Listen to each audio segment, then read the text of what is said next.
Put your house in order. You have to listen keenly. We are not being politicians. We are talking about the realities of the country. You all know that. You all know that. TACO's terms and conditions of service has to do with the Livestock committee. Yes. Order, majority bench. Order, please. Major times I know. I know. Continue. Can I observe you, please? Just a minute, please. You know, you are giving me more energy No. to observe. You don't know. Yes. let me observe you, please. No, I will not. I will not.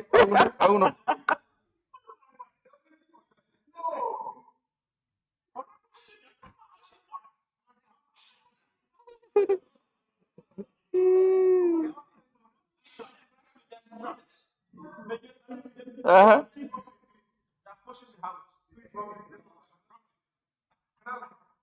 So, Honorable Speaker, all I'm saying, I'm in the Defense Committee. I know what I'm saying. So I'm not saying it for good reasons, not for bad reasons. All I want is institutions, departments that the government stipulated that they should help, they should be funded adequately. That's what I'm saying. And you were here when the Defense Committee went and looked and lobbied for the deductions to that you added. We were all here. So let's not beat about the bush. So, Honorable Speaker, let me allow others also, because thank you very much.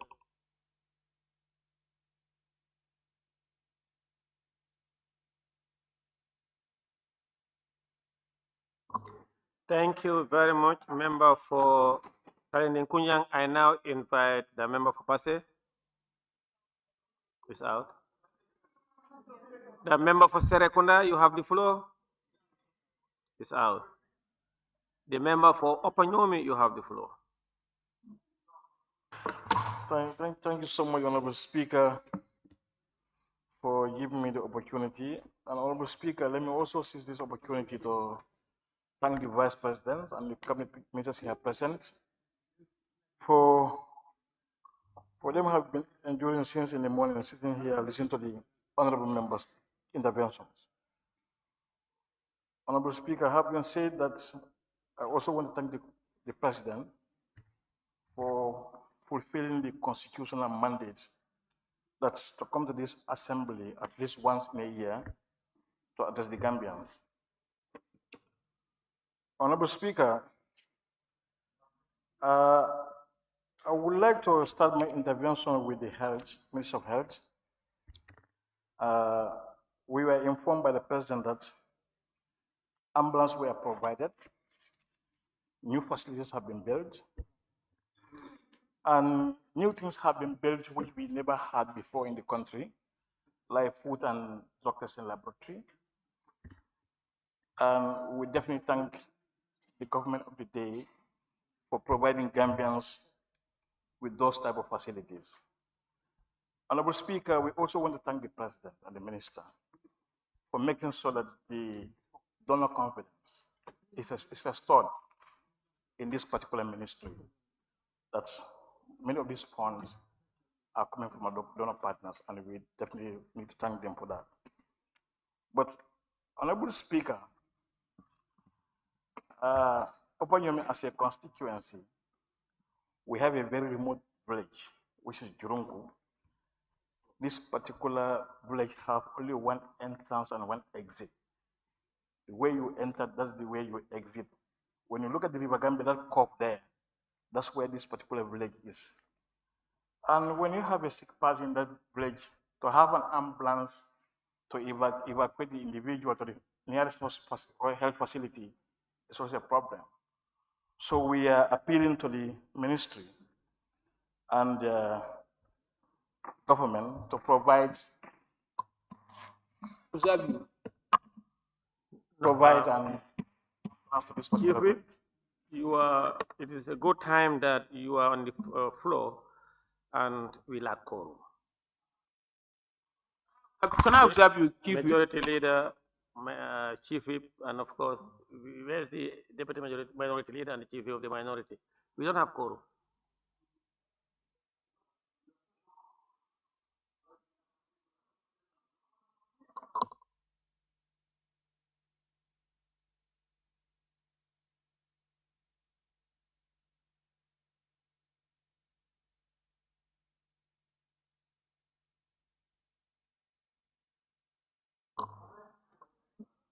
Chief Whip of the majority and minority chief whip, majority leader, you better talk to your members.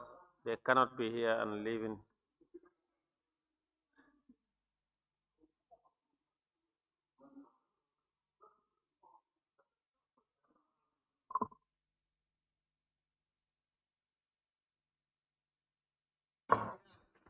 Honorable Speaker, can I continue, please? Yes. Thank you. So this particular village needs a community ambulance to be able to do that particular job in that area. Honorable Speaker, as I always said, we also have 3 main health facilities in Obanyo that are very strategic. That's Nema Kongo, Churchill, and Albeda. And we need those facilities to be upgraded to be able to carry out certain, functions that are normally referable to SEU and other places.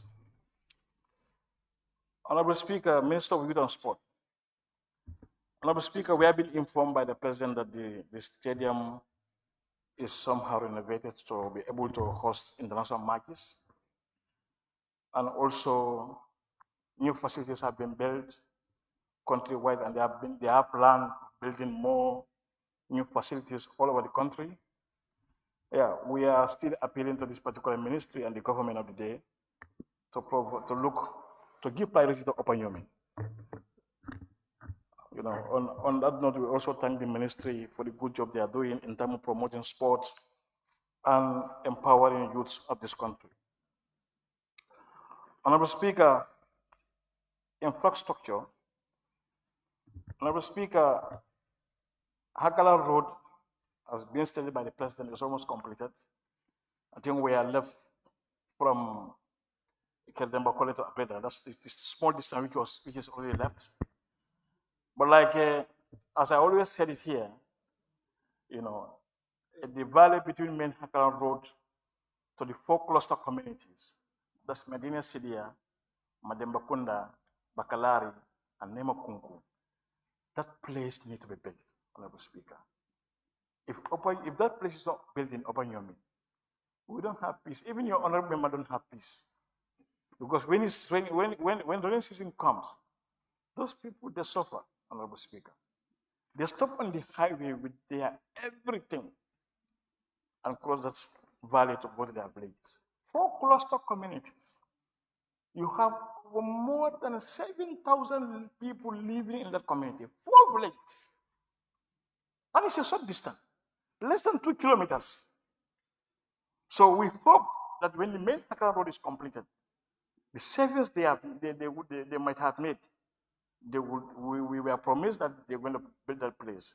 And we are just trying to appeal to the ministry and government of the day. Let them fast track it and build that place for them, please.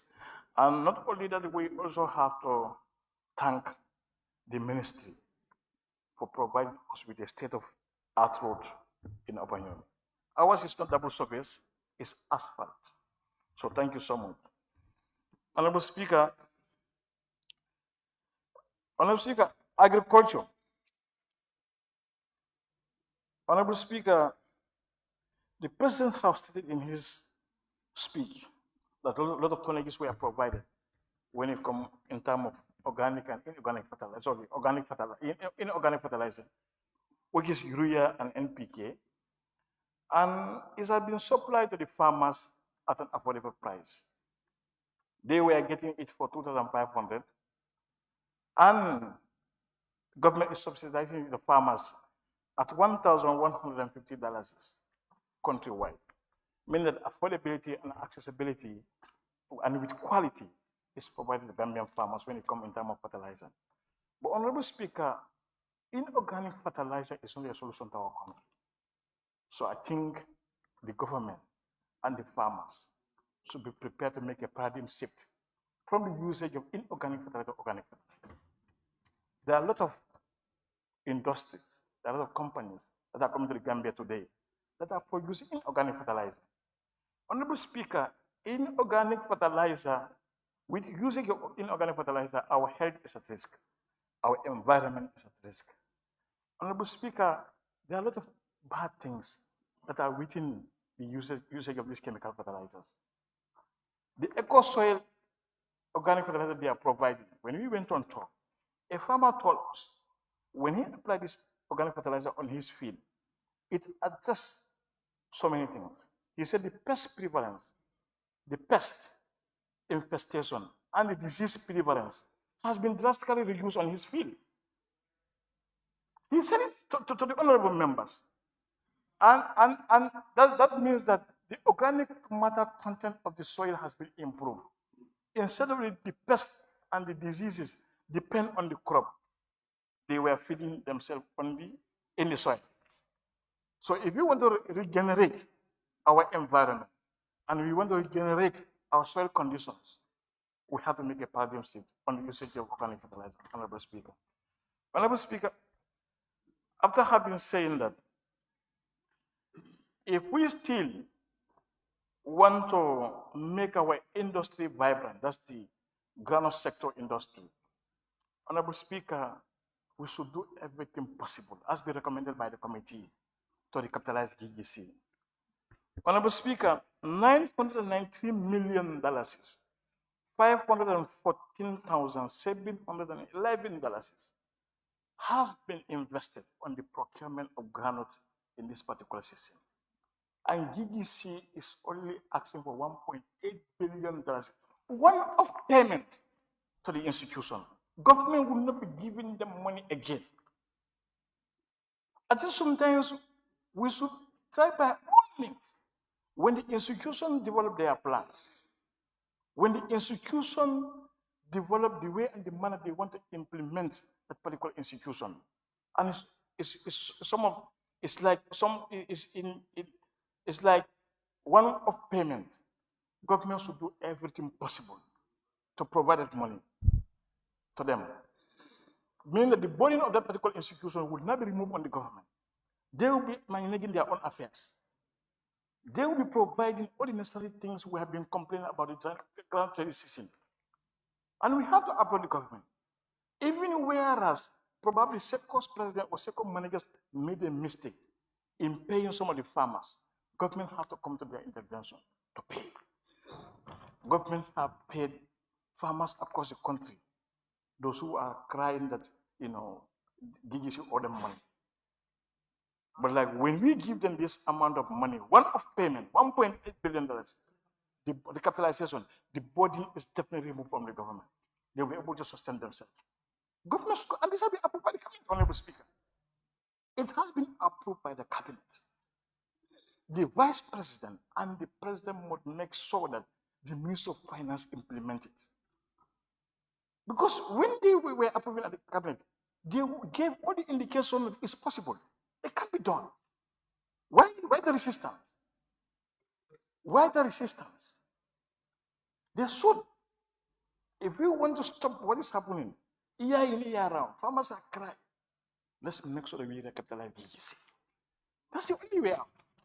But yes, Honorable Speaker. Honorable Speaker, after saying that, Honorable Speaker, this year groundnut season, I don't see it in the President's speech. Farmers experience low harvest, poor harvest on ground.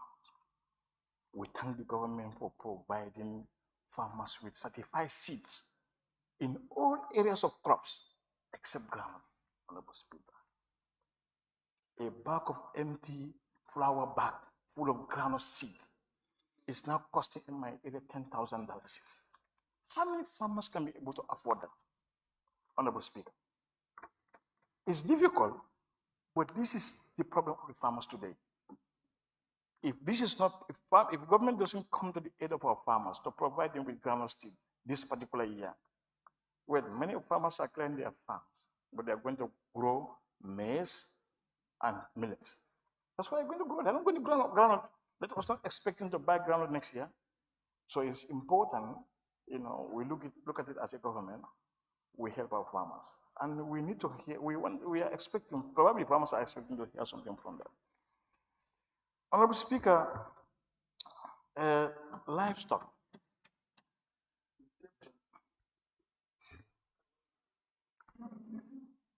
The ministry is making a giant progress when it comes in terms of livestock and livestock production. And the achievement of small ruminant projects when it comes in terms of empowering our smallholder farmers cannot be overemphasized. When you go to YBK, the production center, the fattening center, all other facilities across the country, the project is doing extremely well. And we definitely applaud the government of the day for making sure that, our farmers have access to quality livestock breeds and that are resistant to this environment. Honorable Speaker, we come to tourism. We thank the ministry, for the achievements, but like the project on the Ministry of Tourism, Honorable Speaker, they are on it. They're supposed to reclaim Kunta Kinte Island. They're supposed to build jetties. The jetty at the river bank and the jetty when you come in terms of accessing the island itself. We need to know, and we want to be informed as a representative of that particular area. How far are they with the implementation of that particular project? Because these are things that are really important. As been said by the honorable member for Central Padibu, Kunta Kinte Island is getting eroded day by day, Honorable Speaker. And if we don't reclaim it now, we might lose the island. And many of the tourists that are coming to the Gambia today is because of that island and Jufre and Kunta Kinte, that's why they are coming. If the island is eroded and been engulfed by the river, then we have a problem as a good tourism destination area. Honorable Speaker, we thank the President, the speech he gave in the area of Interior Ministry, and we definitely thank the Minister and his team for doing a very wonderful job. And some of the things the Minister himself is doing, he's doing it on personal non-grantor, and we really thank him for that. Honorable Speaker, I'm not going to take much time with these few remarks. Yes, I thank you so much for giving me the opportunity. Thank you so much. Thank you very much, member for Opanyumi. I now give the floor to the member for Latikunda Sabiji. Thank you very much, Honorable Speaker, for giving me the floor. I thank the Honorable Vice President for coming with all other ministers here. Honorable Speaker, I glance over the State of Nations address delivered by the President. In my opinion, State of Nation address by the President should give hope to the citizens of this country. The State of Nations address by the President should inspire citizens of this country. The State of Nations address should encourage and motivate citizens of this country, Honorable Speaker. But this particular State of Nation address by the President of the Republic made citizens so hopeless. It doesn't give us hope. We have never been more hopeless about the future of this country than we are today. Honorable Speaker, let's go to the Constitution. I think, Honorable Vice President, the President should at least sit with members of the National Assembly to have a friendly discussion with him when he spoke on the State of Nations address. It cannot just be you speak and you leave to go. Honorable Speaker, I think it's high time the National Assembly to assume its full function and responsibility as far as the State of Nations address by the President is concerned. You see, if we look at section 77 of the Constitution,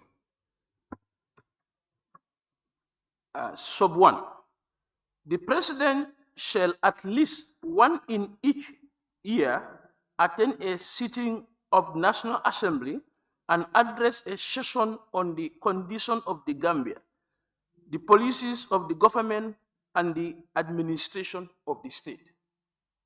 That is what the President did. Now, sub 2, the National Assembly may request the President to attend a sitting of the National Assembly for the discussion of matter of national importance. You see, this may here, this discretion, is our discretion to provoke or to initiate.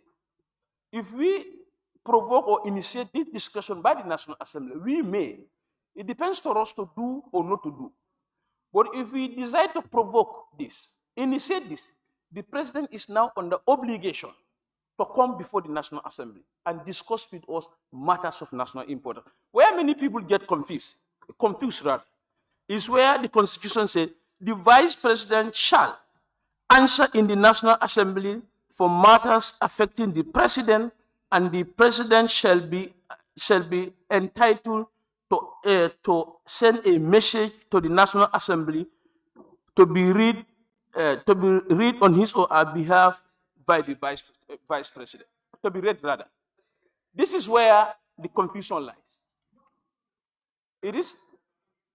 Can you please give me a chance to educate you, please? Honorable Majority Leader. If we provoke our discretion, the Vice President only comes to the National Assembly to answer to issues affecting the office of the President. This is why every Wednesday, questions directed to the office of the President is the Vice President that come and answer questions on behalf of the President. But this particular discretion, if you do that, the President cannot delegate the Vice President to come. Let's inform ourselves of proceedings. Every Wednesday, the Vice President comes here and answers to questions directed to the office of the President. This is what this section is talking about. But sub 2, where it said the National Assembly may, is our discretion. If we provoke our discretion, the President must come and sit here.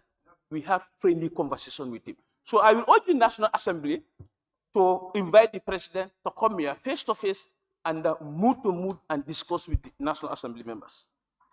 Honorable Speaker, if you look at the state of the SoNA, the status quo means what is happening in the country.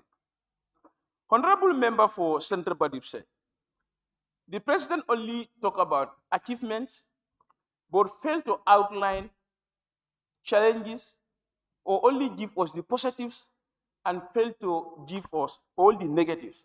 And when we say when we say the status quo of the country, citizens, we already know what is happening in this country. It's just a formality for the President to come and speak to us. But citizens of this country already know the status affairs of this country. So that is why the President or the executive arm should be very truthful when they come to deliver the State of Nations address, because we already know. We are the one on the streets. Gambians are on the street. They're in the market. They know their living conditions. They know the progress of this government. Likewise, in the other way around as well. Honorable Speaker, when the President gave his introductory remark, matters of diplomacy and international cooperation, Mr. President of the Republic is the chairperson for the OIC. OIC is the second biggest summit beside UN. So this is a very important chairmanship. Honorable Member for Central Badib said, not a single achievement. When we were at the OIC, we visited few countries when they were the chairperson of OIC. We have seen. Myself, I am a living witness to the development initiatives by those presidents when they were the chairman of OIC. Still, Mr. President cannot boast, cannot look back with pride. And any major achievement as far as the OIC chairmanship is concerned. OIC chairman is not about, I am the chairperson of OIC. No, it comes with initiatives. It comes with thinking, progressive thinking for that matter. It comes with charisma. This is how an OIC chairman should. It's just like a Secretary General of the United Nations. Honorable Vice President and Honorable Ministers, let's help our President to assume his full responsibility as far as chairmanship of OIC is concerned. Well, as of now, based on my past experience with OIC traveling to different countries in those days, I know we are not performing. I know the president is not doing his duty as far as the OIC chairmanship is concerned. And honorable ministers are here, the vice president here. I beg you,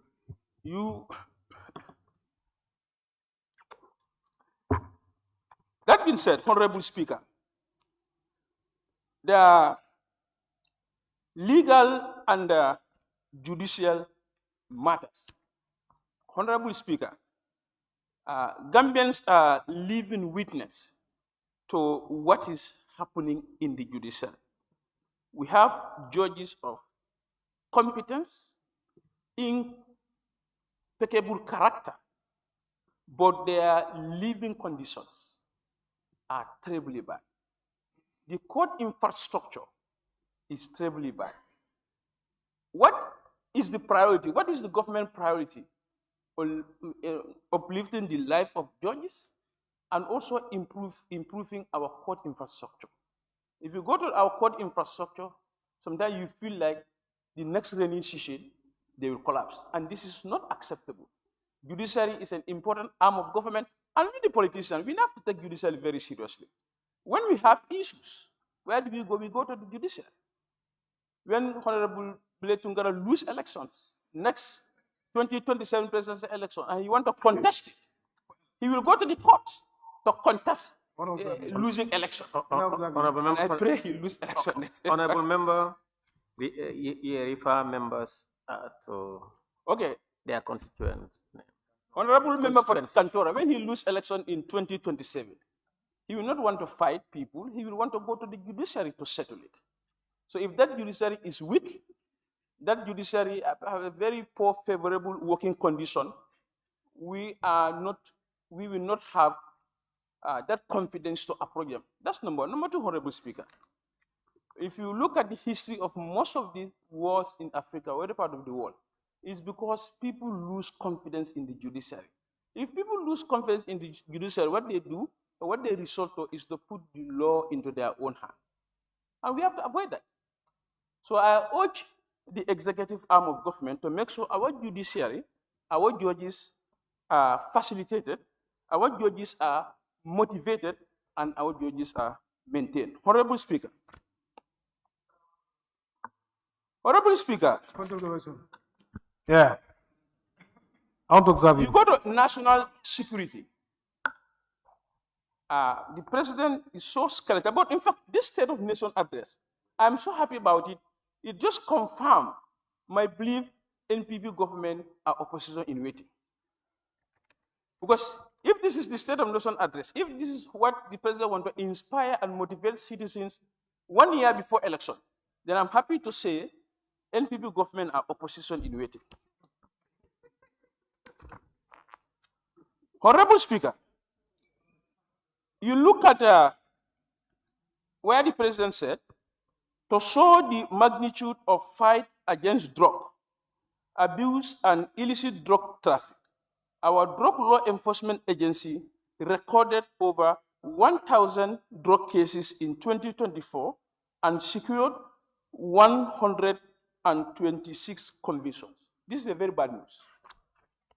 Gambia, we have a population of 2 million people.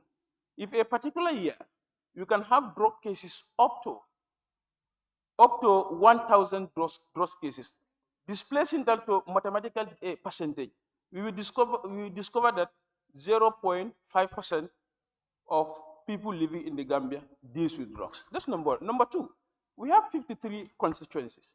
If you also displace that to percentage, you discover that 18% of each constituency in this country are drug peddlers.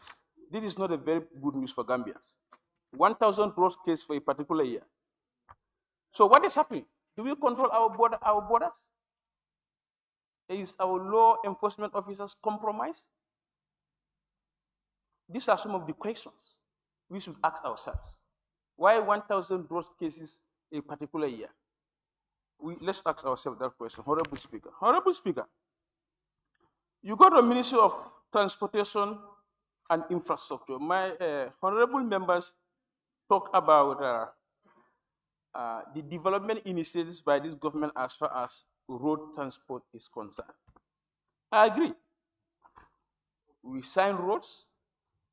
Roads were constructed rather, finished, handed over, and we keep signing contract. The only negative side of that is, let's finish contract we sign. Roads will not give us votes because Gambian citizens are very conscious now. We know it is our right to get this development. So putting all your efforts in giving people roads, thinking that you'll be able to transform or translate those roads to votes is a fallacy. It's not going to work. People know these roads, there is our right to get. It's not going to motivate or encourage us to vote for any government. Those are things of the past. If it was roads, Yajame was not going to lose elections. But we defeated him. And the same thing awaits for you people in 2026. Honorable Speaker, where the President mentioned, we have made significant progress in expanding electricity access nationwide. Recent assessment indicates that by end of 2025, 90% of Gambians will have access to electricity. This is not true. This data is not true. This data was not well collected. It's not true. It's not possible. If you travel outside outside Greater Banjul area, that's the time you confirm that 90% of Gambians will not have access to electricity by the end of 2025. This is not a correct data.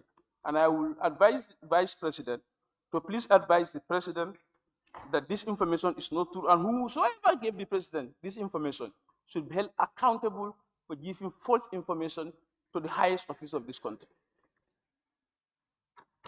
Honorable Speaker, the President also talked about the Cabinet has also approved splitting of NAWEC into separate water and electricity companies.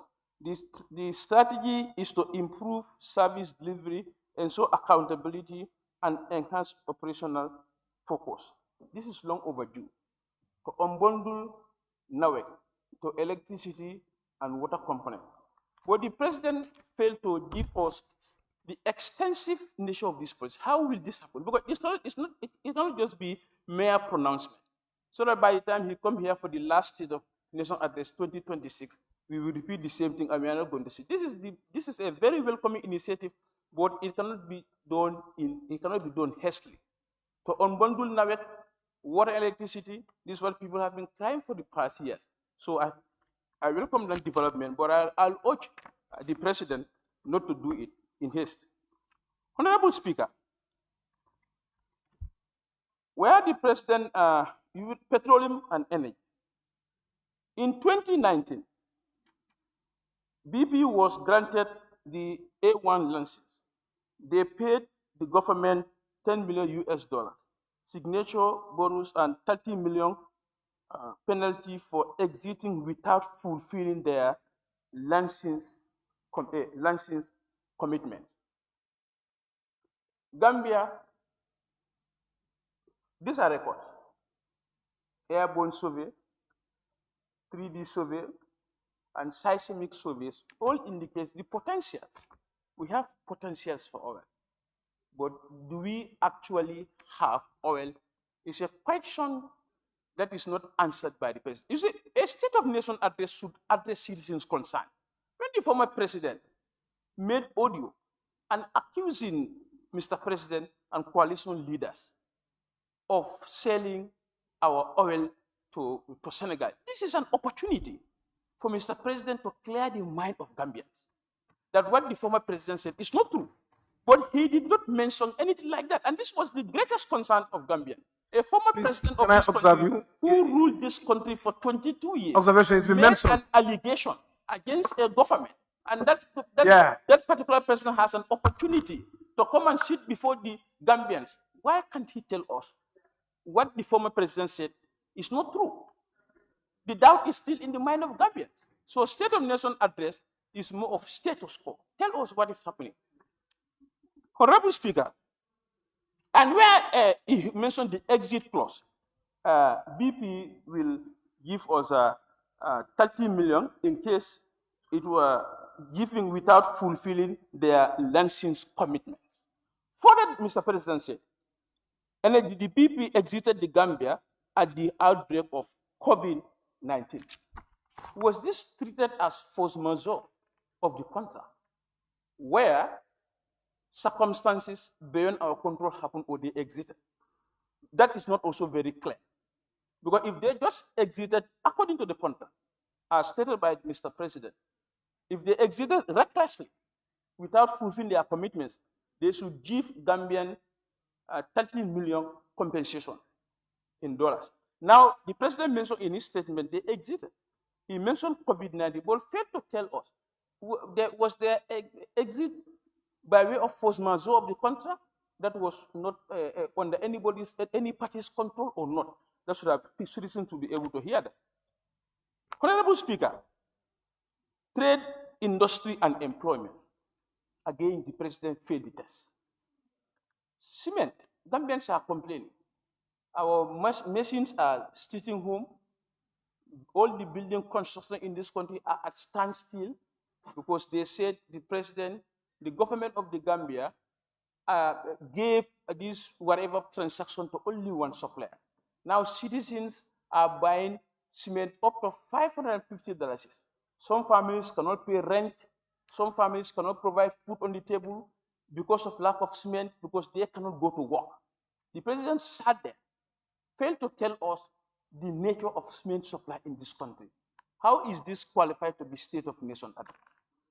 State of Nation address, Honorable Speaker, I mentioned is status quo. What is happening?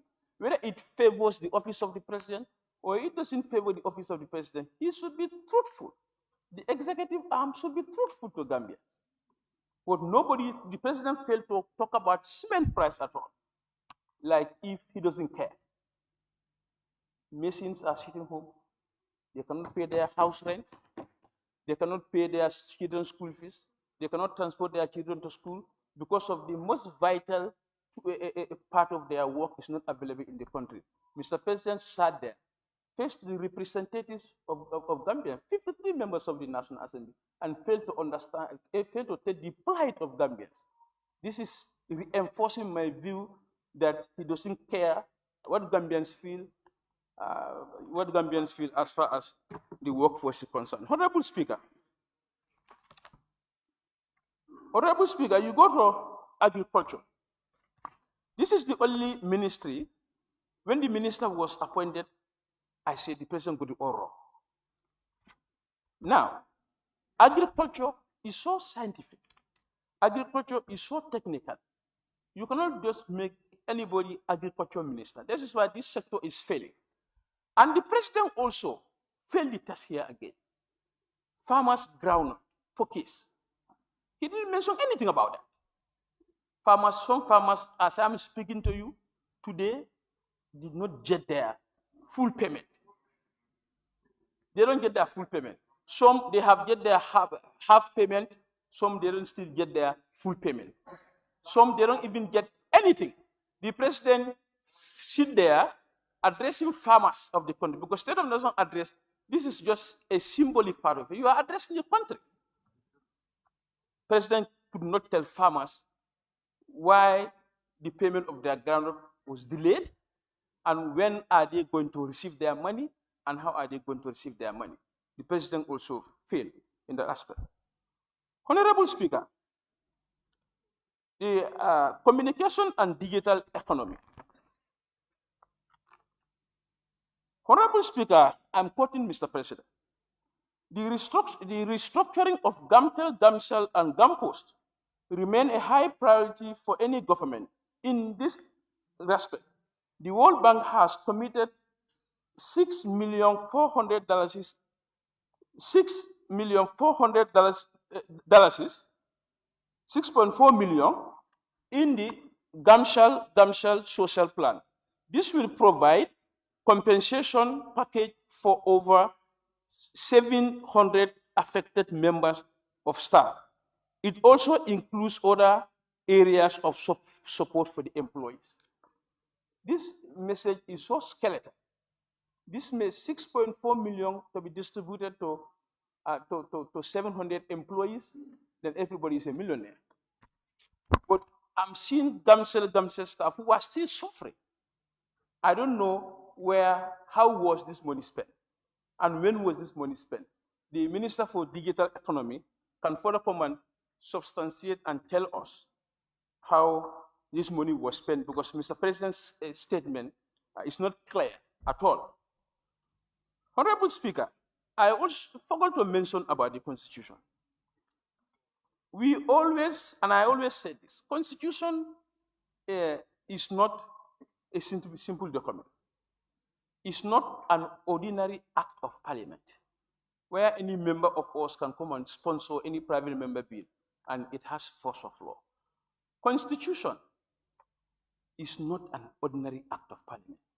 If you go a little back to history, how do we have the 2020 Constitution? This National Assembly created the CRC, Constitutional Review Commission. The CRC went all over this country, wider, public, exhaustive consultation was done all over the country. The CRC commissioners traveled to the most remotest, farthest part of this country and asked people, what do you want? How do you want to be governed? How do you want to fit into the global best practice of governance? And people accepted a document and brought it to this particular National Assembly. It was rejected. The consultation was not even only inside the Gambia, even outside the borders of this country. They traveled outside the borders of this country and consulted Gambians beyond the borders of this country. How do you want to be governed? We agreed. This is what we want. It came to this National Assembly. Some names were their political lens without even reading a chapter or a section in that constitution are rejected. Now, what happened now?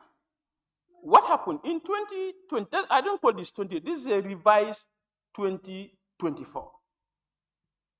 A group of people, 23, 24, in an air-conditioned room, called the cabinet, sat over this, neglect and ignore the every wish and caprices of Gambians.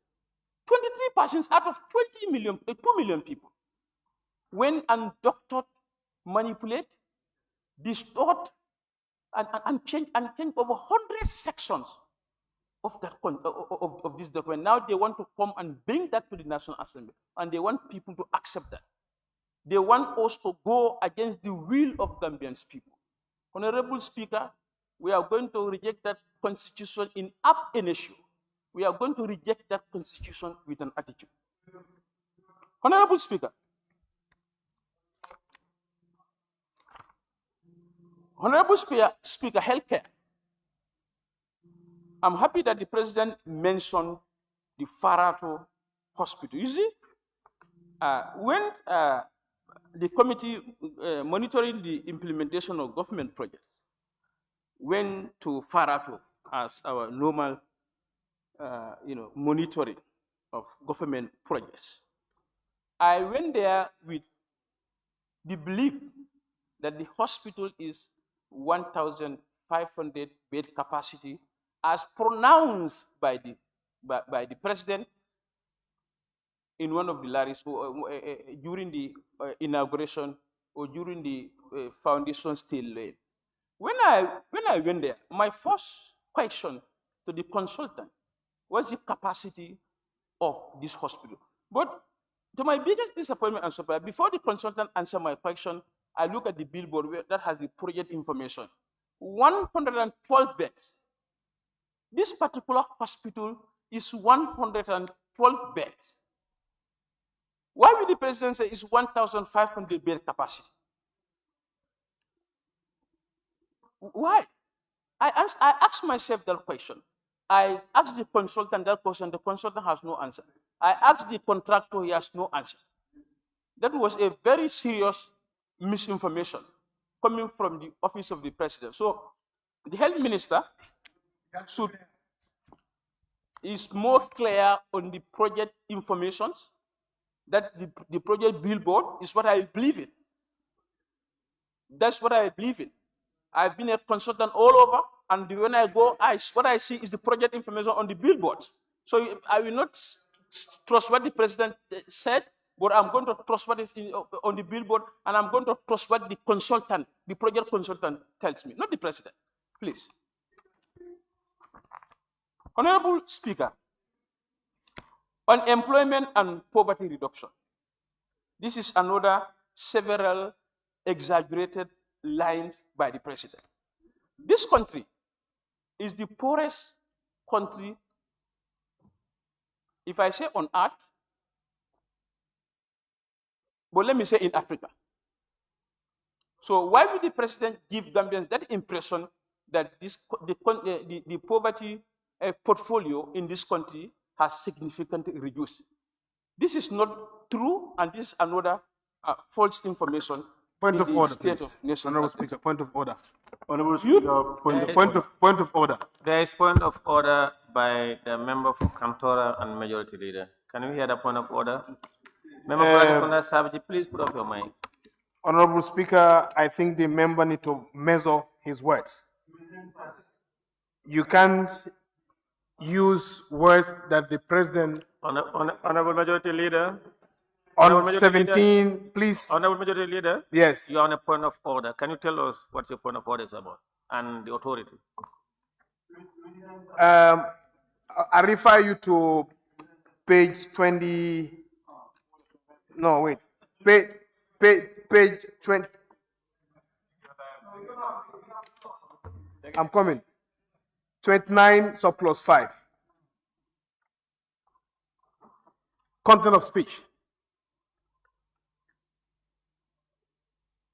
29.5 says no member shall impute improper motive on another member, and as well as it will be out of order to use offensive or insulting language about in the assembly. So you can't use that language. I want him to withdraw forthwith with an apology. Thank you.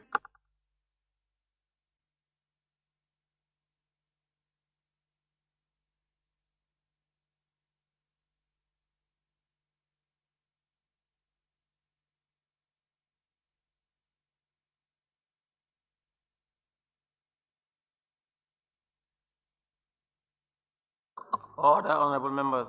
Majority Leader, you are out of order. Order, please, honorable members. 29.5 reads, no member shall impute improper motive to any other member. And 29.4 reads, it shall be out of order to use offensive and insulting language about members of the National Assembly. The language is inappropriate. Honorable member, you are out of order. Member for Latikunda, please continue. Thank you very much, Honorable Speaker. Point of order, Honorable Speaker. Arbiter. Huh? Point of order. Point of order, please. Point of order. There is point of order from member for Jara West. Honorable Speaker, order 29, content of speech, subclause 1. Every member shall restrict his or her observation to the subject under discussion.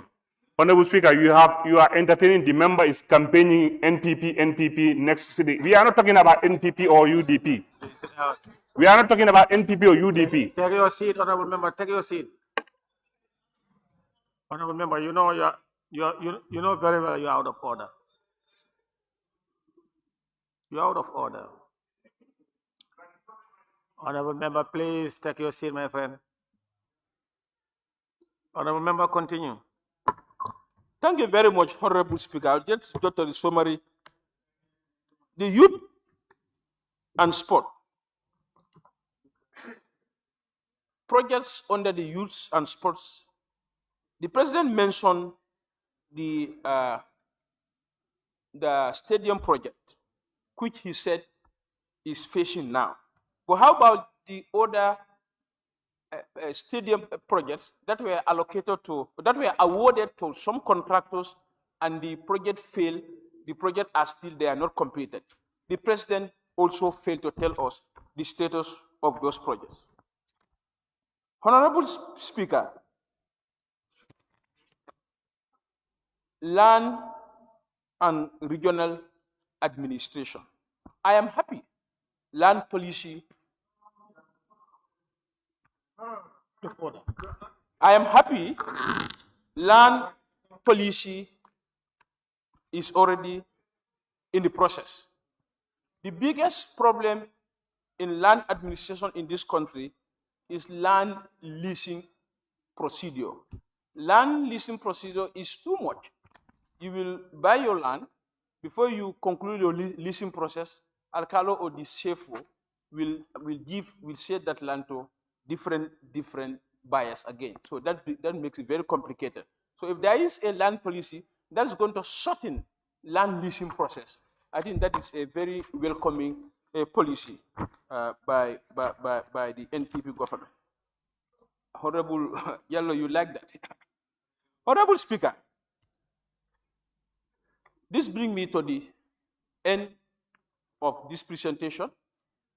The country supersedes each one of us, and we are going to make sure our primary responsibility is this nation. Our primary responsibility is not going to be any politician. We are committed to the Gambia beyond recall. Thank you very much. Thank you, member for Latikunda Sabiji. I now give the floor to the member for Fonyi Bintang Karanai.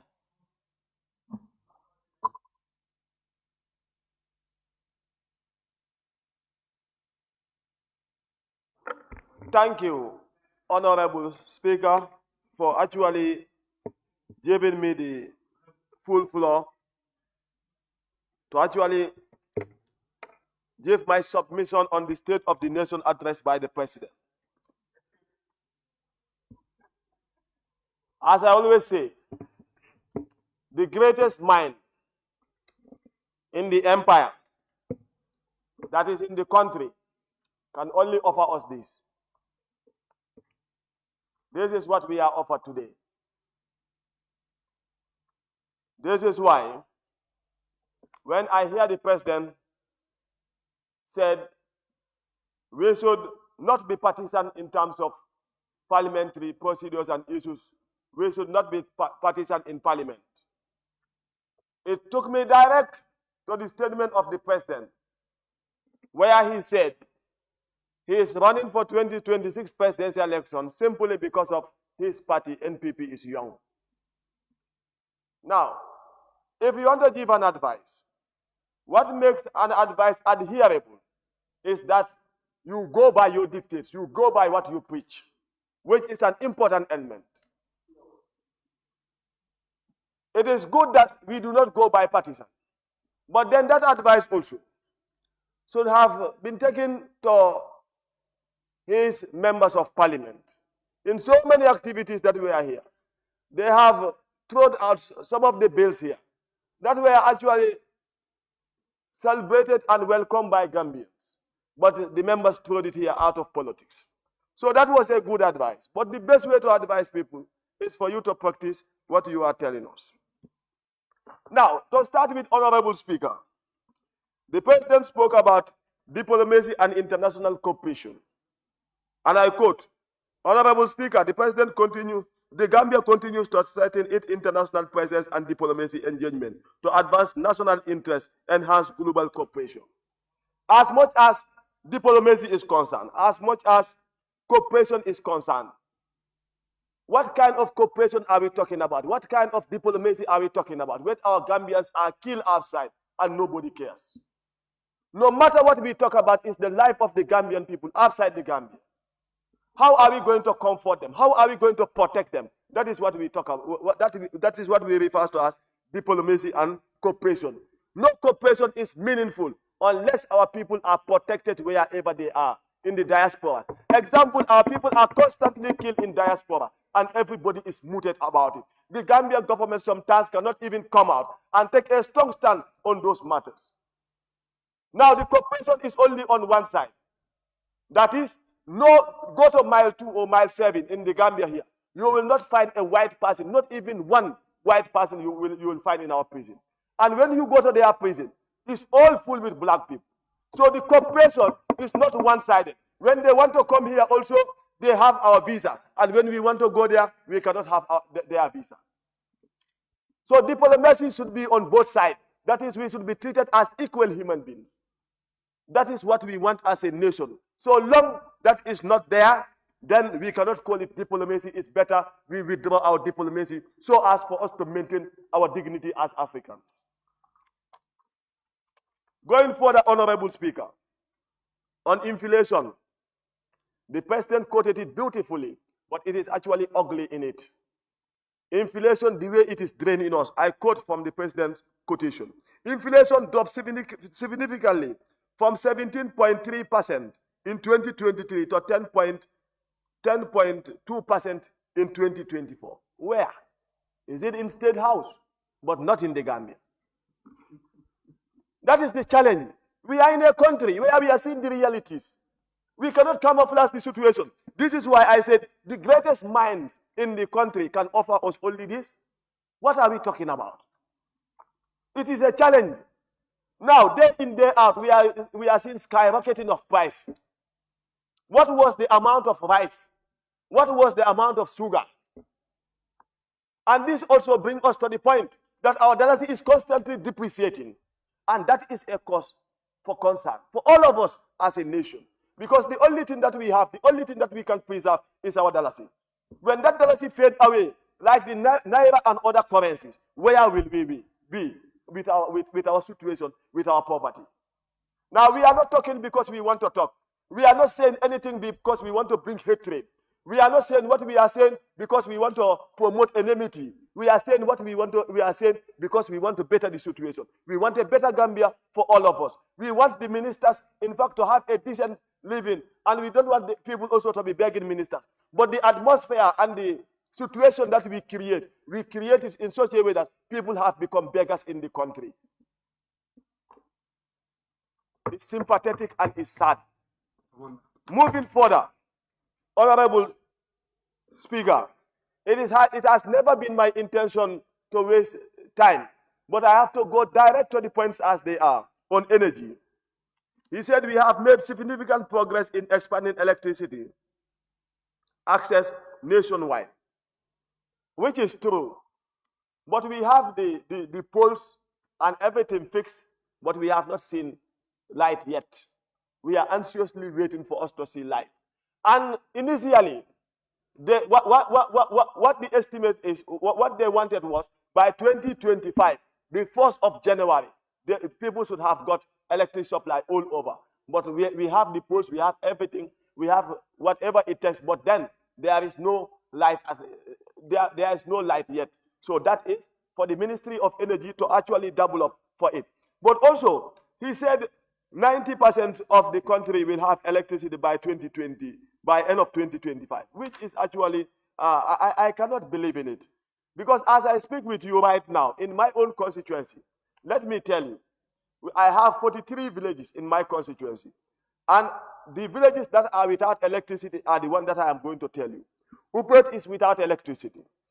Jako is without electricity. Sita is without electricity. Denelo is without electricity. Bita, Jakoe Sibwik, Jakoe Bintang, Nyanjit, Kaire Manjamfa, Fasinjai, Tubakuta, Sikon, Bijilo, Batendeng Ajapine, Paima, Kamosor, Jakin, and Jilembe. All these villages are without electricity. And you are telling us before the end of 2025, what are you going to employ? Magic? It's impossible. And also come here. Let us all come here. by end of 2025, I will repeat this again. And I will tell you that the president said 90% of the country will have electricity by end of 2025. And I will tell you that it's not achieved. Come here by December, and I'll repeat my statement again. Going further, Honorable Speaker, on the issue of petroleum, that is the oil. He said, what is funny to me is this part. He said, although the results from both wells are very promising and positive, very promising and positive. The results from both wells were very promising and positive. No discovery was made. No discovery was made. Very promising and positive. No discovery was made. What kind of language is that? I wonder what kind of language are you talking about? And $100 million was spent. What kind of language is that? And then, as I said, this is what the greatest minds of the country can offer. And the president came here boldly, and he was addressing the nation on these issues. And then people were beating the tables as if they were drumming. Hey. The results were very promising, very English language, very. It's not my language. I don't even want to speak English language fluently. But wherever you see very promising and positive, no discovery, come there, no discovery was made. $100 million was spent. That is $8.2 billion. Wasted. Now the world have gone to an extent that, in fact, whatever you want to drill, you must know what you are drilling. You cannot walk in blind. That is the world, and that is how far we have went. So in terms of governance, it's about strategic. It's about smart working. It's about knowing what you want as a nation and how to defend your interests, which is an important element. Trade. Okay, let me allow him to observe. Thank you very much, Honorable Member, for giving me the floor, Honorable Speaker. I think we will have to really shed some light here. In as much as the president, in his capacity as the head of state, cannot come and mislead his parliament or this government people. Yes, it is open knowledge, common secret, that the Samo oil drilling and other wells offshore have been drilled. The prospects are high, but we have to be very cautious to arrive at a conclusion that there is oil. So you must appreciate the fact that the president needs transparency and accountability, not to mislead the government people. But there has been a claim that already we have discovered oil. So there has been drilling, the prospects are high, but yet there is no discovery. So you must make sure that you tell the government people the facts, and the facts remain that we haven't yet explored oil, and that's a fact. And that fact must be communicated to the government people. Thank you very much. That is in your mind. It does not actually exist, but it is in your mind. Yes. So that is very, very important for us to note. That going forward, the experts that are there in the cabinet should be able to help the president and guide the president in the right direction, because the affairs of developing a nation is not a joke. This is not theater. This is about reality. This is about the life of our people, which is very, very important, and that should be noted by all. It's not a matter of you wanting to support the president, but about helping the Gambian people, helping the president to help the Gambian people. Now, looking at trade, industry, and employment, I can remember with trade, I quote, "The regional integration and employment continues to drive policies and initiatives to strengthen trade." Now, we are not short in terms of policies. We are not short in terms of integrating or initiating, but we are short in terms of implementing. That is where the problem is. Now, with all the policies that the people are talking about, we got everything, but how have the trade helped us? The trade in Senegal, for example, I can give, Honorable Speaker. The Senegalese government connected their businessmen direct to the businessmen of other countries, wherein they have to remove the middlemen. That is the reason as to why they were able to reduce the price of the rice. It was the reason as to why they were able to reduce the price of other food commodities. Why can't Gambia do the same thing? The middlemen that are there, they should actually be removed, and government should lead that negotiation. That is what we want government to do. Observation. No. Honorable Speaker. Observation, please. Honorable Speaker. Honorable Speaker, the member for Nyanija is telling me that you are lying. Let him withdraw.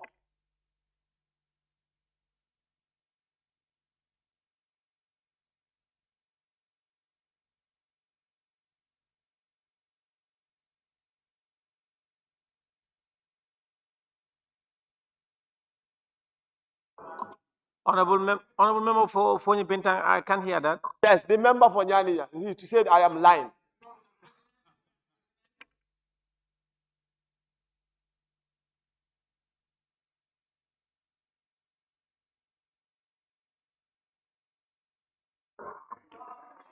Order.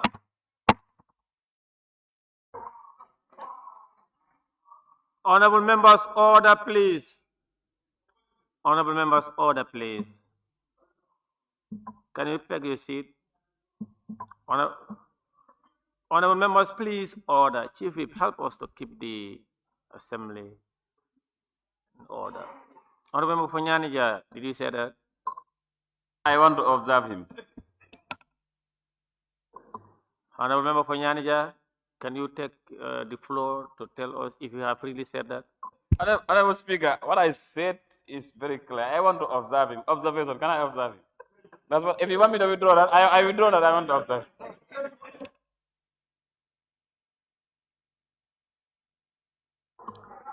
Honorable members for Fonyi Jarol and others, please stop that. This is not Bantaba in Chabai or please.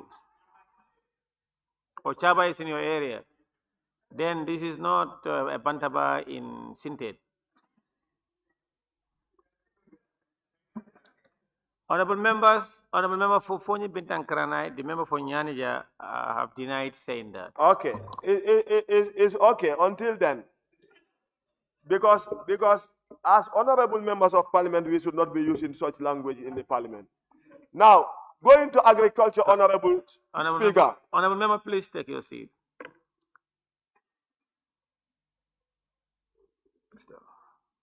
Honorable members, the member for Fonyi Bintang Karanai stated that we must not use the lie word.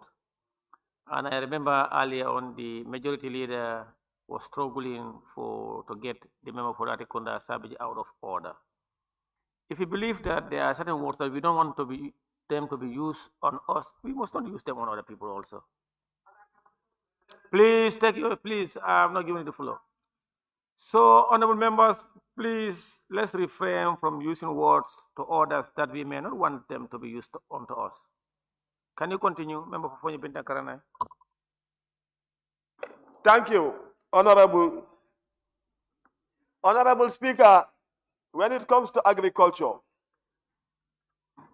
the government says the provision of fertilizer and certified seed increase margin grant for the farmers. From 1965 until date, the only thing that we can offer to our farmers is fertilizer and seeds. Fertilizer and seeds. Fertilizer and seeds. Is agriculture about only fertilizer and seeds? How do we want to attain food self-sufficiency as a nation? Now, in attainment of food self-sufficiency as a nation, mechanization is needed. What are we doing in terms of mechanization, honorable Speaker? And this government is the government that you are serving, honorable Speaker.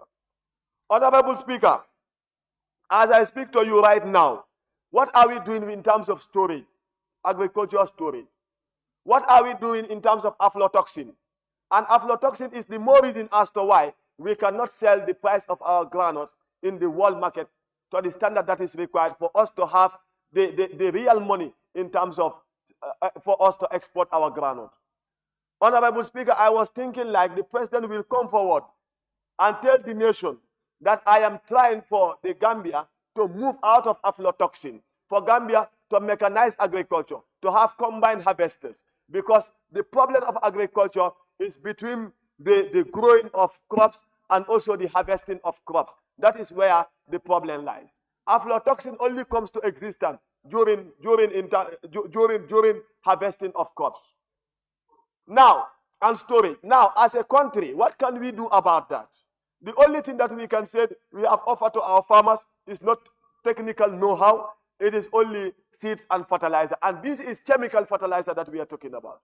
Honorable Speaker, we said we have subsidized chemical fertilizer. For how long will we continue to subsidize chemical fertilizer? And the amount of money that was used in subsidizing chemical fertilizer was $580 million, Honorable Speaker.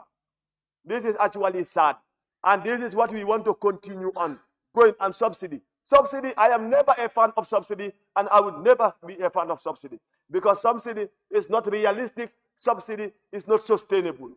Subsidy is it means that you are going to hide behind the bus and refuse to face the reality. Honorable Speaker, we should see ways of improving the quality of our crops in the country. That is what we refer to agricultural improvement and mechanization. That is what we want. For us to attain food self-sufficiency is going to be a challenge, but we must be bold enough to face the reality and take it head on. If we only want to be defensive on the side of the government, then we cannot have the kind of country that we want. As I said, the reason as to why we are saying what we are saying, because we want it to be better. We don't want it to go worse. Honorable Speaker, going further,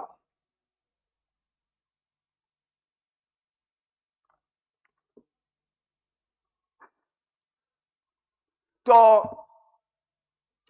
unemployment, as the president spoke about employment. Now, the president once told us earlier on that he is in a position to create 150,000 jobs. And as a nation, where the youths are struggling, where the youths are dying, it definitely concerns us to know how far he has went, whether he is able to create 50 jobs or 50,000 jobs or 75,000 jobs or 100 jobs. He must be able to tell us at what stage are we in. The only time we remember President creating jobs was when they wanted to enslave our children in Saudi Arabia, which I was against here from the onset. The only time we remembered the president wanting to create jobs was when they wanted to enslave our children in Spain, our youths in Spain. As a nation, we should move away from slavery. We demanded for our independence because we want to keep our youths in our country. For us to give them the job that they require. Yes, Honorable Speaker. Honorable Member Fonyi Bintang. You know, in as much as this is a debate on the state of the nations, so members are at liberty to debate within what the president said. But we must not deliberately make remarks that are dangerous. You cannot state that when government want to enslave Gambia. That's not accurate. You cannot do that. That was never passed here in Parliament. You cannot say that. Honorable Speaker, all the people spoke here. Honorable, can you take your seat?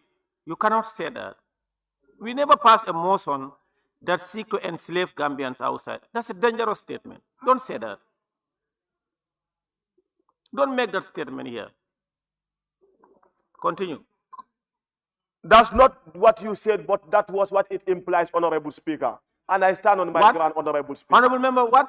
I said that's not what you said on the ground, but that was what it actually implies, Honorable Speaker. Honorable Member Fonyi Bintang, I have made a ruling. You cannot say that. Can you proceed? Honorable Speaker, you have made a ruling, and I also stand on my ground. Honorable Speaker, the youth of this country deserve to have jobs in this country, and that should be known to all. And then the president initially told us they are in a position to create 150,000 jobs. And the only thing that we realize is exporting our children, our youths outside the country. That is not acceptable, and we continue with our commitment that we are not accepting it. And we want jobs to be created in this country. Slavery is a thing of the past. We cannot bring it to this generation that we are on, Honorable Speaker. And Honorable Speaker, going further, the youth of this country, President spoke about expanding the Gambia College into a university and initiating whatever they are initiating in terms of education. But most of the youth are completing the Gambia College. What job do they have? What are we giving them as their job? In the School of Agriculture, most of the youth are sitting down there without jobs. In the School of Agriculture, the School of Education, the same thing. School of Public Health and School of Nursing.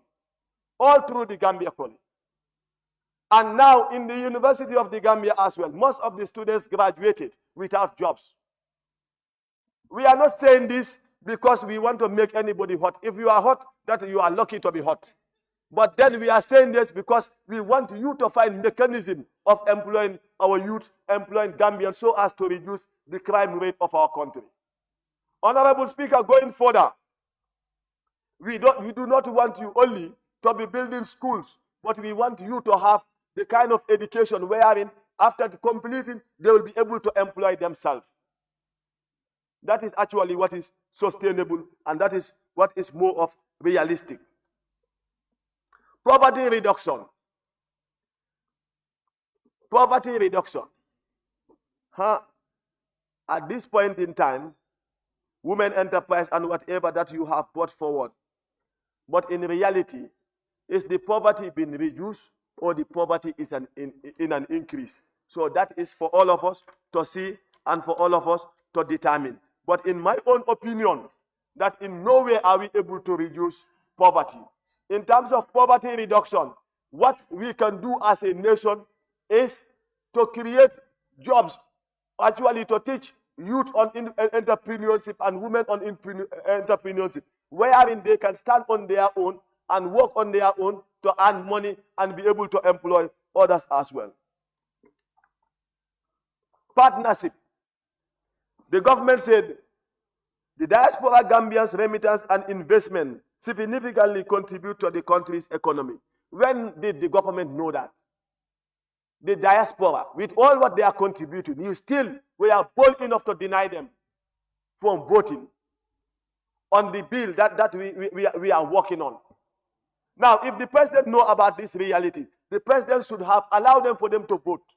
Why are you denying them from voting? The Gambia is the only country that they have. No matter where they go, they may not have the right that they may have in this country.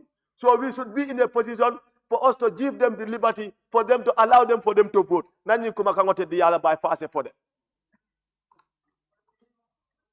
Honorable Speaker, finally, it has never been my duty to lengthen my speech or go for 10 minutes or 15 minutes. But as per the concern of the nation, as per the concern of our people, as per the suffering that we are going through, it warranted it, and we are here for the people, and we continue to be here until the last drop of our blood. I thank you for your kind attention. Thank you, Honorable Member for Fonyi Bintang Karanai. I now give the floor to the member for Lower Salom.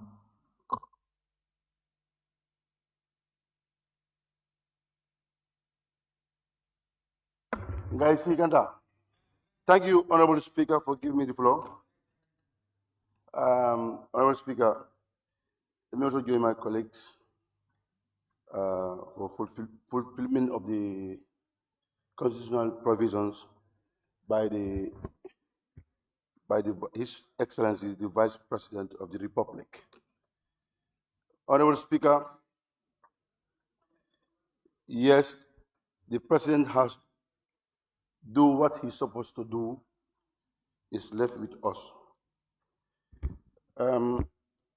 Nation to be built is a process. Not only President supposed to do it alone. Honorable Speaker, I sometimes wonder our members of parliament, how they research or giving us wrong information. You see, members of parliament, whatever you said is to be accurate and give the reality on the books that you approve or the policies that you approve or by your own work.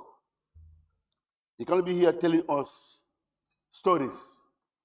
I was just trying to search on the standing order whereby I can able to give some of members, but I could not because the standing order is limited. Honorable Speaker, I have my issues. And again, if to build a nation, not that we will witch hunt each other, but we speak the reality based on facts.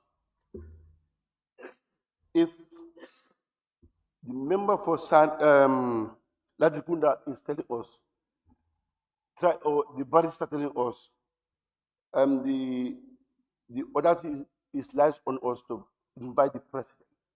No. Section 77 that give the rooms for the office of the clerk during our design of our program to call the president. That he has done in the consultation with the 1997 constitution. Not us to call him. No. It has already done by the office of the clerk. This is why when we are forming our agenda program, we insert on the 16th that the president should come and address the nation. That's it. You cannot be misinforming people. Being opposition doesn't mean you're trying to caricature the presidency. Being an opposition is a real person, or a person that has a knowledge or focus that will also strengthen the development of the nation. That will help the president to develop us. But what we have seen is different case. Honorable Speaker,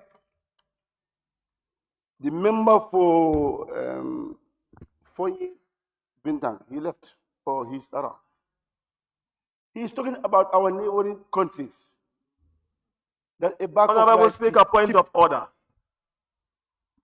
There is a point of order from a member for Fonyi Bintang. Honorable Speaker, I rise on point of order 29.1. Every member shall restrict his or her observation to the subject matter under discussion. The subject matter under discussion is the State of Nations address by the President. And the member is directly talking about people and not addressing on the and not deliberating on the State of Nation address.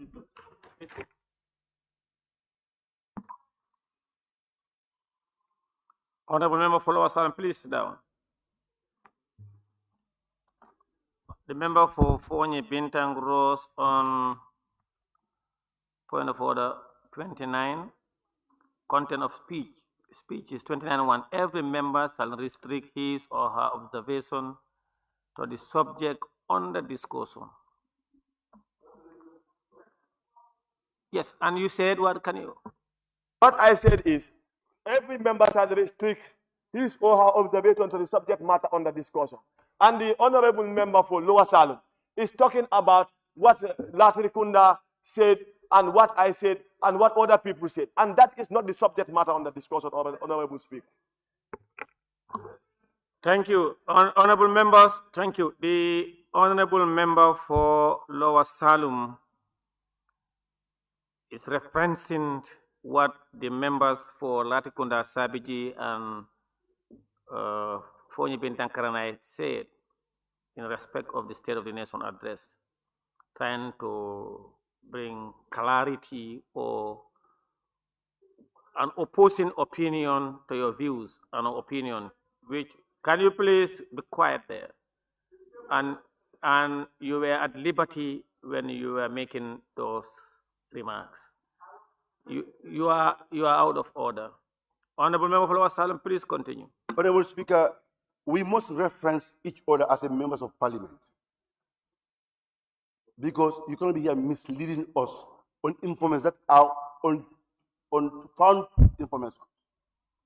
In West Africa, Gambia is the cheapest food commodities so far that we have known. I can challenge any of you people can give me statistics. in Senegal, a bag of rice, of broken rice, is 2,650. If you change to that in our government dollars, is $2,760.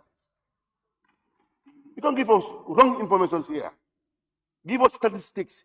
Even though if you want to aspire as a candidate, we give us the reality on the ground. Here, you are a member of, you are a National Assembly member, and there is an oath of allegiance that you have taken in this podium. Give us good statistics that we can listen to you. And the people that you want to govern in 2026, that can set a light, a truth in you, but you cannot give us false information. This is why Senegalese people, they have to come down to our country and get sugar, rice, and other things to Senegal. Of course, my brother. I'm a businessman. I know what I'm saying. That's called fraud. They make fraud. And even in 4 years, there are fraud people who took rice, sugar, and other things. Honorable Member for Fonyi Bintang, when you were on the floor, the member for Lower Salem and others were quiet. Please be quiet. Maintain decorum in accordance with the order of the standing orders. Honorable Member, please continue. I have not seen anywhere, since I know myself, where Gambians go to Senegal, and get a bag of rice, or a sugar, or even how to call it, this, how to call it, wax that they normally put on, they pack them. I've not seen anywhere our people go for it. Even the fertilizers that they are talking about, Senegalese come in our country and took fertilizers for their place. My friend, what is happening here is not happening anywhere in these countries.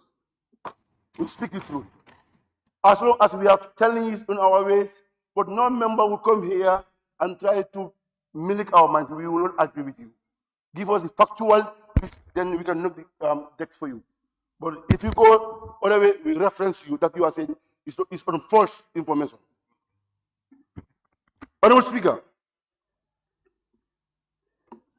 the issue of the draft constitution. If you are building a nation, not because you want to just reject it. Honorable Speaker, if I should call yesterday for today, I would have not rejected the 2020 draft constitution. I have my reasons. A member of parliament, what you cannot do is to change a man to a woman. But whatever we can do it here. You've been the legislator. Get time, what you want, bring it on board, we debate it. Then from there, we fix it for our own people. That we're supposed to do. But the document that, in fact, you yourself, you don't even read that document. That 23 people of cabinet went through. No, they are consulting people every day. And my neighbor can attest to that. We were all called to go. In fact, each of these members of parliament were given a fare to go and attend for that consultation. Nobody could deny it here. Nobody will deny it.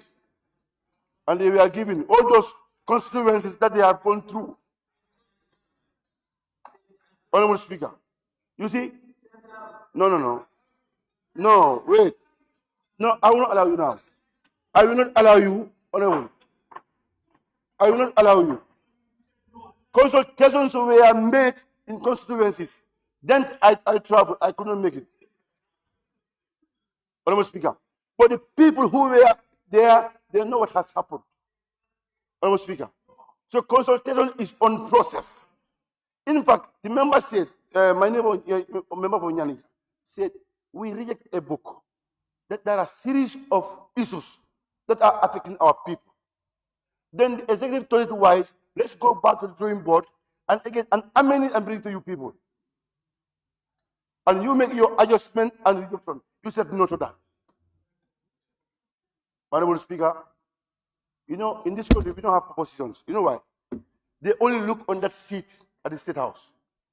But there are pertinent issues in the country that should be addressed by them. They will never do it. But then, road to State House, wreck that they have seen. Even thank you for Cola. And there are issues, pertinent issues, that are affecting you and I, that we should tell the president this and is happening to the ministers. My friend, allow me to go, please.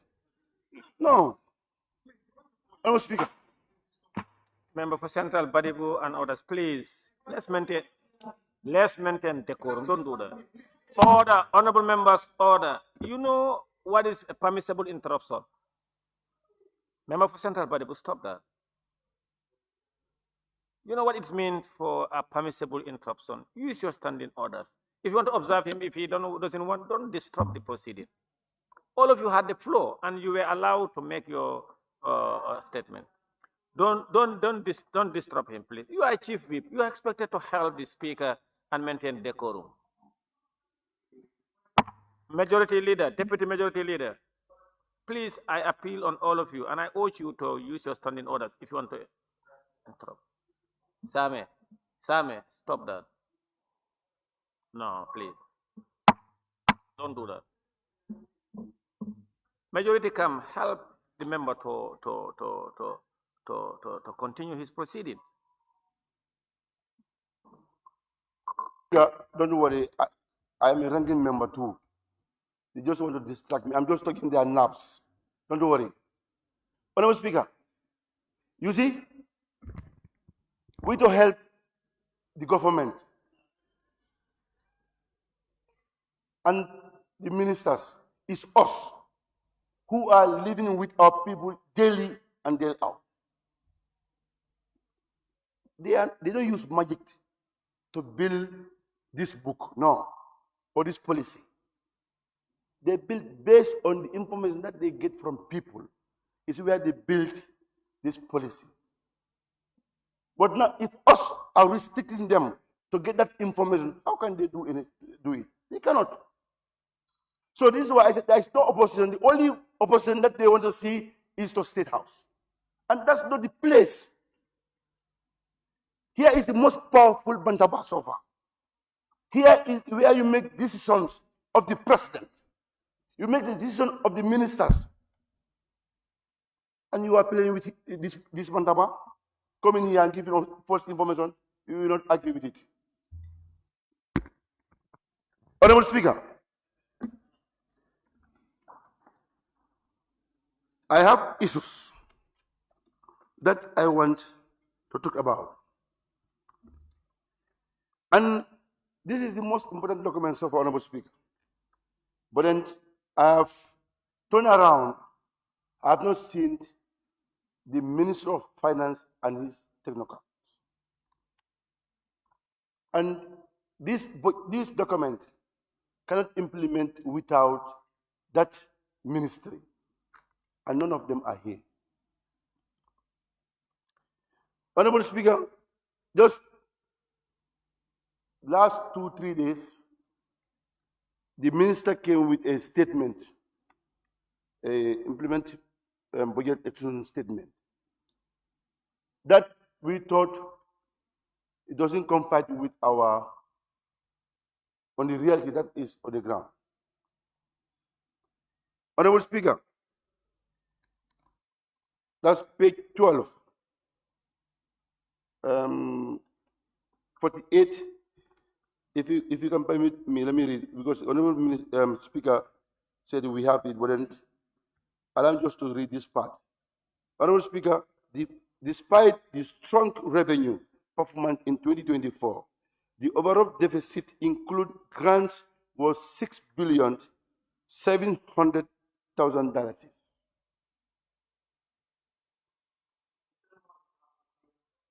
$1 million. That's what we have called it here. But then if you went to the budget implement, that the quarterly budget performance brief, the minister, what he gave us here, They have scored advance in their revenue collections. That we must applaud them for that. But then the grants on program grants budget support, $3 billion, $10 million was budgeted for this 2025. None are yet to come. But in 2024, what I have checked on the budget overview of revenue and grants financing. That's page 3 of our estimate, approved estimate. That's 4,428,720 that was given to them. But if you go to the document that he gave us, that's the DAS. Means the information that the minister gave us here, I don't know where I get this information, but it's not accurate on the document that he gave us. Honorable Speaker, you see, we don't have problems if you do it right. But the little knowledge that we also have and research, we go for it. Then we can make our basis on it. But you cannot come here and give us, just go and read and go. No, you don't help us as members of parliament. We deal with a book. That's the national document, that's the budget. That we have approved, we have not seen it there. Then means there is something wrong somewhere else. And I want the Minister of Finance to be conferred on the work that he is doing and give us accurate information about what he is doing. Honorable Speaker, let me just go forward because members also talk about many issues here that I don't want to go through. If you go the issue of these procurement issues, we need to look at on our government side. Honorable Speaker, I don't know what monitored that our offices will be able to tackle. Procurement officers, Honorable Speaker, they are dealing of procurements, Honorable Speaker. I have not seen any transparency in that area. I think in 2021 we passed a bill for this GPA Act, but then I think they are not trying to implement that one because it's so transparent. Whatever you do is transparent. But the procurement officers in this country, Honorable Speaker, the hard fact is that the way they procurement their issues is not in line, Honorable Speaker. And Honorable Speaker, the issue of state-owned enterprises, especially NAWEC. I have a big issue with NAWEC, Honorable Speaker. NAWEC, every day they collect cash power from our citizens. And NAWEC themselves cannot handle their operations, Honorable Speaker. Today you buy cash power, you are deducted directly from that cash power. Cash power is expensive, Honorable Speaker. Yes, there's a project, there's a World Bank project that brought this rural electrification, their meter to from $8,500 to $500. It's a good move. But after that, getting that cash meter, what will be the purchase price of the cash power now? You buy 500, it doesn't take you 2 days, 3 days, it finishes. Honorable Speaker, how does it reach? This is my problem. You buy for $1,000, it doesn't take you 2 weeks. Honorable Speaker, I think the Honorable Minister, you need to shed light on this issue. I'm a living witness, Honorable Speaker. You buy cash power, it doesn't take you days, it finishes. We want to know what caused that. That is whereby we can able to build the institutions. And, Honorable Speaker, NAWIC and water, to them to separate is important. But then we want NAWIC to look their staffing. They are overloaded staff. You can go to NAWIC sometimes, you find people sitting around, they are not working. At the end of the day, they just pick salaries. Honorable Speaker, I think NAWIC's issues to be looked at. Honorable Speaker, the issue of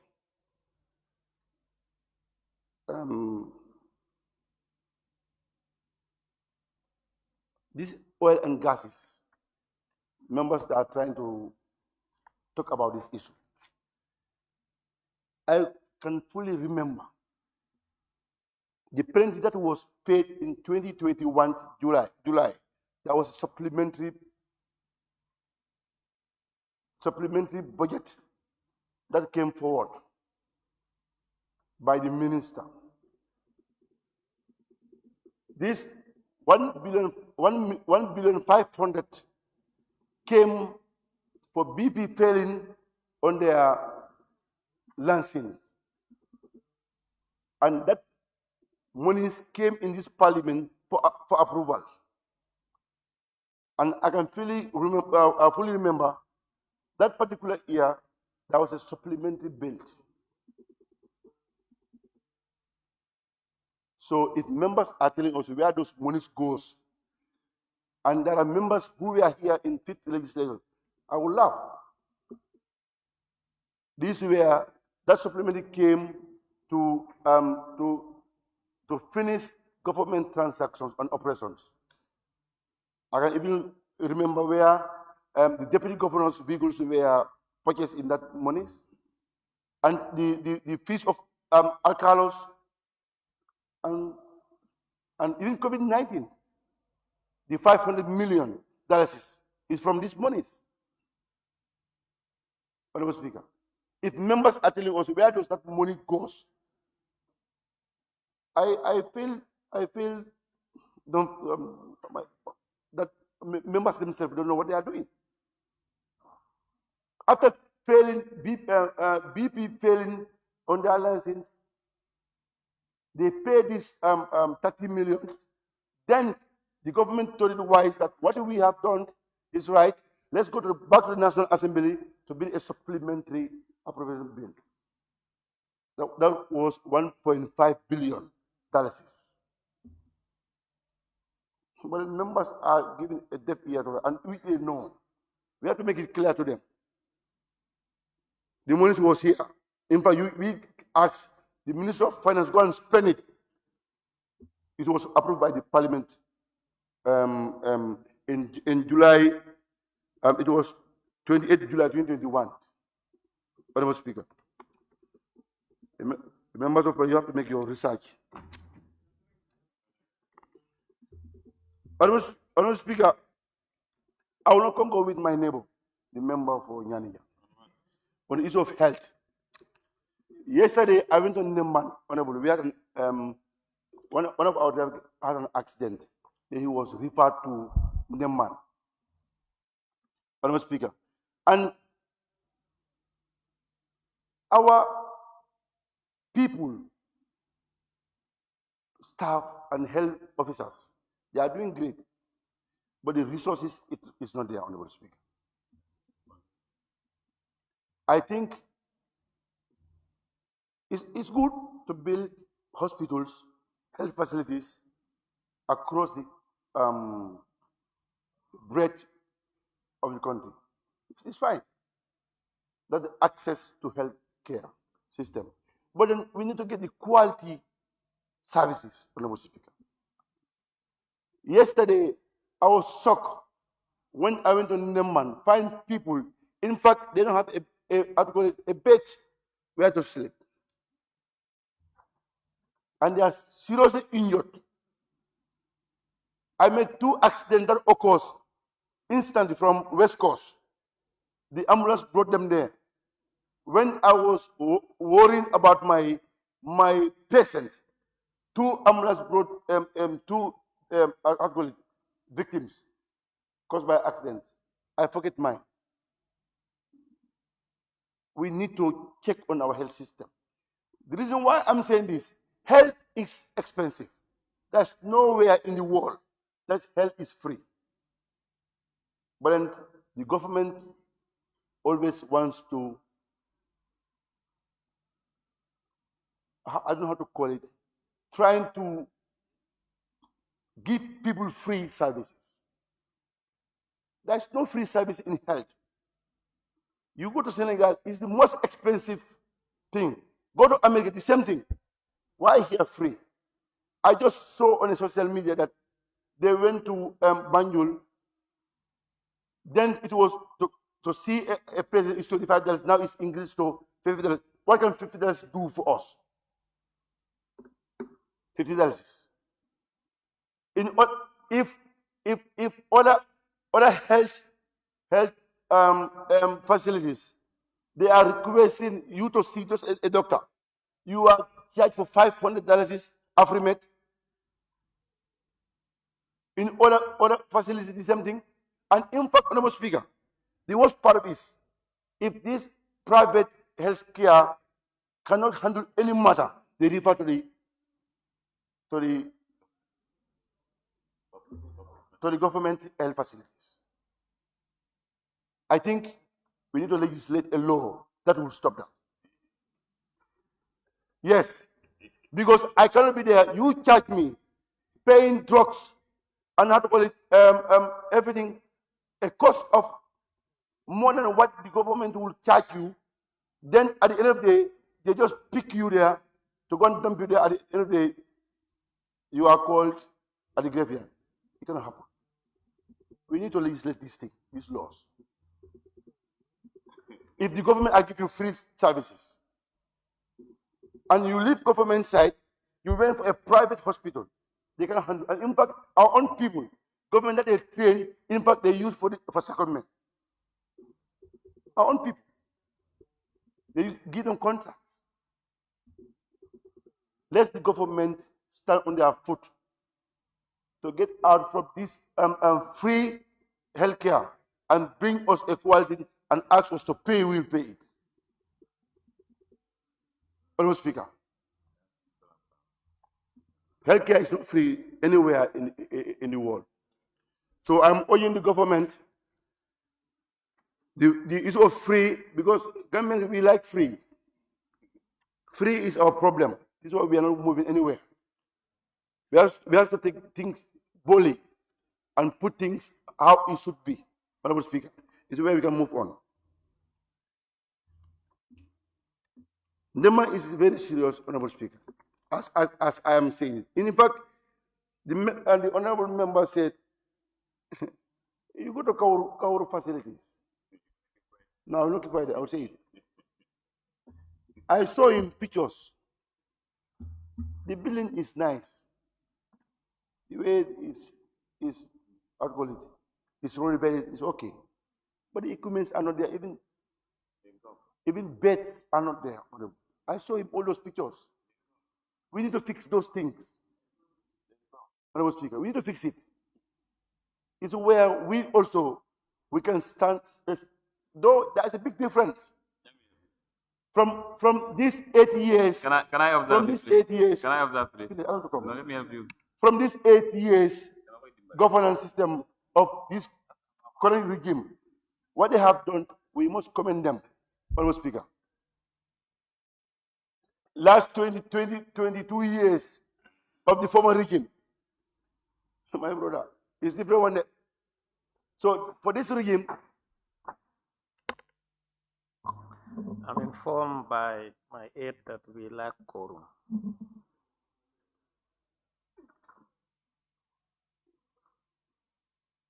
Majority Leader, I'm told that we lack quorum.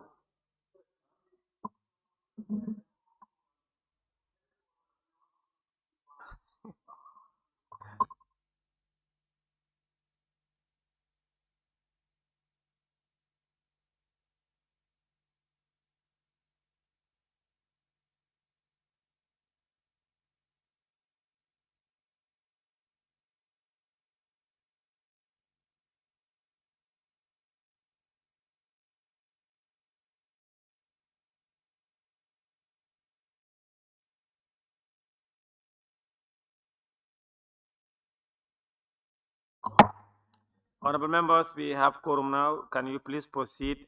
Continue, the member for Lower Salom. I think we need to check on our health system and we go away from this free issue. Honorable Speaker,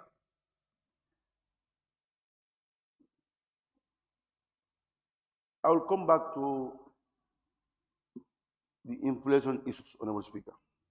Yes, of course, the member for Wuli said in document is fine. Yes, I agree. But if you go back to our living cost, it's expensive. And we all agree on that. Honorable Speaker, it's only in our country where two currencies trade at once. Where if you come as a trader, I want to buy things from you. You ask me whether it's safer or dollars. It's only this country where it happens. Senegal, at the border, you leave your dollars or you put it in your pocket until you come back. But here, in our city of Banjul, they will ask you safer. In fact, if they even give Uncle respect, they could have asked dollars. In fact, they put dollars first before safer. But they will ask you safer or dollars. And today, where we are heading to, the exchange rate of dollars of safer is $630 for their 5,000. Yes, I think, Honorable Speaker, the trend that we are going, the Honorable Minister of Finance needs to look on this issue. It's only Gambia where you will go on a stick. They will ask you, do you have $1? Do you have dollar or euro? Go to other countries. In the airport is where you can drop. You make your changes and you put the change and you use your passport, you change monies, and you put a receipt in your pocket. For instance, South Africa. If you spend your money and you want to come back, you want to change it again, they will ask you the receipt that you have changed. The receipt that you have changed at the airport. If you cannot produce it, then they get that money from you and charge you. But here in our country, the reality is different. And I guess the Minister of Finance need to bring a law that will help us. Even where it's a free market. But then our sovereignty also belongs to us. All these protocols that we are saying, we honor them all as it can be. But our neighboring countries, they don't. Because they are trying to safeguard their economy. So for us also, it's duty bound on us to safeguard this country. That is Dallas. Honorable Speaker. The way the trend is moving, I think we need to check on this issue. Honorable Speaker, let me use this opportunity and take the last, which I don't want to talk about. Because people thought that it's a success. I don't want to say it's a failure. It's about this Alport issue. I have a PP framework agreement, Honorable Speaker. But then members of parliament are saying it's a success. That after 2 months, they announce that there is no ship at the sea. You cannot call it a success, Honorable Speaker. And now you yourself now going out and give that publications to the internationals. They would ask a question, what happens to that country? And how much vessels are registered from their agreement date to date and compared to previous years that they are using our human capital, human resources, our equipment, yes? But Gambians, we don't want our own Gambians to go forward, Honorable Speaker. Because the issue of this sabotage system has to stop. Make sure you own your country first. If these people came in from 7 o'clock, they take in charge up to 6 o'clock. When you are in office in those days, you came in office 9 o'clock. You start work 11 o'clock or 12 o'clock by getting breakfast. After 12 o'clock, from 12 to 1 to 3, you are on TikTok. How can you move? How can you move when I speak? Here, I think the issue of masla has to stop. Here, after throwing the burden to the principal, sometimes this country, you don't need masla. You have to be a dictator. You either jail or you will don't cut it. Yes. Hello, Speaker. You don't leave people like that the way they want to operate. Hello, Speaker. You cannot use it. Honorable Speaker, point of observation, point of order. Point of order. As point of order from member for Central Badibu.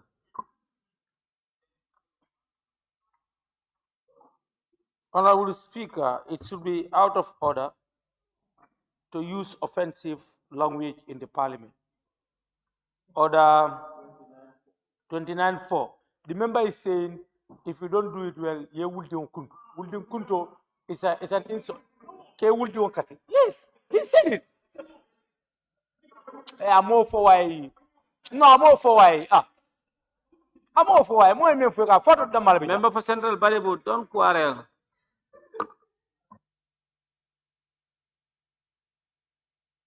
Yes. Member for Latikunda Sabaji, yes. Yes, please. Member for Latikunda Sabaji, yes, please. It's a big insult in Mandinka. Central Body will huh? Yes.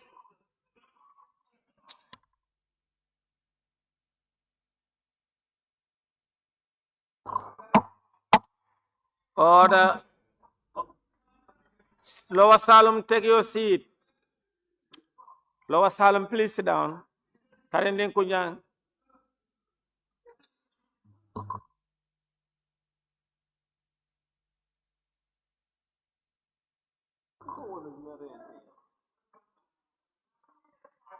Honorable members,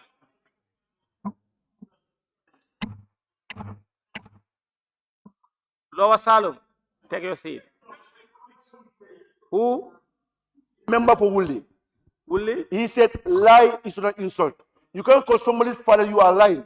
Here, if I said your father you are lying, it's an insult to you, my brother. And he said to the president, he's lying. That point of order is on him. We are not making comparison. The point of order.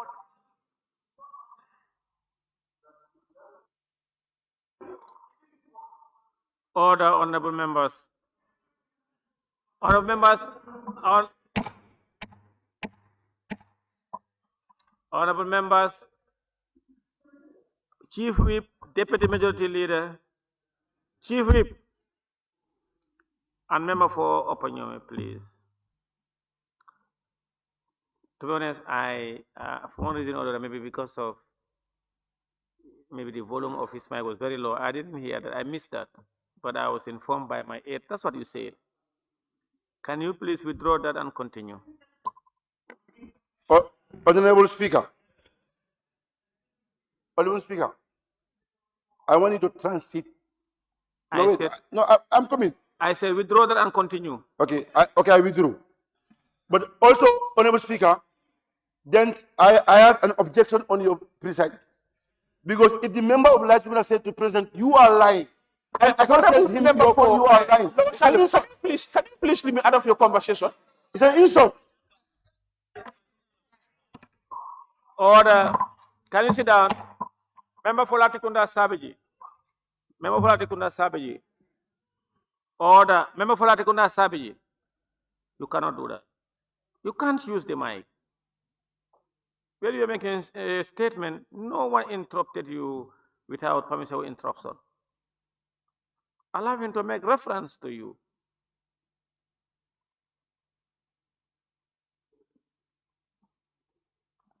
Let's proceed. Yes, I am not fairly treated by you, Honorable Speaker. Yes. Honorable Speaker, I didn't hear that. I said I am not fairly treated by you, by your judgment. Why? Your judgment. Because is not an insult. But you can't tell somebody, fathers, you are lying. And you allow to go like that. I can't, no. Let me proceed. Then, Honorable member, please take your seat.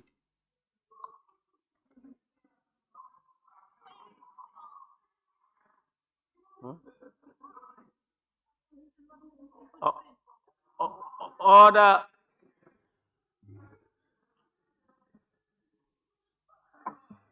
The problem of this assembly is members who served more than one term. And even in African context, you look at by their age, they are older than all of us here.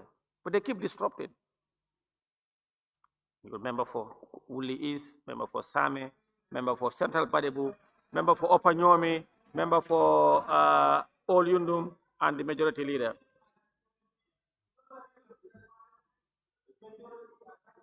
Yes, they're included. I mentioned them. I mentioned all of them. No, you are disrupting the proceeding. Honorable member for Lower Salem, I made my ruling. You know, when the member for Latikunda was speaking, there was a point of order by the majority leader, but it was misplaced. The majority leader sought for me to rule him out on the basis that he was using an abusive language against members of the National Assembly, which wasn't in order. That's the honest, and that's the standing orders. But if the statement was wrong, and that's what you believe, you could have raised it in an appropriate standing order. Honorable members, please. No, you cannot use it. Chief Whip, you cannot use your mic. You cannot do that. Can't speak. Maintain decorum. And you, as a member of parliament, you made a statement. Someone said it's an abusive language. It's unparliamentary, which I have to rule. I am obliged to rule on those things, whether for or against. And if somebody said what someone was said was a lie, there was no rules or law that restrict members from rising to a point of order that was unparliamentary. There was no one who rose to a point of order to state that that was unparliamentary. That could have been probably the best point of order the majority leader could have used at the time. But I made a ruling on that. You could not have bring that back. And when you look at when you read your standing order, speaker's ruling are final, unless on a substantive motion. You cannot question that. And I made ruling on your that phrase. I said it's unparliamentary. Withdraw. You did that. You did the honorable thing. Continue. Yes, but then 29.4, I have not insulted any members of parliament. Honorable member for Lower Salem, I made ruling on that. Please. Yes, no, but then also I have no right also to defend what I have said. Now, honorable, that one is history. Maybe next time, not now. It's not debate for today. Okay, Honorable Speaker, what I was just trying to put across is that we cannot be paying you our national coffers. You sit in your office of the corner and said, because of I don't support President Barrow, that I will not do my work. This is why the output registered success, which I say is not success to you and I, because these people are making monies out of us. You've been in opposition that because of, I don't like President Barrow, I'll sit on my corner, I will not come until 9 o'clock. 9, 10, 11, I will start drinking coffees and bread meals, breakfast in my office. 12 to 1, then you close, or you are on TikTok. How that doesn't be at the end of the day, you blame President Barrow of not doing his work. And when you should be the judge, supervisor of that president. But you only have that intention that let me sit in that seat. Opposition should help the government and criticize issues on issues that are apparent in reality. But you can't sit just in your corner, get your coffee, just to try to. Governments are smart now. What has transpired in 2016 will never happen in this country. And members of parliament saying that the MPP government is falling. I said you no to that. Because the trend that this country is moving, people have seen reality on them. There are the people are saying there are lack of electricity, and this government is giving electricity and water. Other part of country, the same thing. Today, go to Kiangs. No matter what, they oppose the president, but development is going there. Then we have a visionary leader then. That doesn't work for ballot box. But in previous years, you do for me, I do for you. President Jammeh was the former president. He went to the Kiangs and suppressed them. And that is what happening in this region. He wants to Badibu the same thing. Today, the member for Badibu will say that he has restarted development in his constituencies. Point of correction. The Badibu Kenya road is finished by the President There is a Barrow. point of order from member of Central Badibu. Yes. Can we hear your point of order?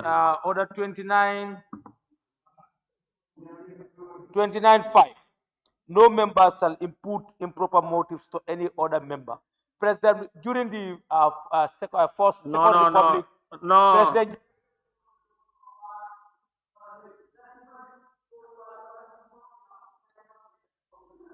No, honorable member for Central Badibu. No, honorable members, you rose a point of order.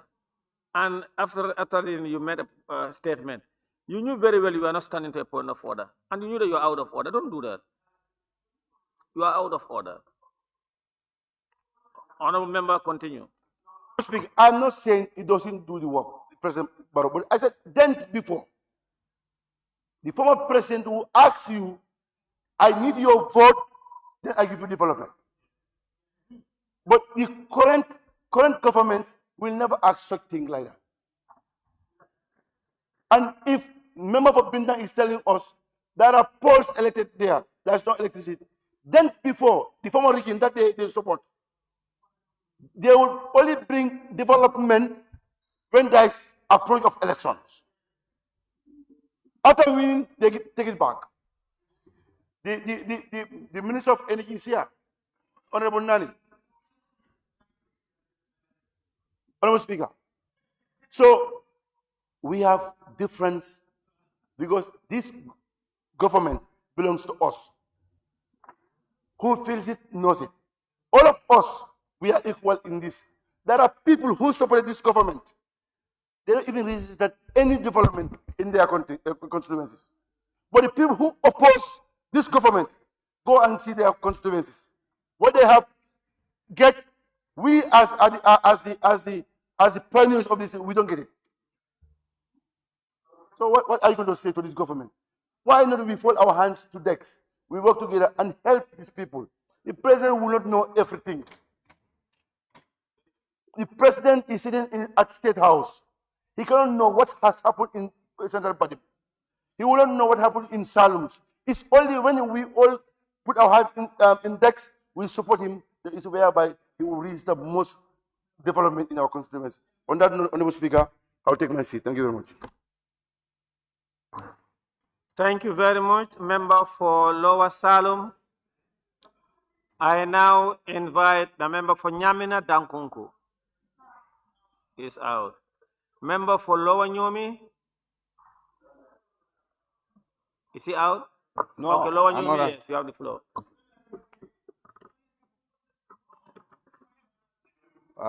Honorable Speaker, may I first recognize the presence of His Excellency, the Vice President, Cabinet Ministers, technicians, and all here present.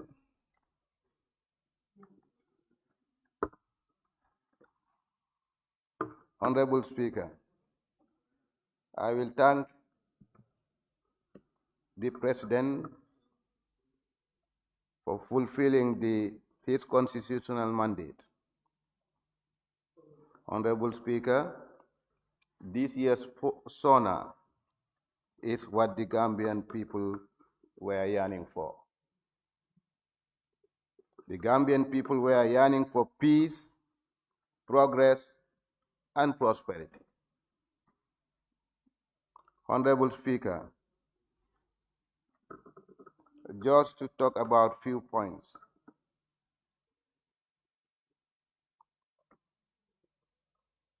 Honorable Speaker, let me start with transportation. Honorable Speaker, I will thank the Gambia Ports Authority together with Gambia Ferry Services for rehabilitating both the Kunta Kinte Ferry and the Kanilai Ferry. They are both operating right now. I will applaud them for doing so.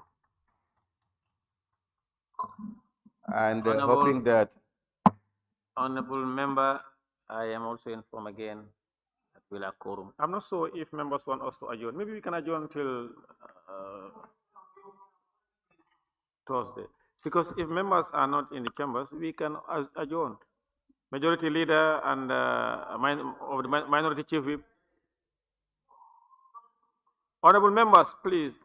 Honorable Majority Leader and the Chief Minority Whip, please get your members in.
Can we suspend for 20 minutes then? Well, if members are not here, I'll be obliged. I'll be obliged to suspend. Huh?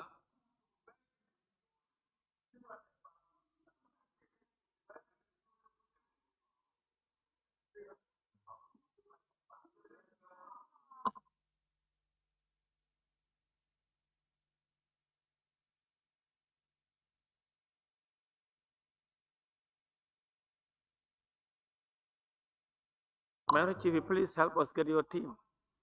Majority Chief Whip, Majority Chief Whip, and Minority Chief, can you go out and whip your people in? Minority Chief Whip, can you go out, please?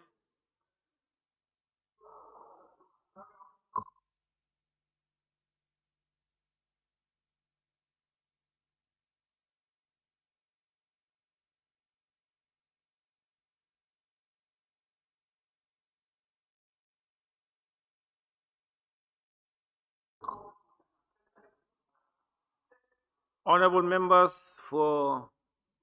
please, Fonyi Bintang, Latikunda, Sabiji, and others, help us stay so that we can continue to have. Honorable Speaker, address the way they talk to members. That's why we left.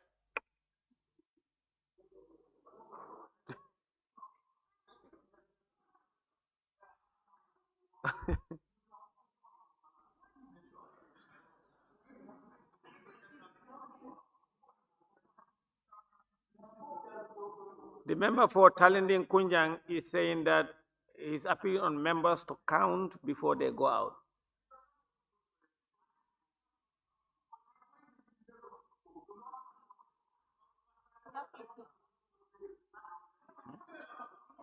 Thank you. We can proceed.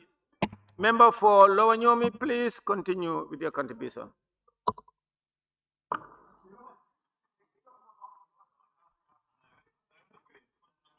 Okay, let's proceed now. Honorable Speaker, let me continue by mentioning, by talking about infrastructure. Going throughout the country, you will see a lot of developments, particularly in terms of road construction. I will applaud the present government in doing so, but appeal to the government for them to consider my constituency of Lower Nyomi. Honorable Speaker, energy. As the President mentioned, 90% will be achieved by the end of year 2025, which I really agree with, but I'm still appealing to the present government that for them to consider my constituency of Lower Nyomi, including the island of Jinak. Honorable Speaker, on trade, I'm not gonna say much about trade, but I will just mention the burning issue of the day as highlighted by some of my colleagues, that is cement. Honorable Speaker, the cost of cement is skyrocketing within 1 month from $425 to $525, $100 different. That is too high. I think the government of the day should do something about this. Honorable Speaker, on health. As mentioned, number of healthcare facilities were built and 32 new ambulances were procured by this government and distributed. But my constituency of Lower Nyomi are yet to get one. Therefore, I'm appealing from this government to consider my constituency of Lower Nyomi for an ambulance. Honorable Speaker, sports. The sports ministry, they are doing well, particularly in constructing mini stadiums throughout the country.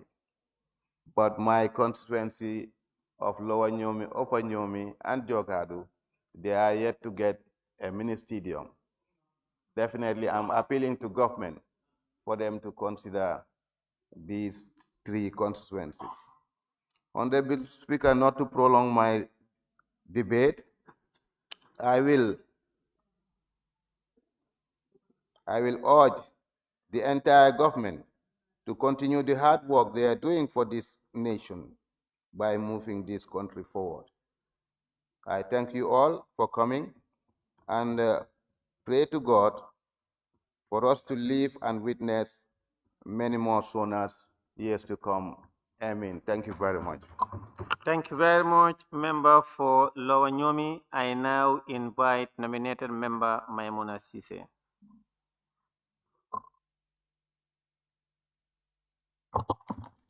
Thank you, Honorable Speaker, for giving me the floor.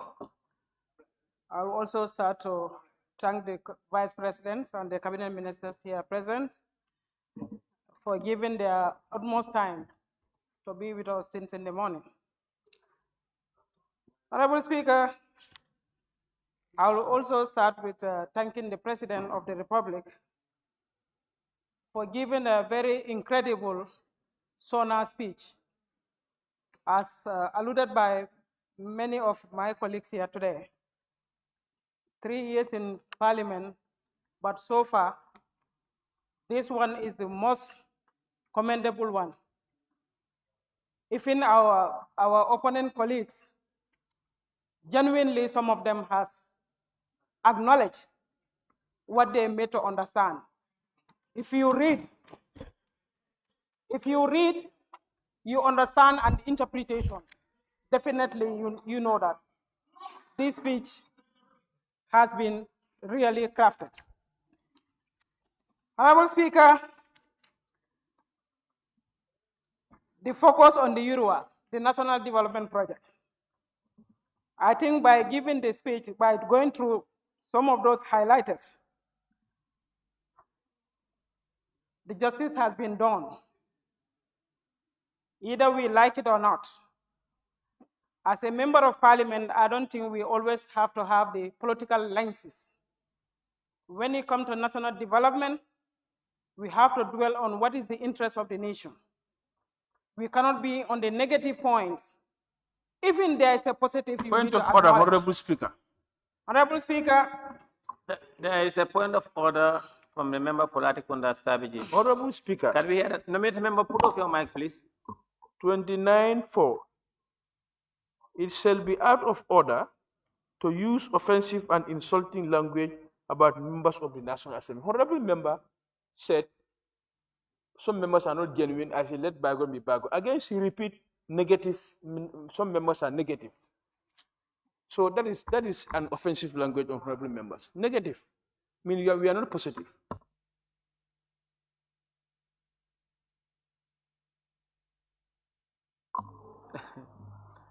Um, 29.4, it shall be out of order to use.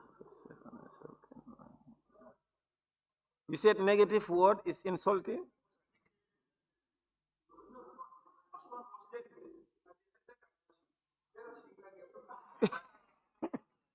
I mean, you rose to a point of order 29.4. It shall be out of order to use offensive and insulting language about members of the assembly. Is negative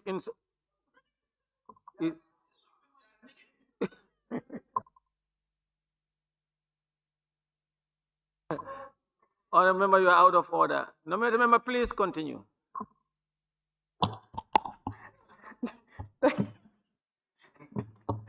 Thank you, Honorable Speaker.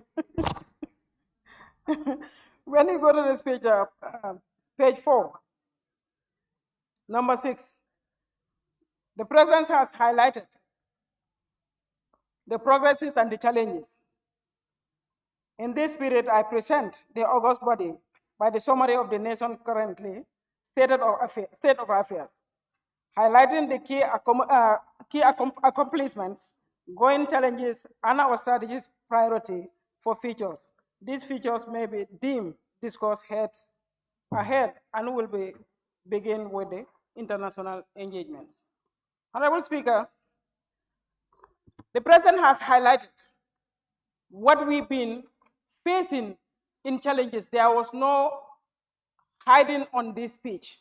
When some members can stand over here by condemning the President's speech, by saying that they cannot understand or they lose hope, I think those members, they didn't go through because they never attended the SoNA statement of the President. They feel too big to be attending the SoNA. They never go through. They cannot understand the language. So they just go by the flow, what people say, they just want to comment themselves. But Honorable Speaker, we have to be in this flow, this chamber, to protect our integrity as member of parliament. We are not here to be always attending or entertaining the gallery. The gallery was not here for us to be entertaining us. We are here to...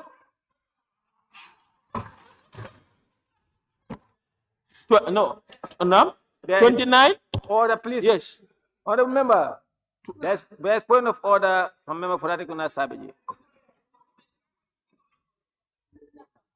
Honorable Speaker. Honorable member, please go ahead. It's please, can you address the member to not to be using negative words?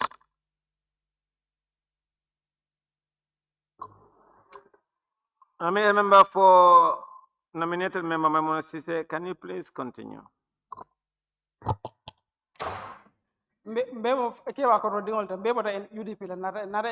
So we know how to deal with each other. Honorable Speaker, Honorable Speaker, there was a member also who stands in the floor. When the president gave the highlight of the OIC summit over here, and also being the chairman of the OIC, by indicating that what is happening currently in Israel-Palestine is not accomplished by any president or any government or any country whom knows that or stands by the freedom of people and freedom of liberty has been seized by Israel. And they've been condemning the president. The language they were expecting was not. The presidency is not a joke, and the presidency is all about diplomacy. You cannot use certain languages when you are dealing with international issues. Presidency is no child play. We might not like what is happening in the world, but you have a language to deal with it. And internal issues and international issues are so different. So diplomatically, I believe what the president said, that's why he can do. And in closed doors, what can happen in closed doors cannot be openly. He's a diplomat and he will continue to be a diplomat, and we applaud him for that. Honorable Speaker, national security. We have seen the CCTV cameras within the OIC areas, which we believe is another enhancing of the security in the country.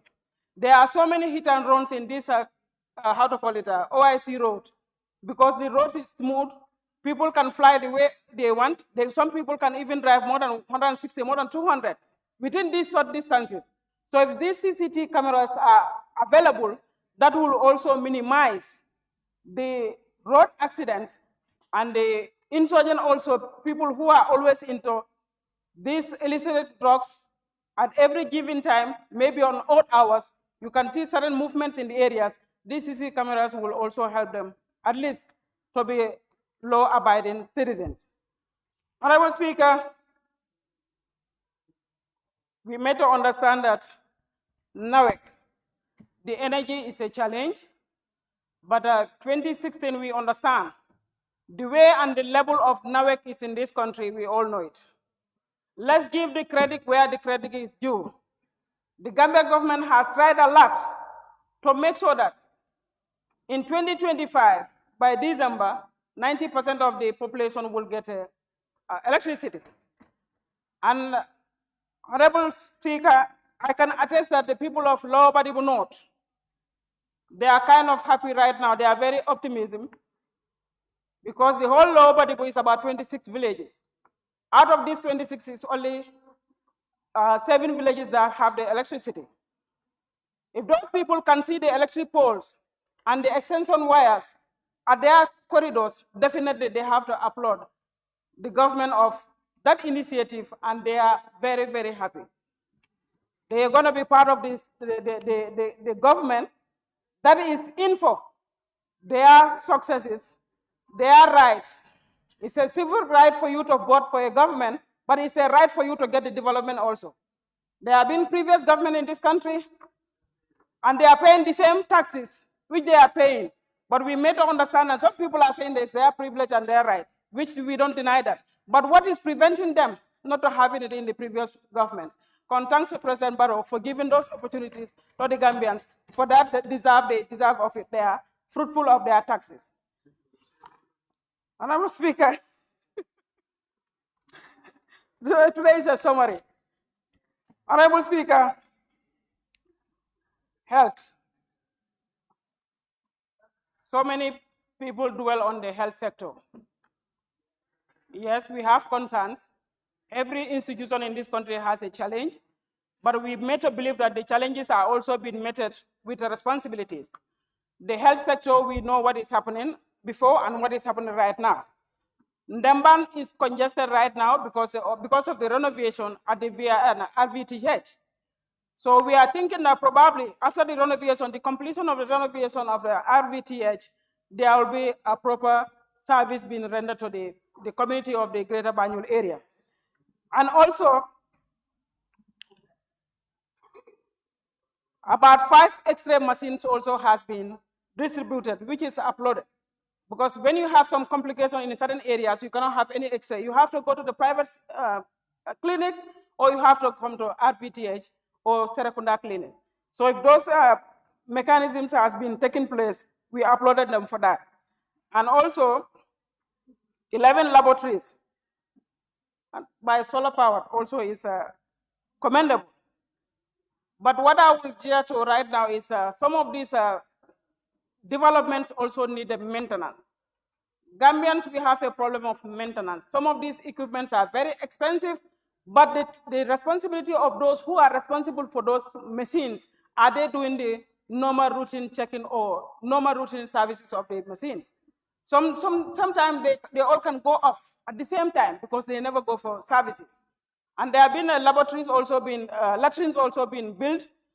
That also we need hygienes on those ones. Some of these clinics, when you go there, you cannot use the facilities. 4 or 5 days ago, I happened to drop a patient at Banyurunding clinic. I want to pray because the Makri found me there before they take care of the patient, but I couldn't use the service over there because of the condition. And the toilets over there, they are very good. But why they cannot be in use? Because the service, they're supposed to service it to be in the hygiene or to be in the cleaning side. I don't know, for some reason, their cleaners are not doing the justice to how to call it, the patients over there, which is very disheartening. And I even have to show my dismay to the nurse in charge by complaining that how can you allow the patients to be using this toilet with this condition, and we have a cleaners whom are being paid by the taxpayers. What are they doing over here? And every 5 minutes, somebody has to be checking on those toilets to see that in and out going over there, still now the sanity of that place is kept. I think some of those things we need to go through them and make sure that the health sector also, they keep an eye on people. If any employee is not doing what is right, at least the disciplinary action should be taken on them. But they cannot leave those people be idling in the hospital, in and out. You don't know what they are even doing over there. Honorable Speaker, on employment. People talked about how people are frustrated, or the youngsters are frustrated, and what are we doing about the migrations? I don't think there is anybody in this world who can stop migration. Migration is all as a humanity. We found it and we live with it. Some of the youths, you give them every opportunity for them to invest on themselves in this country. They rather prefer to travel to back way. I per se, I have my niece staying with me. He traveled to back way without my knowledge. After giving her my upkeepings to take care of my family, I traveled out and she also took the back way. Nobody can say that she is not taken care of. At least I have my 2 little corner stores, which can make me a survival, and they all are working within that. But still now, I cannot keep her there. And I have a brother of mine who want to travel. I try to discourage, not to travel, but I can give him the investment for him to travel over. For him not to travel, but the answer I have from him is, whatever you're trying to do, if you cannot take me out, you better leave it. So some of these things, you cannot eradicate it. And the government is trying to do everything possible to make sure that these backway trainees are getting trained. But some of them, they are denying themselves for that training. They don't even calculate. By having some skills that will keep me to survive if I get to Europe. Because some of the backway, they find it very difficult because they are skillless. You go to a certain country, you cannot communicate. You don't have any skills. Even they want to employ you, they cannot. The communication barrier is another thing. The skillless also is another thing. So unless we put continue the sensitization to make people to aware the syndrome they are trying to keep in their mind, it's not going to happen because the world are rejecting the migration. And anytime they reject them, where are you going to land it? It's back to your country. And you cannot blame the government for that. And I made to understand that some people are complaining that these migrant people, 1,000 people being trained, still now they all couldn't have a job. Yes, they couldn't have a job, but still now they are trained. And the more they are trainable right now, the more the life will be easy for them. Because if the government cannot employ them with their skills, that can give them another opportunity for being a survivor. Honorable Speaker, gender. The gender and children, social welfare. I think Gambia, we need to try to upgrade a little bit about the child fare fund, because what is happening sometimes, children might be having some family members, but by taking them to this orphanage also, still now it's not enough. The government is doing everything possible, but at least when the child, especially with the disabilities, sometimes their condition is not as expected what we expect from them. We might not expect them to be as a Westerners, but at least their conditions, we don't want them also to feel like they are left out. Those children, sometimes the mentality they are having is because the way I am not taken care of. And we need to put some mechanism in place to make sure that from their infant age to where they're going to be thrown into whatever they feel like to be at the end of the day, but we have to work on them. So many people are going through trauma because of the appearance of their conditions that also need to be improved. You visited some of these orphanage buildings. Sometimes we don't get it the way we want it. We also need to be focused on those children also to try to build up their mind. The strategies also that will make sure to commensurate with the system we want them to be part of it. The education system, we want to see that. These madrasas also, some madrasas in this country, Honorable Minister, I think you have a very big task in your hand right now, because some of these madrasas need to be visited. We have just seen that what is happening in, I think it's Sukura Dema or somewhere, when the skin disease is happening in the madrasas or the majlises, but have they been reported on? Unless when people capture it, they understand that these things should be published, and with the publication, the government has to intervene. And these madrasas, I think, by integrating them into the system, you need to have a countrywide tour to identify those who are very likely can be easily transit to the system, and the other ones need to be built up to be part of the system. Honorable Speaker, Women Development Fund. I had a member complaining that 396 million for 136 people is very minimal. When those women share that amount, it doesn't give them even $1,000 per person. Honorable Speaker, I don't think the honorable member understands the language of the Women Enterprise Fund. They didn't say Women Enterprise Fund. They say Women's Enterprise Fund. It's for the groups, not for the individuals. And anytime those funds, before they get access to those funds, they apply it. And by doing that application, they always comes with a program or a business proposal, what they would like to do. Sometimes the fund they allocated to them is limited to what they requested.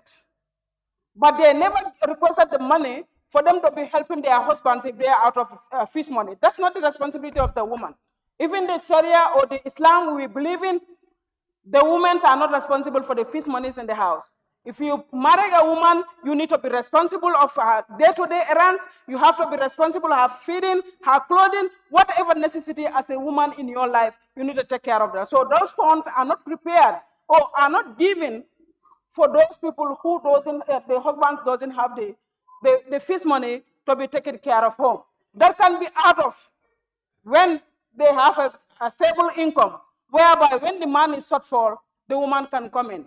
But it cannot be they pass for the husbands. I don't think that's what the purpose of the that's the purpose. You better stop it. That's not the purpose of the fund. Honorable Speaker. Honorable Speaker, the Constitution, the most darling of the Gambians. Honorable Speaker, the Constitution of the Gambia, it should be a concern of everybody. But I think some of the members, I think sometimes I don't understand how do they even speak, or when they speak after they go sleep freely. I cannot understand them. Because the members of the parliament, our role is to make a law. Executive is to enforce the laws and the policies we make over here. So if the National Assembly members can stand here by preempting that the Constitution is coming back on the 7th, we're going to reject it. Sometimes I think they base their argument on sentimental and political lens they put in their eyes. They don't want to see, they don't want to hear, because they have a mission to serve. Honorable Speaker, this country belongs to all of us, and patriotism is one what matters. This country cannot be driven by an individual or a sectional group who feel like what is not in their way, the country has to be stagnant. This country is way more than that. We have been stagnant with Jammeh for 22 good years, but I think we have liberated ourselves, we earn our freedom, and this freedom will be continue to be last in this country. Honorable Speaker, this constitution passed and not to pass, this government is here to stay. This government is here to stay, and the government has given the liberty to any Gambians to exercise your constitutional right. And I think that's a testament of what is happening even in this various parliament right here. And some are saying that in the constitution, we need a thorough consultation. What kind of consultation do we need again? What is in this constitution we cannot verify or we cannot interpret? What do we need again?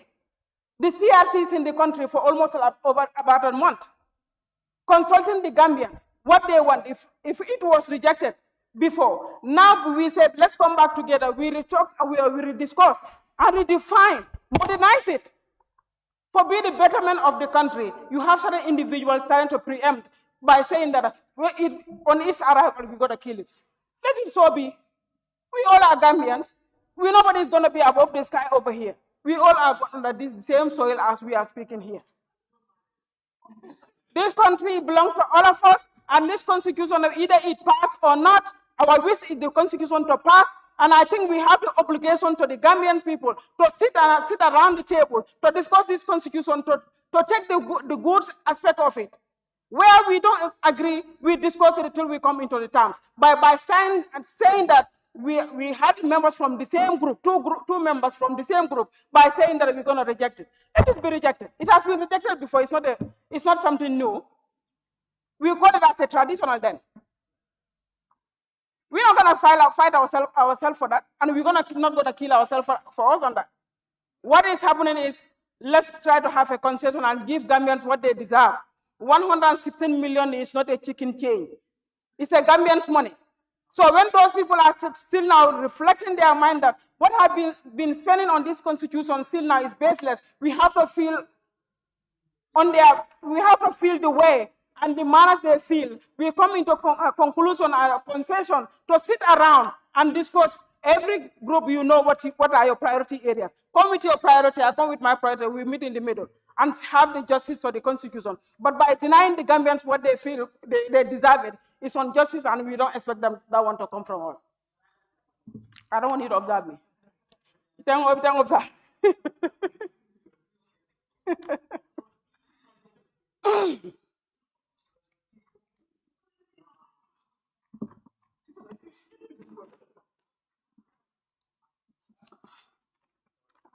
I'll be the holler. No, I have my last part. Yeah, Honorable Speaker, my last comment will be, I would like to thank the President, but starting with the Majority Leader, for his leadership demonstration he performed last Thursday after the SoNA speech, by facilitating the President to meet the various groups, the majority groups and the minority groups. The President visited both the groups, and we have a fruitful discussion. And that led him also to meet with his political father, the friend, which is a party leader, and they have a very good, fruitful discussion. And within the discussion, he highlighted one key point, which we all have to adhere to that. We might have differences, but let's have a difference in policies, not a difference in personality. Honorable Speaker. Not a difference in Honorable Speaker. Nominated member, Memona said there's a point of order by the member for Latikunda Sabaji. The matter before us is what is your point of order? Issues of locker room should not be deliberated here. If the President visited other areas, that is out of the SoNA. Look at the debate on the State of Nations address. That is what is a matter before us. So honorable member is deviating and deflating.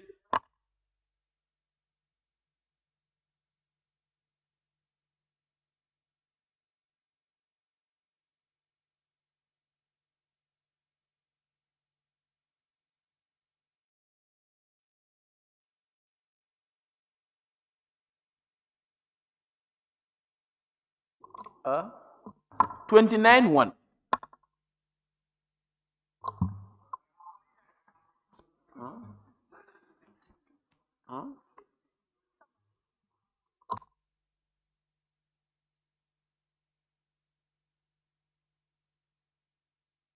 Yeah, Honorable Member Falarikuna Sabaji, can you please repeat your point of order?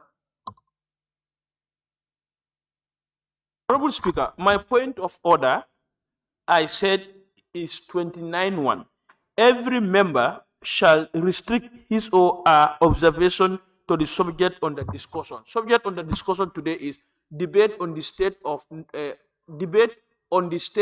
nation address SoNA 2025 by His Excellency the President by His Excellency. So why is the member talking about local room issues after the SoNA?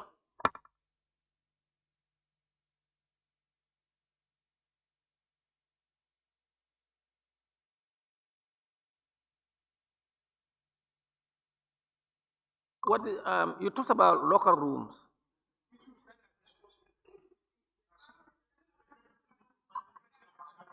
Yeah, can you please make a point of order? Let me.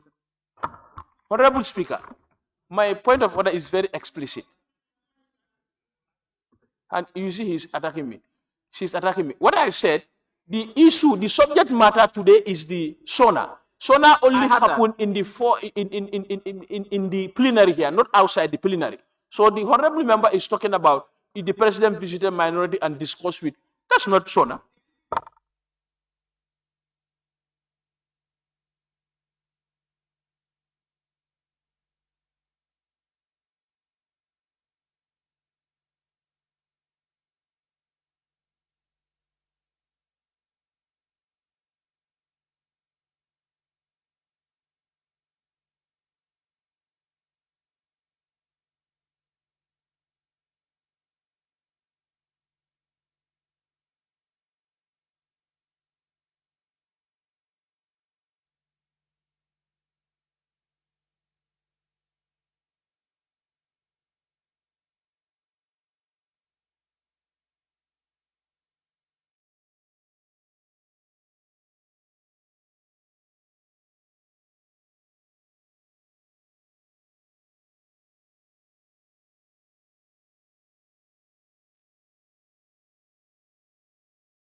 Honorable members, please order.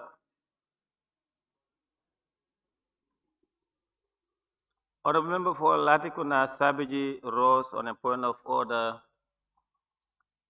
29-1 content of speeches that every member shall restrict his or her observation to the subject under discussion, and in this instance is the State of the Nation address. The nominated member Maimuna Sise, in her contributions to the State of the Nation address, of course, which is not limited, we've ruled over it here. I made a ruling that it is within the earth and the sky, and of course on all lands within the jurisdictions of the Gambia. So it is not only limited because members themselves argued that it wasn't limited only to the booklet or to what happened within the chambers. And on that fateful day, what the nominated member is saying and what we witnessed was historic in the sense that the president visited both the minority and majority caucuses, which of course was held by all groups. And if the nominated member is making reference to those good initiatives and that we hoped it continues, it will only further embolden the bond of togetherness that Gambia is known for. So, and I think she's in order to have stated that, and it further affirmed the president's commitment and his assertion here that when we are serving the nation, we must put politics aside. So she's in order. Maimuna, continue. Nominated member Maimuna Sise, continue. Thank you, Honorable. No problem. He's a human. He is a human. So I take it in good faith. I'm not bothered about. Honorable Speaker, for conclusion, that's what I want to assert by quoting the president, quoting court, by saying that this is a nation building and he cannot do it by himself. And he needs every Sunday in this country to join hands to make sure that the Gambia we deserve, the Gambia we expect to have. We cannot continue having party politics every now and then. When politics is necessary, we have to do it. But when we are in this family, this chamber here, what we need is a unity to have a common goal, which is the common goal and the interest of the Gambian people is to have a peace in this country. I thank everyone. Whoever is feels tormented by missing the picture of the president, I am sorry for you. Maybe next year, SoNA, you can work on yourself and be a man and a gentle to be here. Thank you, nominated member Maimuna Sise, for that contribution. I now give the floor to the member for Tumanna. Assalamu alaikum. No greeting, no nothing. Honorable Speaker, I want to register my disappointment. My disappointment in the way the proceedings are going. Because today I'm seeing people here, my colleagues here, who are calling the president, you are lying. I am very much disappointed in that. I am very, very much disappointed. And definitely speaking, Honorable Speaker, that has to go that is too far. That is too far. If other members can be cautioned to not to cause another members, you are lying. And somebody called president in front of everybody here, saying that that statement is a lie. And we all heard it. And nothing has been done about that. It's a very big disappointment. I'm very much disappointed. I think we need to respect each other. We need to respect the leadership. In fact, we need to respect the seats. Definitely speaking, that is too immature. That should not be done. And definitely speaking, Honorable Speaker, you yourself should take an action to that. My disappointment is that honorable member of Latrikunda and you yourself. Hey, honorable member for use your left hand. Yes. Order. Order. Honorable member for Tumanna, take your seat. Honorable member for Latrikunda Sabji, please sit down.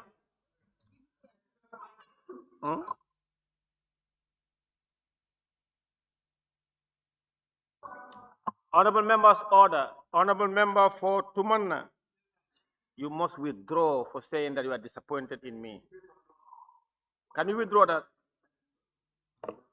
No. Honorable member Tumanna, withdraw that. No, but no, sit down. I am disappointed. Take your seat. Honorable member, you must withdraw that. Honorable member, you must withdraw that.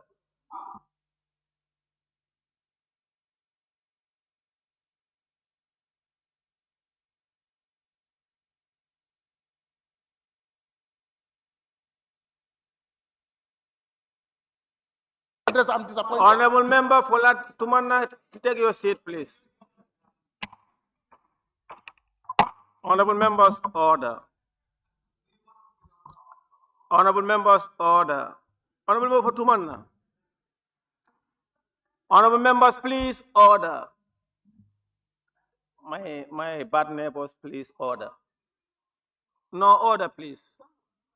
Honorable members, order. I'll come to you.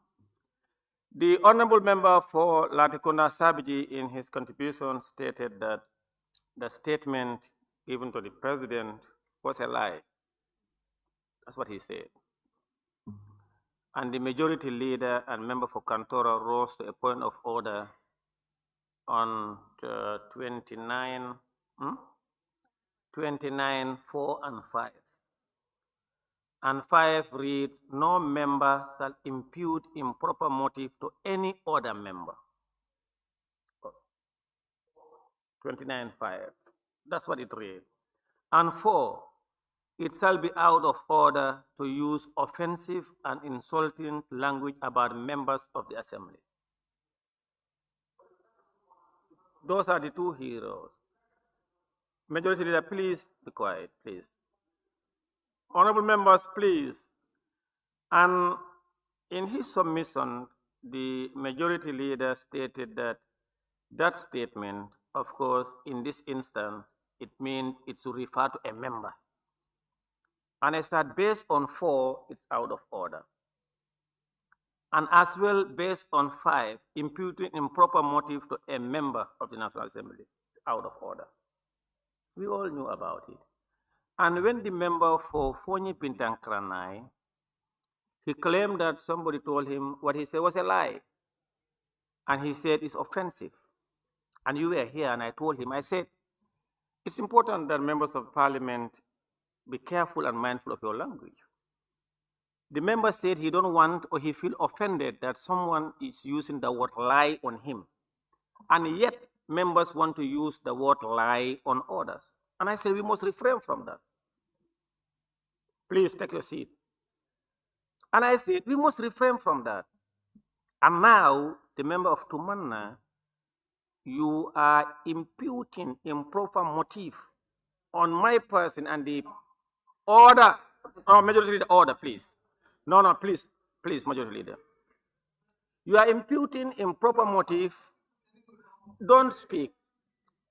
Don't speak. Honorable members, order. Allow me to run the assembly. You are imputing improper motive on the speaker. That you are disappointed because he said the president was lying and I allowed it to happen. You are imputing improper motive on me.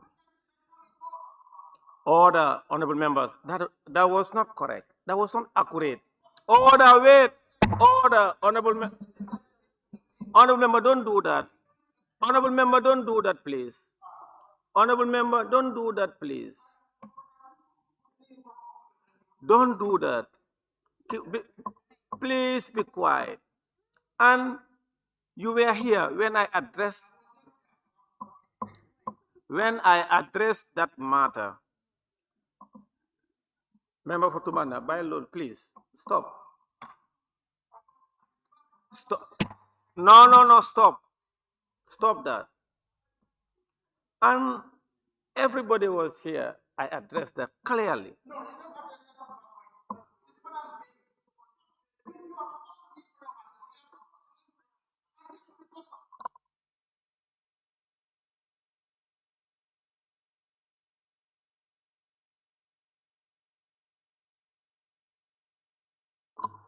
Honorable member for Tumanna, do you know procedures, proceedings, and processes of parliamentary proceedings? Do you know that when I'm speaking, you are not supposed to speak? Then why are you doing that? You are deliberately disregarding the law and proceedings. You know you're obstructing proceeding. Do you know that?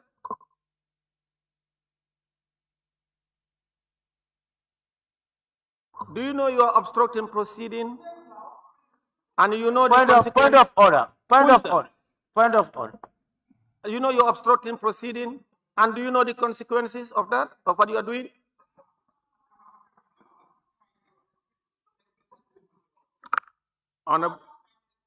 There is a point of order from Central Badibu. Central Badibu, can we hear your point of order?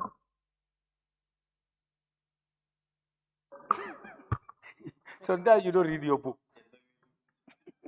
Speaker's ruling. In all cases where matters are not expressly provided for by these standing orders, any questions on procedure or order shall be decided by the Speaker. The decision made in paragraph 1 shall be based on the Constitution, the President's customs or what. The Speaker has already made a ruling on this matter. So why are you bringing it again? This matter has been addressed. Order sustained. Honorable members. Yeah, there's a point of order by the member for Olyundu. Honorable Speaker, point of order 27, subsection 2. A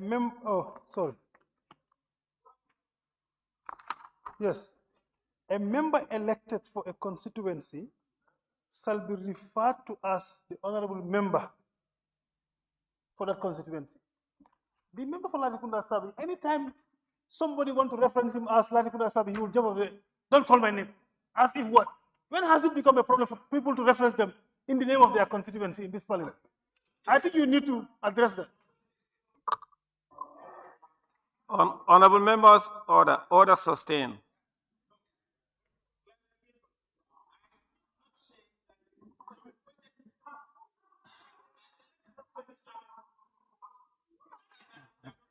Order.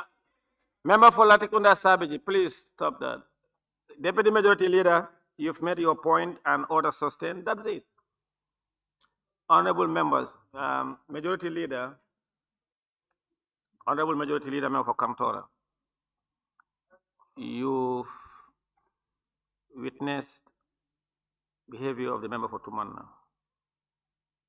which is unacceptable. And we all know the consequences of his behavior.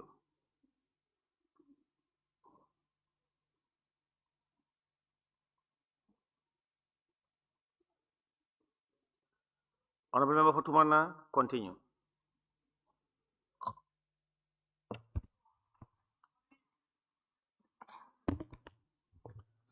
Honorable Speaker, I will start by saying that the draft constitution, I think we all need to understand that it is the mandate of the executive to prepare a draft and bring it to the parliament. So for that being the case, in 2020, government has prepared a draft by constituting CRC. And they prepared a draft and they brought it to the parliament. And it has been rejected. So now again, after 2-3 years, the same executive feel it fit to bring the same, to bring a draft for us to have a new constitution. Then they go and bring another draft. And in fact, still now, it's not like they have eliminated the 2020 draft and go and bring a new one, as far as my understanding is concerned. I think they have made some amendments. They maintain the 2020 draft and make some amendment and make it 2024 draft. What I'm just trying to put across is this document doesn't belong to anybody. This document doesn't belong to anybody. And this document is meant for the betterment of the Gambian people. Whosoever wanted to think that the draft constitution belonged to somebody, you are mistaken. So just take your time, please. You are mistaken. Especially you, Sao, you are mistaken. Honorable Speaker.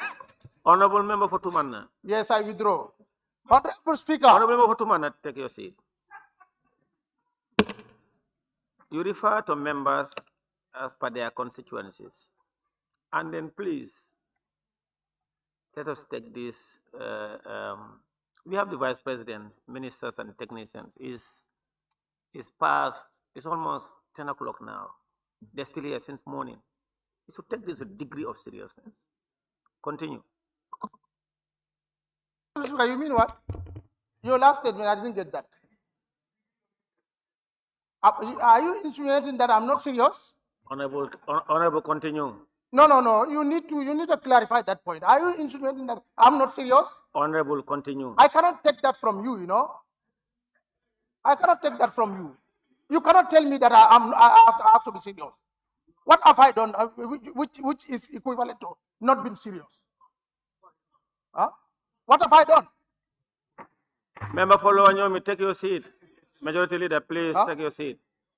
No, he should not mention. Majority Leader, take your seat. What have I done?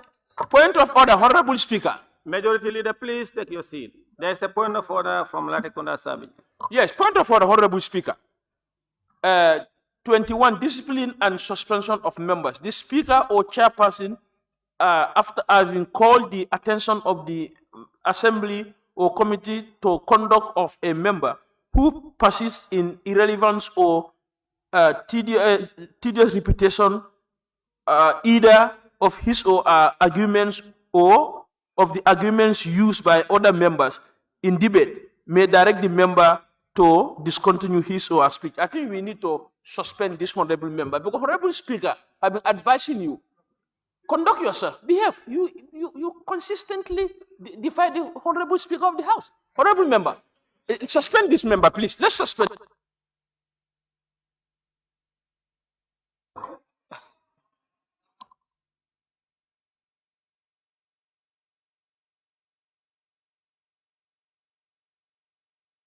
Honorable members, at the conclusion of his point of order seems funny and jovial, but it's serious.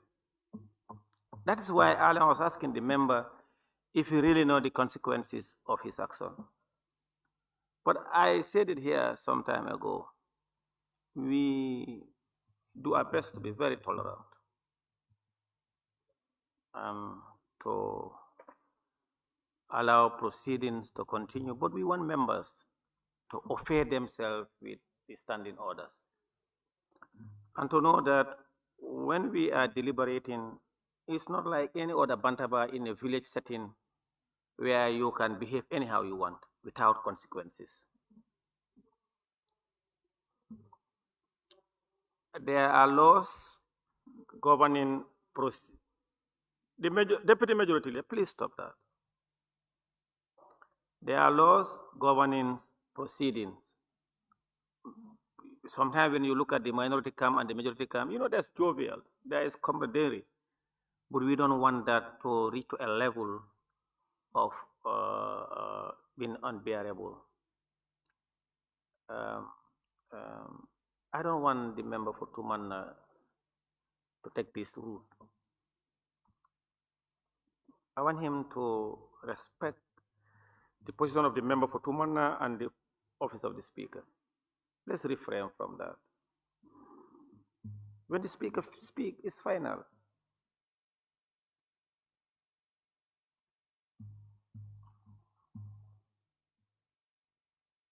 We will continue to be patient and tolerant because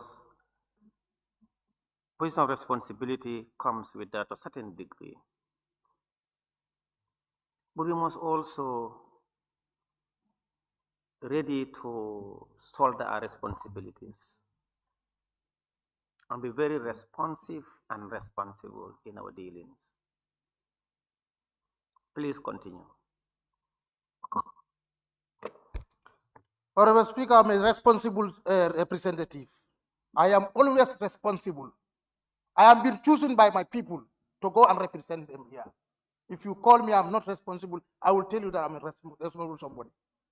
Honorable Speaker, about the OIC, I will rate the OIC that have been, the conference that was held last year as a successful conference, contrary to those who have mentioned that OIC is a failure. The OIC wasn't a failure, and the OIC have brought a lot of development for us, which are life-changing developments to the people of the Gambia. Honorable Speaker, the Israeli-Iran war, we will all join His Excellency the President to denounce or to call them to go to the discussion table so that peace can reign there. Because what we've been witnessing for the past weeks is not acceptable. Honorable Speaker, access to electricity stands at 90% in the Gambia. And the people of Tumana also are not exceptional.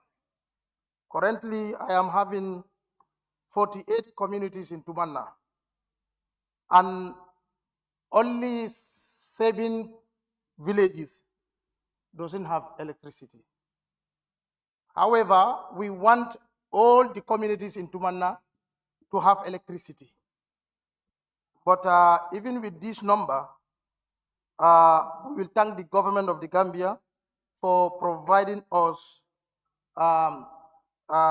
electricity, which we are expecting to inaugurate anytime soon. Honorable Speaker, the health sector is also booming. We all know this government is very conscious about all the sectors of the government. All the sectors all the sectors is experiencing, is feeling the impact of this government. And you will just decide to say whatever you want to say, then you say so. But this government is making impact, is touching the life of the Gambian people. Honorable Speaker, we will just call on the government through the Ministry of Energy to help us so that the electricity can be inaugurated, because it has a little bit long overdue that it has been said, but it wasn't possible. So we will request for them to inaugurate it, commission it, so that our people can start enjoying it. Honorable Speaker, trade. Yes, currently we are experiencing some unfortunate incidents. Price has been escalated. We know the efforts and the programs and the initiative of the government, which they are trying a lot to make sure trade is stable in this country, and also prices are stable. As alluded by my colleague honorable members, we are in a free economy. So government cannot stand and say that we are going to control the prices. So, but we know that government is having programs and activities and also policies that are geared towards making sure our trade is lucrative. Honorable Speaker, the roads and infrastructure, as said by other National Assembly members, this government has done a lot as far as infrastructure is concerned, because the government believes that without infrastructure, there cannot be any development. Because wherever you go in this world, wherever any developed country, you must have seen that they are developed infrastructurally. So that is very important. They have their roads and other infrastructural structures are all in place. So for that being the case, we will thank them and applaud them for them to keep up the good work that they are doing for us. Because we've started feeling, even within Congo here, we know a lot of roads has been constructed, and we all know how we are enjoying to drive around the town, and we know how we are enjoying to drive up to the provinces. The time that we spend and the trouble that we faced before and now, they are quite different. So we will thank the government for making that possible for us. Honorable Speaker, I will thank the government also, as stated in the last SoNA by the President himself, that the national land policy, we all know that today in the Gambia, land issues are big problem. So to solve that problem, we have to go back and look at our regulations, our laws, to see to it that the problems are solved. So, and we are expecting that land policy anytime from now, and we will also encourage them to also think about the act itself, because before I believe if we have the act, then that is going to support the policy. Honorable Speaker, as stated by the President in the SoNA also about the oil exploration, I think it is important for us to understand that it says that very promising, the process is very promising and positive. No discovery was made. Page 17, number 74. Okay, I think this is very important. We need to understand the language that is there. And we know that oil exploration is a process. You start at a time and finish at a time. But the process, since the process has been started, until where they stand, until where we stand, they see that it is promising and something can come out of it. But still now what they are expecting is what that is not, they don't achieve that yet. So that's why the statement says that although the results from both wells are very promising and positive, no discovery was made so far. So that statement is very clear as far as I am concerned, and I think we need to get things right. So we cannot misunderstand, misconstrue things to confuse people outside. Even the former president, the statement that he made, actually is just a misleading statement. Honorable Speaker,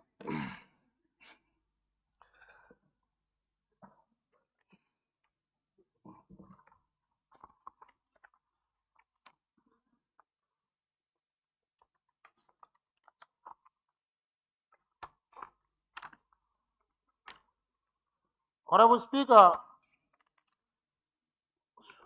no conclusion yet. Honorable Speaker, media and broadcasting. If you go to page 29, number 133, it has been stated that I assure this August Assembly that the government remains fully committed to strengthen press freedom, expand access to government information, and modernizing public broadcasting services. I think these are all initiatives. I think these are all things that one needs to praise this government, because it is during this time, this era, that the journalists have their freedom. It is during this time everybody have your freedom. Whatever you want to say, you can say it, even though the law calls you to be responsible when you are making any statement. Honorable Speaker, it is also important expanding access to government information. We all know nowadays, whatever information you want to have, you can have it. You can walk into any ministry and got any particular document. Or even if you don't do that, you can use the internet to access any information that belongs to the government. Honorable Speaker, modern public broadcasting services, modernizing public broadcasting services. I think this is also very, very important, because we all know information is power. So when information is being made in a way that the public can consume in a manner, I think it is very, very important. And the government is very much optimistic to see to it that the population get the information, right information at the right time in a right manner.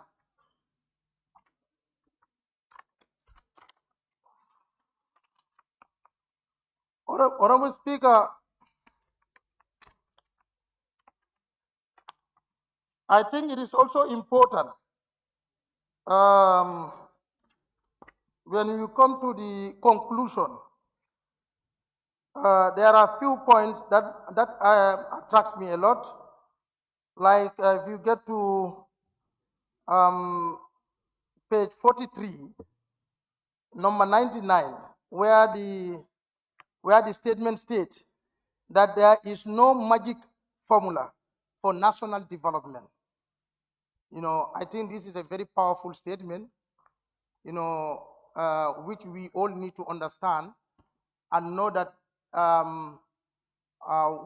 everything cannot be overnight. Everything has to take some steps.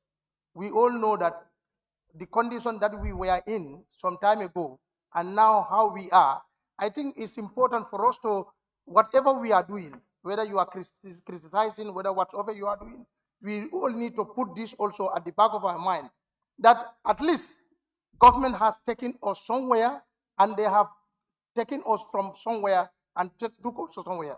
So I think that is very, very important. We need to know. And for us to develop Gambia, we need to work for it. We need to work for it. There is no magic formula. We all need to know that we have a responsibility. We have a cost to make sure we develop this country. So that is also very important, Honorable Speaker. On the following page, number 207, with tolerance, social inclusion, sustainable development, and fortitude, we will solely succeed in building a prosperous Gambia for all. I think those who are saying that the statement is not doesn't give hope to the Gambian, I think they are just misleading. Because if you read this area, you will know that His Excellency, the President's statement, or the 2025 SoNA, is here to give us hope, is here to encourage us, is here to tell us that we have a cost to play.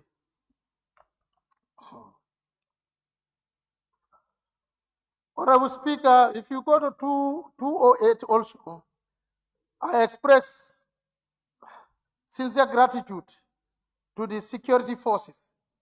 You know, this is also very important as a head of state, acknowledging the efforts of our security officers. I think this is very, very important.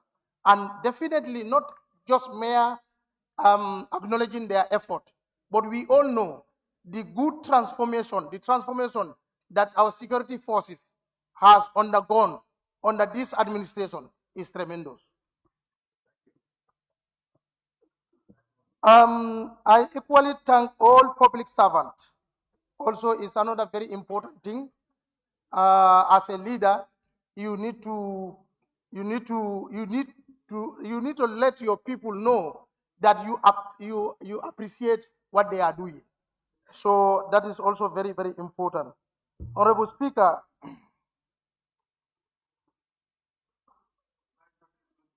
yes, no problem. He is working right now. Honorable Speaker, honorable members, number 121, sorry, number 212. Honorable members of this August Assembly, I thank you sincerely for your cooperation over the years. Okay, together with the judiciary, okay, fine. That is also very important. You know, like the president or the SoNA statement is aware of that the government is of three arms. So, and it is also calling us that the executive and the legislature and the judiciary, you know, we need to collaborate. So that is very, very important. Yes, if you understand, wait. I owe this August.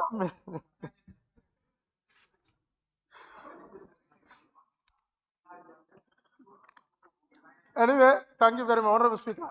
Thank you very much. Thank you very much. I now invite the Majority Leader and Member for Kantola.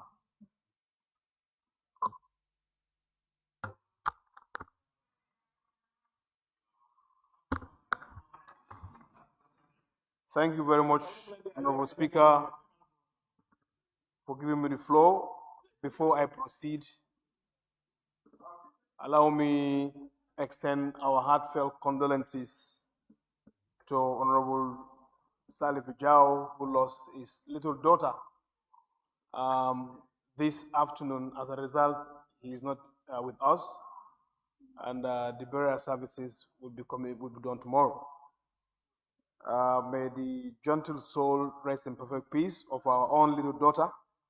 that just passed away a few hours ago. Honorable Speaker, having said that, let me also equally join honorable members of Parliament to appreciate His Excellency and the entire cabinet ministers here present. Since morning up to 10 o'clock in the evening, they have been with us, listening to concern raised as it relates to the President's speech in fulfillment of Section 77 subclause 1. Honorable Speaker, I want to inform this August Assembly and assure them that every concerns raised within this hallowed chamber are listened to, and every critiques that has been done since morning, we've also listened to it very well. But I want to give you this assurance. Nobody, and I repeat, nobody would love this country more than the person who is entrusted to champion or govern the affairs of the governed of this country. To tell you, no matter how you wish well for this country, the man who is at the helm of leadership as the president, he would not want this country to perish on his watch. We might differ in dissenting opinion and divergent views, but of course, our differences have to be based on principles. And I would have loved the member of Latukunda Savage to be present here for me to express my deepest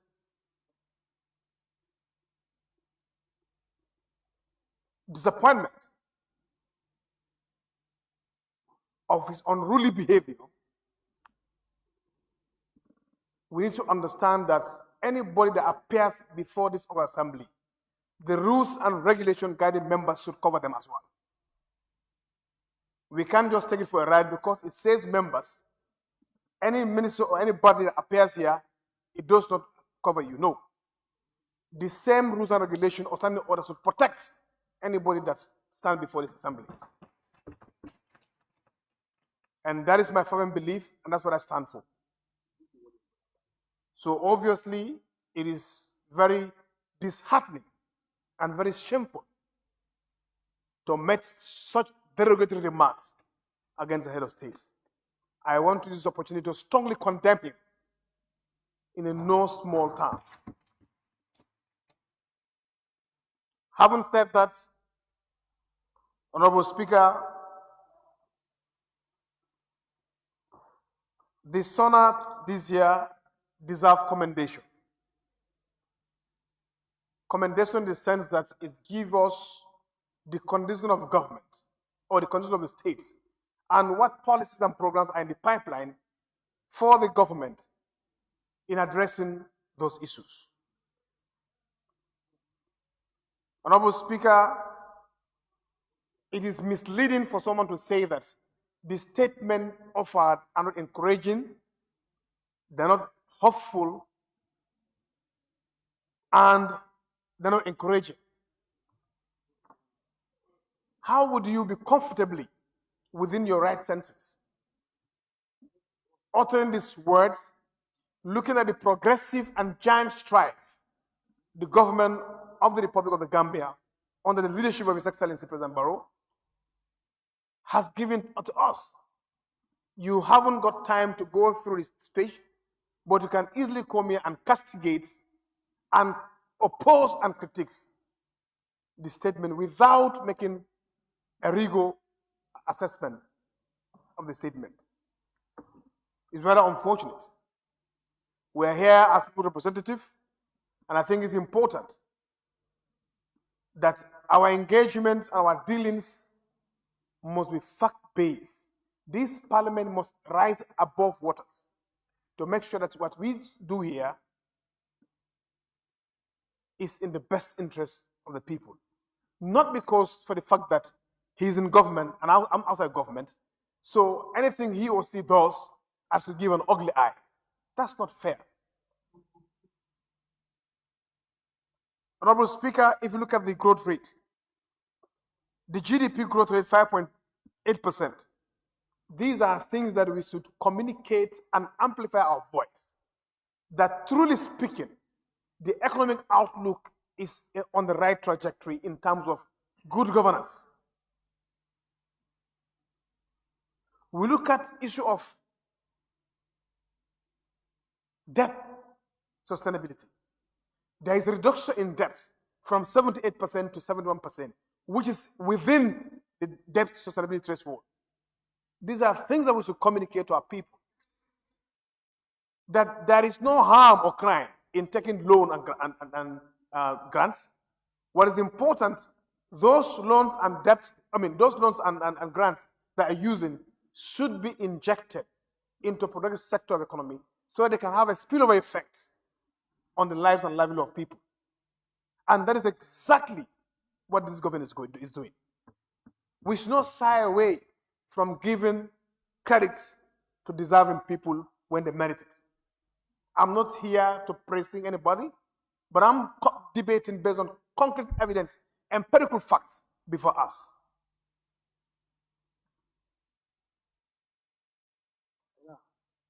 Honorable Speaker, if you look at inflation, we've seen the giant stride in the area of inflation through stringent economic measures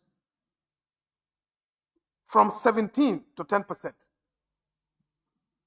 If you want to know how impactful this thing is, it's good to conduct a market survey. And before coming here today, I was at QTV. I correlate with the price of rice in the market.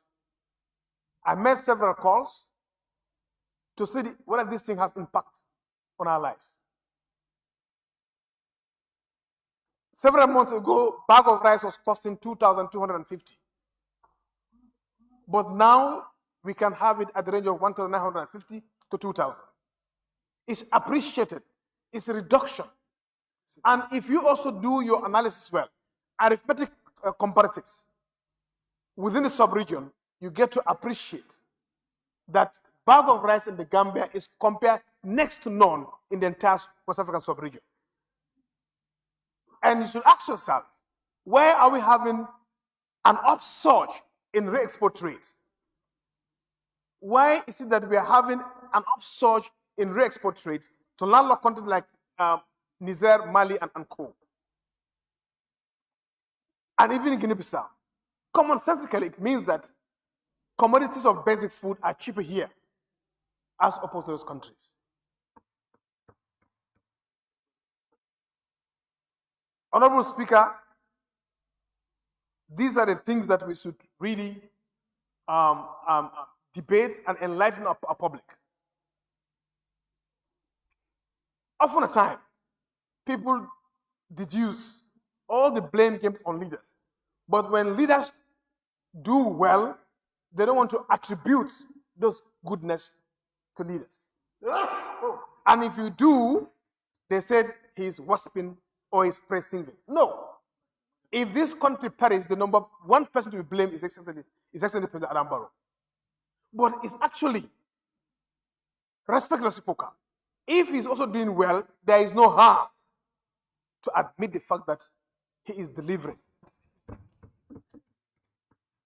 Everything in this country, even bag of rice, this thing, salt, everything in this country, they put the blame to the president. But when the president is doing good, they say, no, the democracy is owned by the people, not them, not him. It's very easy. If there's rule of law, it's not the president that gave us rule of law, it's the people. But when there is even, look at this electricity now. They say, no, it's not him, it's loan facility. They wouldn't want to associate any credit to the leader. And there is a saying by no mistake in Islam that if you have a prayer, that if I should pray, God will answer you to pray for a leader. because there is sense in it. When the head succeed, the govern or the followers will succeed.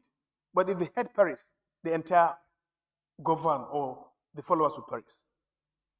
Why can't we also appreciate the good things that we have in our country, rather than painting negative picture of our own country?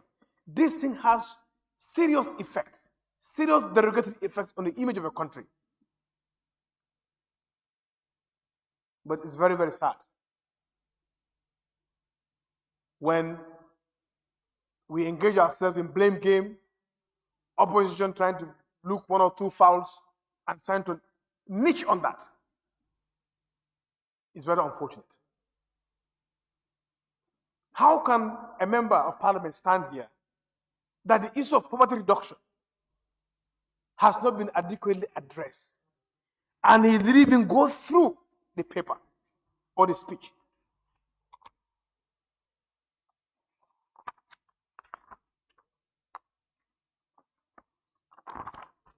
But you were easily convinced that in terms of poverty reduction, these measures are not the right step to take. I refer you on page 33. Unemployment and poverty reduction. Government initiatives such as the recent launch skills, innovation, entrepreneurship, SIE funds with an initial allocation of $396 million. If you want to fight poverty, it's not just giving money to people.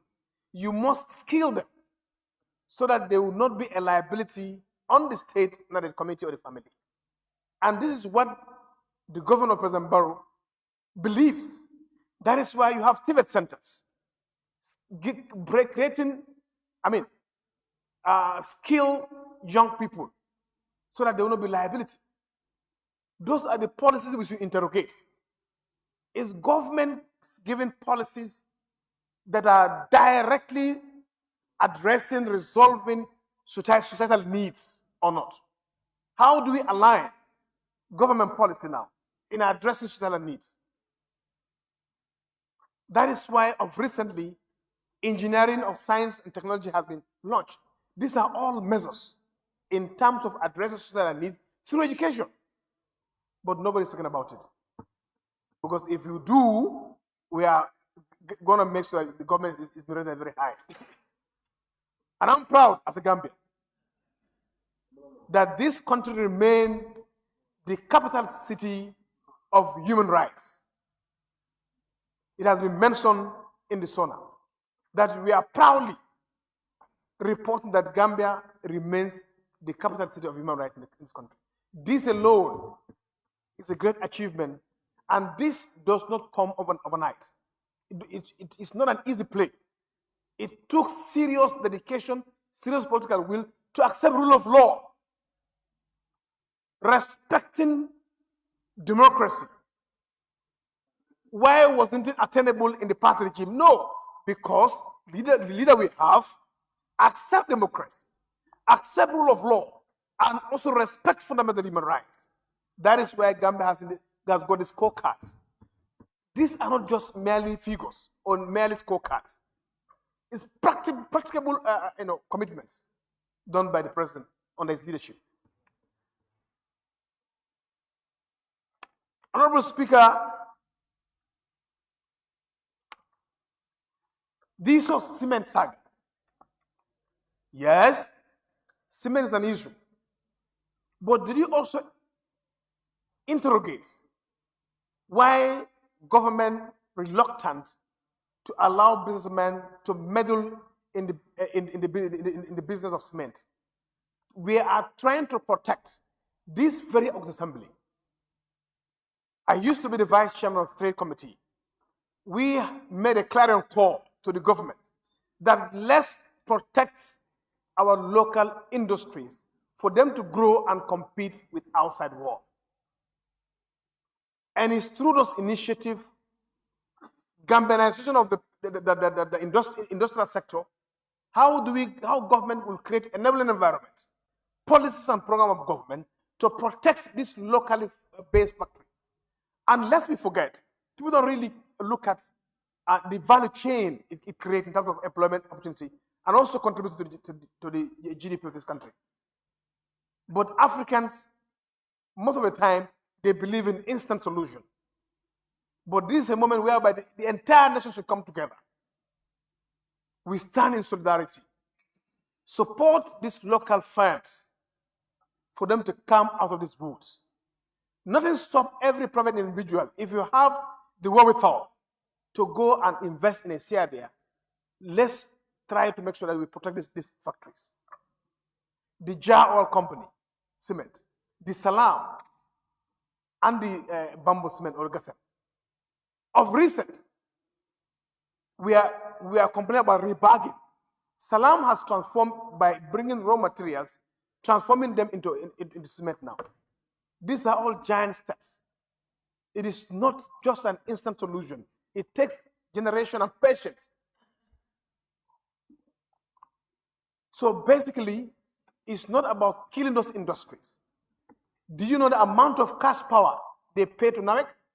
Do you know the amount of people who are employed? Look at the value chain.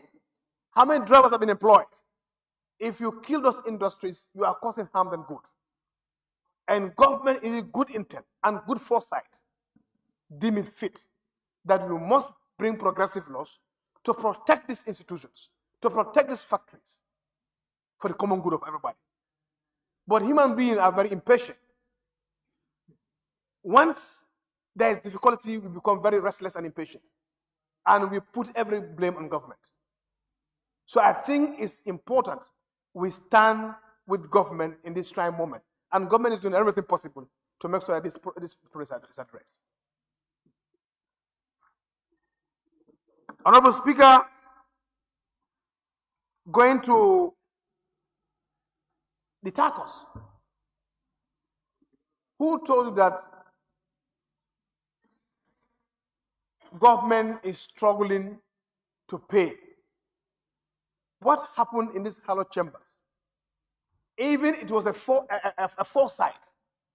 Even it was an omission on the side of the ministry for not incorporating funds for the personnel emoluments of the armed security forces. Nothing stopped this parliament. That is why it was within the ambit of the law that this parliament allocated resources to that sector. And let me also assure this assembly, government remains resolute and committed in the welfare of our security forces in this country. Now, in the area of inflation, issue of rice and coal. If you listen to the president's speech, with all this economic outlook, yet rising in food inflation poses a threat to us. His government is now trying to make sure that we go into salary restructuring. Salary restructuring in the sense that we must put money in people's pockets for us to spend our way out of this inflation. And that must be saluted. I told people in a different platform that the Gambia, as little as it may be, with all this rising cost of living, we are doing well compared to none in the entire West African sub-region when it comes in terms of minimum wage. Gambia here, we are proud of boosting of $100 minimum wage. That can give you a bag of rice and pay your rent. If you go to Senegal here, next table here, they are paying $95. If you go to Sierra Leone, they are paying $45. If you go to Ghana, they are paying $60. If you go to Nigeria, they are paying $65. Less than 100, and these are big economies. So we must appreciate inward first. Know that the government is doing a lot in terms of alleviating the poverty reduction in this country. We are aware as government. Left to His Excellency, no Gambian will go hungry, or no Gambian will go to bed with empty stomach. That is why I said in my beginning of the speech, nobody will love this country than him. At the end of the day, who will go and face the people on social audits is the president. Because he believes in this principle. There's a social contract between him and the people.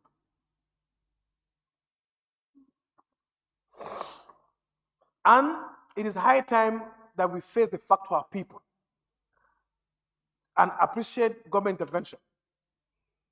For us to be full sufficient and for us to also bring down prices of basic commodities, we can't do it as a consummation economy.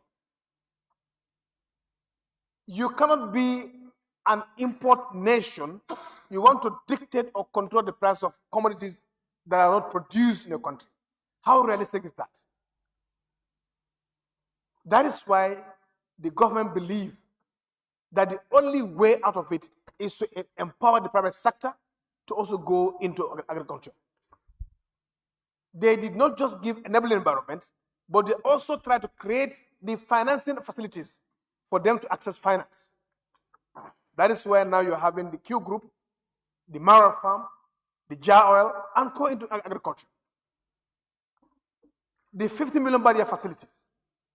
Of recently again, another $25 million or more is being acquired by IMF. These are all jacked works creating the available resources for Gambians. Because we knew that if they should go to the market now, the dollar versus the dollar, it will still give an upsurge. 63 million. 63 million, sorry. 63 million for record purposes from IMF that is approved for Gambia. This does not just happen overnight. There are stringent economic measures, good leadership, and accountability and transparency. So for government to be a buffer between the business sector and the creditors. So basically, we must appreciate those things, that government is now saying that it cannot be business as usual now. We must be a guarantor to go and get all these monies and bring them to our people. It's all geared toward how do we reduce these basic commodities. But the truth is that, the bitter pill to take is that, or to swallow is that, you cannot dictate a price of a commodity that is not growing in your country. So it is a concerted effort for us to stand resolute with our government to go back to farm and commercial agriculture. It is based on those principles and based on those facts that the government has procured 180 tractors for farmers. This time around, there is somewhat of financing agreement again, that government will pay 25% of the cost of these tractors. These are all geared toward how do we try to commercialize agriculture. At least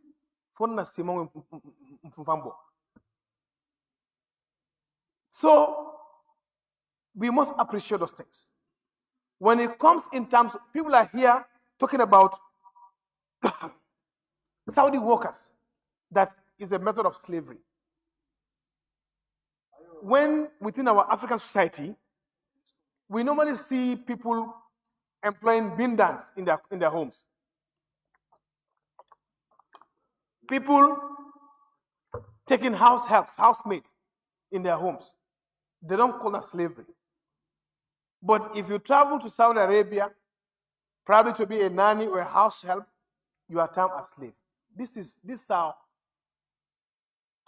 I don't know what kind of term as we use. These are really serious allegations that a member of parliament should rise above this level. How could you are okay to employ somebody to wash your dishes at home, you call the person bindan, and you didn't say that as slavery. Someone who is going to do at least more decent job than that, you are termed as slavery. You see, having the latitude to represent the people in this hollow chamber does not warrant you to play with the gallery and mislead the public. It's very unfortunate. When I heard that, I was trembling in my chair. It's really very unfortunate. Honorable Speaker, this of diaspora voting. The government of the Gambia appreciates the contribution of the diaspora in no small town. But do not attribute that if you appreciate the diaspora remittances, why don't you give them the right to vote? Under Section 27, it's guaranteed that every Gambian has the right to vote. Of course, we also, under Section 39, we've seen the regions in the country. Of course, Section 88, we've seen the assembly constituencies where elections are conducted. Now, let me make it very clear. As far as the leadership of NPP and NAMS and allied partners are concerned, we are not against diaspora voting, but then we are against the modalities of the pattern. We've been served by a sample that we are going to choose 10 or 12 countries to start with. We said, in fulfillment of Section 27, that said every Gambian shall be voted and shall not vote and voted for. If we are to fulfill that, then we cannot cherry pick. We will stand resolute to defend that every Gambian living outside should be given the franchise right, legitimate right to vote and be voted for. But we cannot cherry pick countries and leave others. And let me tell my political divide that if it comes in terms of support, we are more than any other party outside. I can assure you that in terms of numbers. So basically, our issue was based on principle. That's why I said we can have a divergent views and dissenting opinion, but it must be based on principle. The principle of inclusivity, the principle of equity, and the principle of everybody to participate. Now, Honorable Speaker, the Constitution.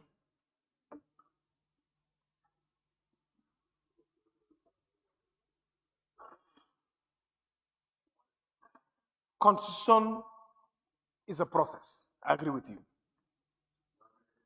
But I just want us to have more objective mind towards addressing these things.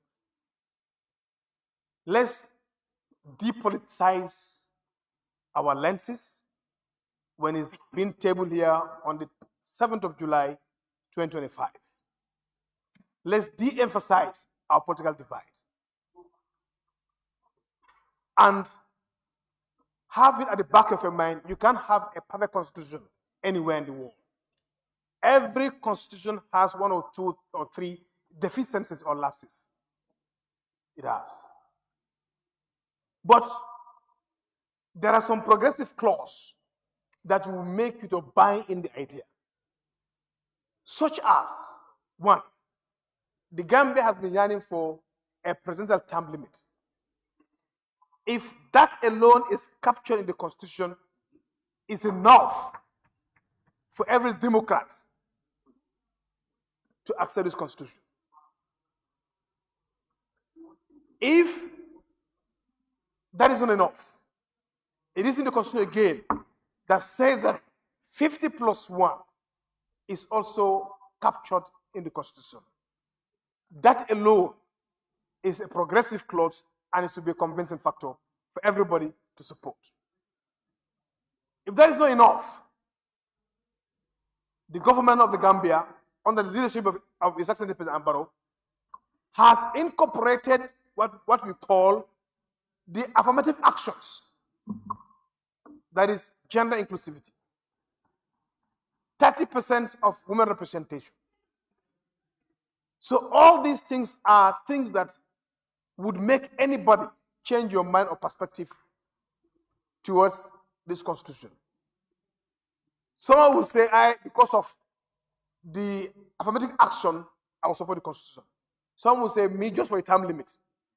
It is a working in progress document. There is no perfect Constitution anywhere. We can amend it as we go on. So basically, I'm calling both sides of the House. Come 7th of July, for us to depoliticize our lens and look inward. Honorable Speaker, coming to Gambia There's point of International. order. There's point of order from the member Honorable for Speaker, order 17 behavior of members, 17F. Honorable Speaker, while a member is speaking, all members shall be silent and shall not be made unseemly interruption. Honorable Speaker, the minority camp is definitely in the interrupting majority leader. Especially people like Swipe, Honorable Member for Woolly East, Honorable Member for Central Balibu, Honorable Member for Tarinim Kunjang. Yes, of course. You have one. Chief Whip. Chief Whip. And look at those, they are in a meeting there.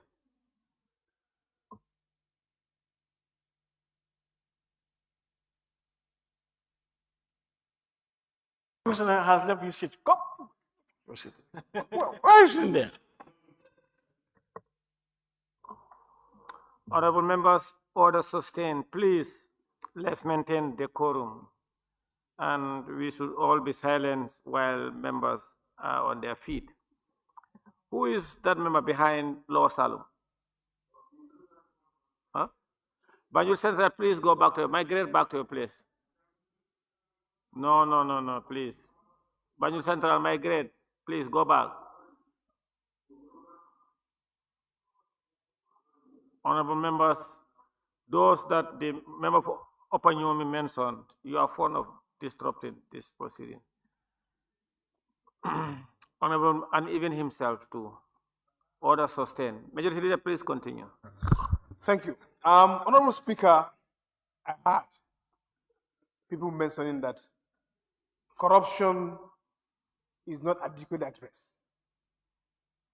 They expect the president to go detail. But this is an open secret. The president does not just inform the parliament only on corruption. Even the victim reparation bill, there is going to be a commission, a full-fledged functional commission that will be established within this year. I refer you to page 7. I'm pleased to inform this Assembly that both the Victim Reparation Commission and the Anti-Corruption Commission established through this Assembly, through legislation passed by this Assembly, will commence operation in this year. You see, you were thinking that it hasn't been addressed. That's why I said you should take time to go through these things. So basically, even the political will alone, this has been a clarion call, particularly the main opposition UDP, that there has to be a commission. The member of parliament has passed a bill. The president must be serious enough to put a commission now. Now he has put a commission, you want to disregard it, and you don't want to give him credit. I said that is why we have to accept when things are white, we call them white. When they are black, we call them black. So we must appreciate this giant step by His Excellency the President. That is government commitment in terms of fighting against corruption. And I believe in my own thinking that corruption is a cancer. It's not good for any economy. What is important? Government proactiveness in fighting against corruption is very important. It serves as a deterrence. And this government is in that trajectory to make sure that we rise above all, to make sure that we champion accountability and transparency by putting in place a commission, both in Anti-Corruption Commission and the Victim Reparation Commission. Very soon you will see it.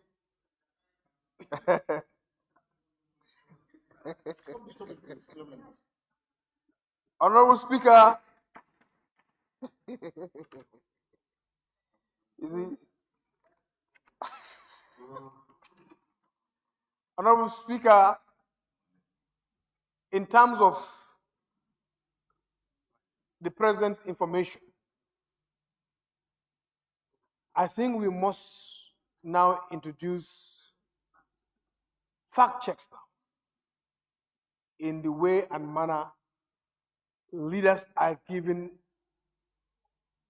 unconfirmed or unmeasured statements. How can you say that there is oil in the Gambia? Oil in the Gambia.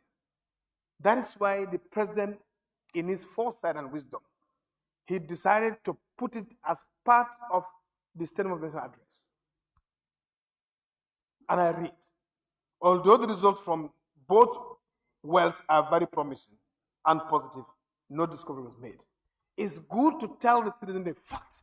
Let's call a spade a spade. He will be very happy if we discover, and very happy to announce to government people. But if it's not there, it is of no use because of political propaganda. He wouldn't do that. The man has in himself abundance of integrity and honesty. He would not mislead his country. And that is what he has prevented or stopped from just the so-called political propaganda. He cannot do that. He's above that. He cannot come to this allo chamber by addressing this country that my government has discovered crude oil. No. But what he can tell us, attempts have been made in drilling, and the prospects are very high, rather than giving you misleading information. So I think the length and breadth of this country, everybody has been informed. Like I said, it is in his best interest for him to be the first president having explored oil and discover it and exploit it. So I think that is very, very important that he has mentioned that. Honorable Speaker, in terms of foreign relations, as a chairman of Foreign Affairs Committee in Parliament, I want to salute the government through their foreign affairs minister. So I'll come back. I'll conclude soon.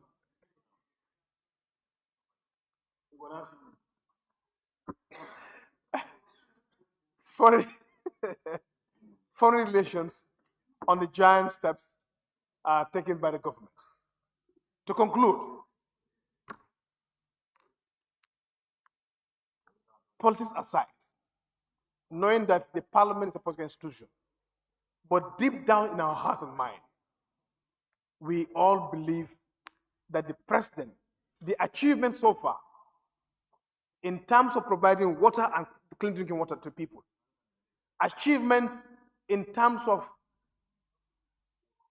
road infrastructure, indiscriminate development, regardless of a political affiliation, the achievement he has registered in energy and achieving 90% of nationwide coverage, the achievement he has done in terms of economic performance, our economic outlook, and the fight against corruption, the achievement he's had in terms of respecting the rule of law and good governance, the achievement he has done in investing in people, the achievement he has done in transforming the lives of people in this country, and the degree or level he took this country where he found it in 2016 and now. I am with the firm belief and a strong conviction that this country is on the right trajectory, both in development and in governance. That is why I call all of you, I call all and sundry to join us in our campaign slogan, His Excellency President Adam Barrow, come 2026 for continuity in this country. I thank you so much for doing this. Thank you, member for Cantora and Majority Leader. Honorable members, that's all I have on my list. And before calling on the mover, or for and on behalf of the mover, let me ask that the honorable ministers who are here and they have listened to our deliberations and interventions and questions in respect to their portfolios, if they so wish to take part in the debate. I mean, all honorable members want to partake in the debate? Honorable ministers, right? Beginning with the honorable member for Youth and Sport, Minister for Youth and Sport.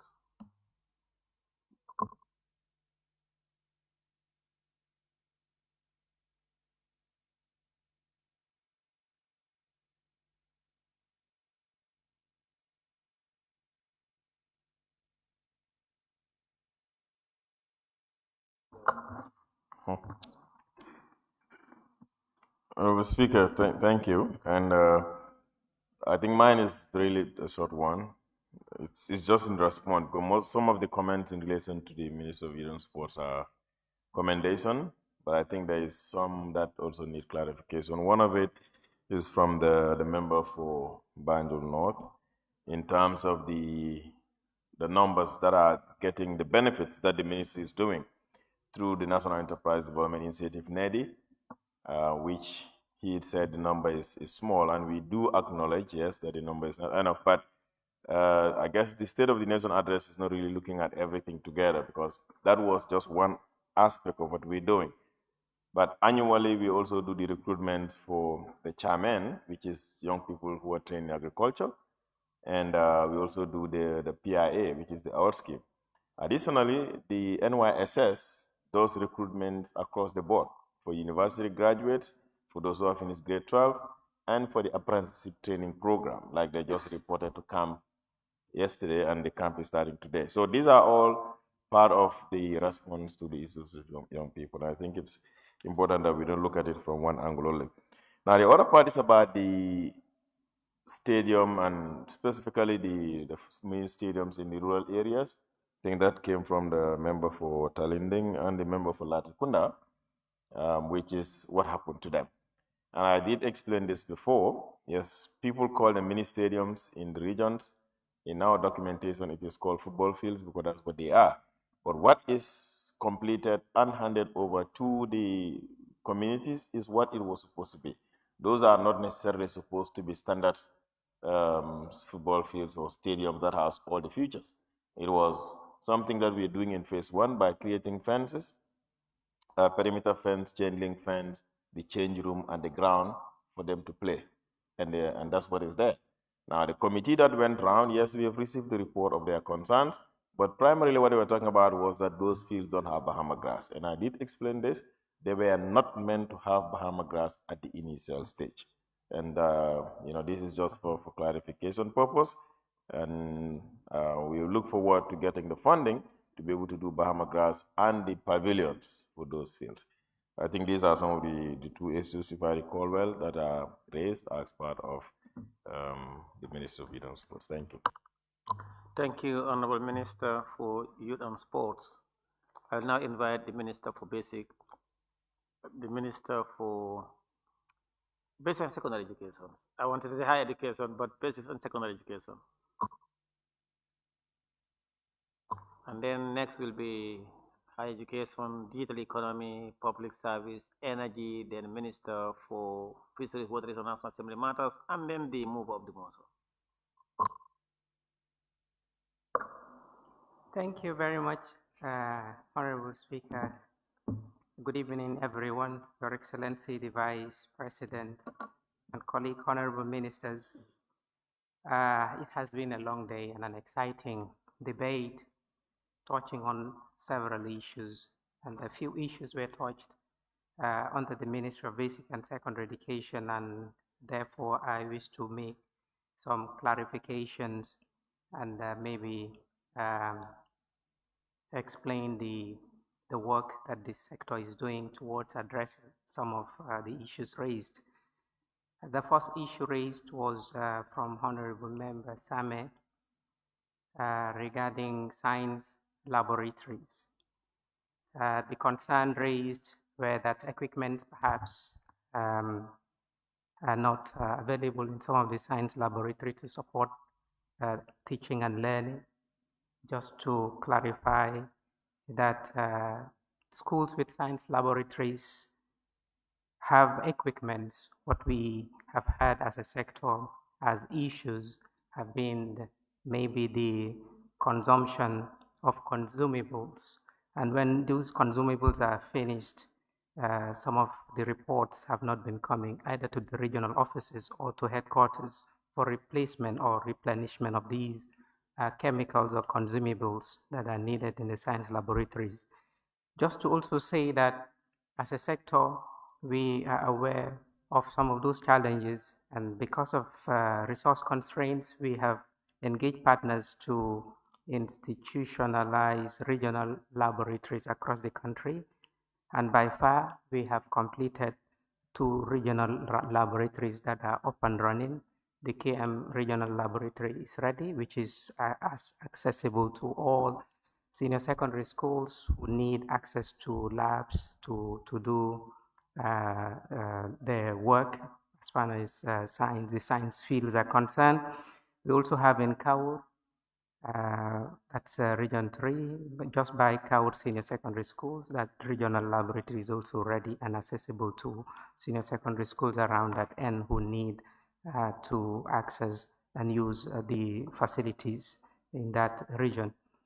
The concern raised on Majalis is noted, just to say that we are aware of some of the challenges that are confronting some madrasas and majalis across the country, and therefore with our partners, we have commissioned a survey that is going to commence soon. The term of reference is already ready, just to assess the condition of majalis across the country, to have a feel of the challenges that some of our children are facing in these educational services,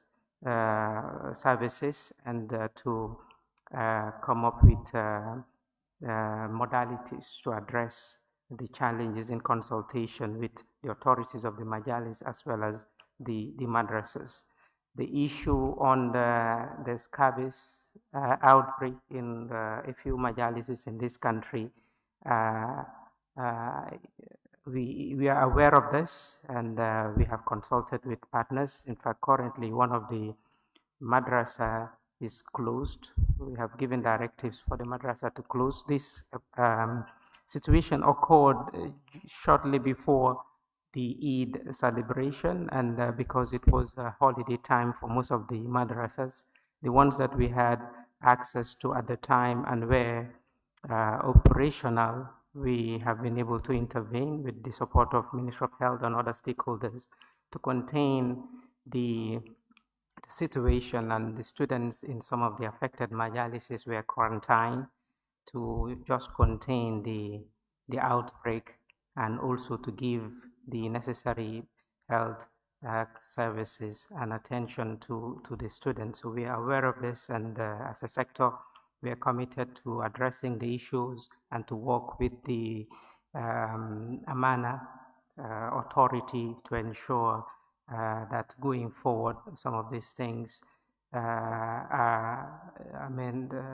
just to make sure that the environment of the madrasas are they're properly maintained, to ensure that when it comes to hygiene issues, we as authorities in charge of overseeing the environment, ensure that the environments are clean enough and in their proper conditions to avoid future outbreaks of this kind.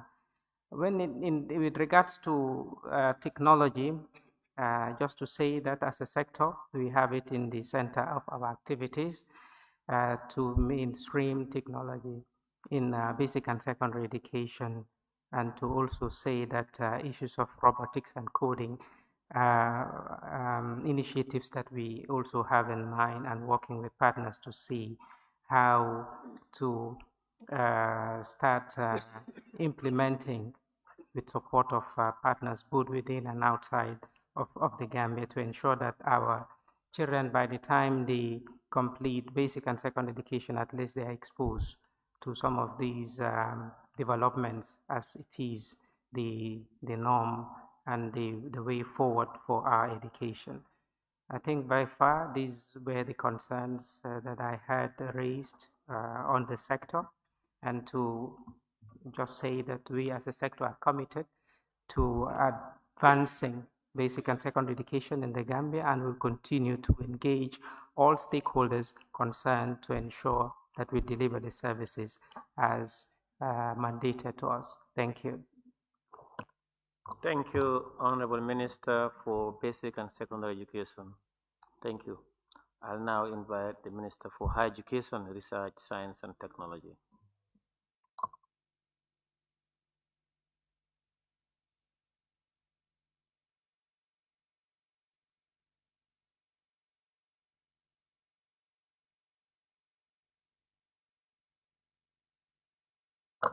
Thank you very much, Honorable Speaker.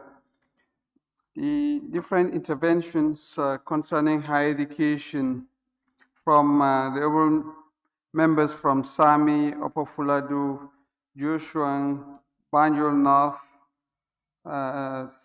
Kiang West, and SoNA mentoring, I think revolves around three main issues. One is the SIE fund. The other one is the plan for Tibet and the ministry. And the third one is the GMIS, the Gambia Madrasa Integration Strategy. The SIE fund is the MOHAS SIE fund, Skills, Innovation and Entrepreneurship Fund. That is the $396 million for the first time in the history of MOHAS to be able to address two things, three windows. The window one will be for the Tibet, that is the institutional improvement grants, focusing on the development, trainer, professional development, facility enhancement, and establishment of entrepreneurship and innovation hubs in Tibet institutions. That's window one. That's the main objective. Okay. The second one is window two is training grants and scholarships, offering competitive funding for Tibet institutions to enroll youths and secondary school graduates in accredited training programs. And finally, window three of the MOHAS SIE fund, the $396 million, is the startup grants for business creation through provision of startup resources and the implementation of mentoring programs for youth. So this is what is planned for the next 5 years based on our project, on the RISE project, centered on our Tibet strategy. One thing is to come up with the Tibet centers, but the other thing also is to get the means to really keep both the learners and the students and the lecturers in a very conducive learning environment, so that the training will make sense, especially on hands-on education. That's the agenda. Hence the second issue on our plan. We are different, as enshrined in Yiriwa, NDP, government has directed for the establishment of regional Tibet centers.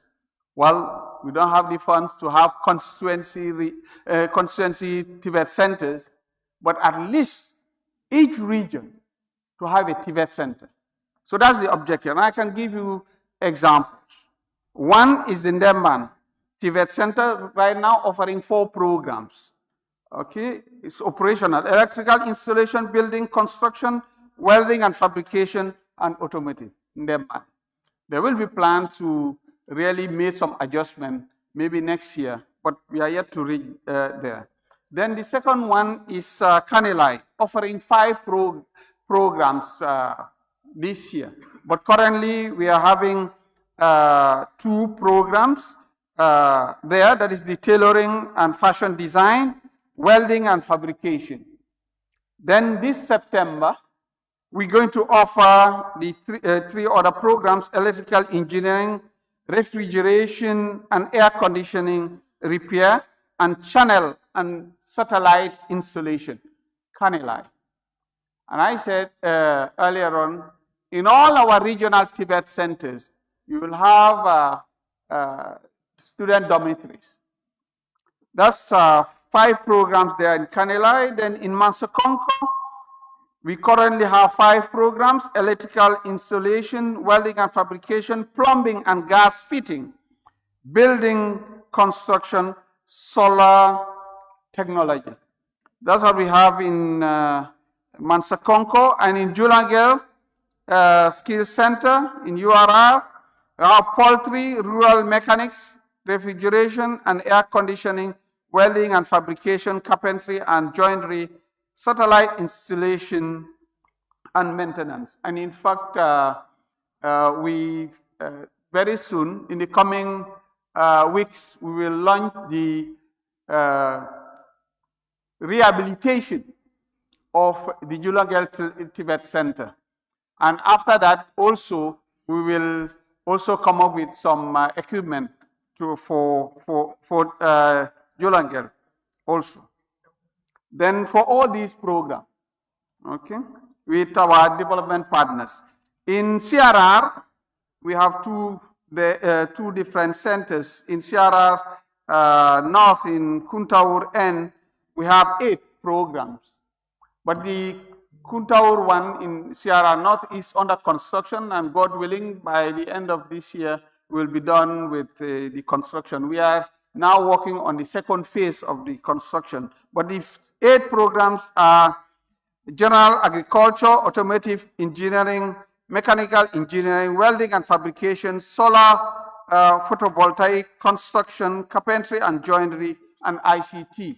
All these programs will have the right equipment for the programs to run. Then their neighbors and Honorable Sami, in Pachar, we'll have 9 programs. There we'll be doing agribusiness. Construction started. We've started molding blocks and so on. We'll have poultry, aquaculture, small and large ruminants, horticulture, field crops, machinery, agribusiness, value addition, animal health and welfare, and ITC. So that's what we're going to have in CRR South. For that one, we are working on the equipment. The construction is on, but we hope before we complete, we'll be able to get the funding for the equipment. But then, as you know, in Tujareng, we're going to have fisheries and aquaculture. So we have the funding for that through the World Bank project. So in essence, this is what we have. And for the transformation agenda regarding UEG, University of Education, the Gambia, it is to help put systems in place. We don't have enough funds. We cannot have different baskets on education, for instance. Right now, what we want to have one basket on education. Then now we have shared facilities. But education at UTG, education at Gambia College, when you don't have enough. So now you have bring them together. And then now there's education being a continuum from ECD to PhD. And then now we're going to run new programs in ECD, graduate programs, which means later on you will have graduates now to teach at ECD level. Then now quality will change. It's no longer you don't have anything to offer, you go and teach ECD. ECD is very, very difficult.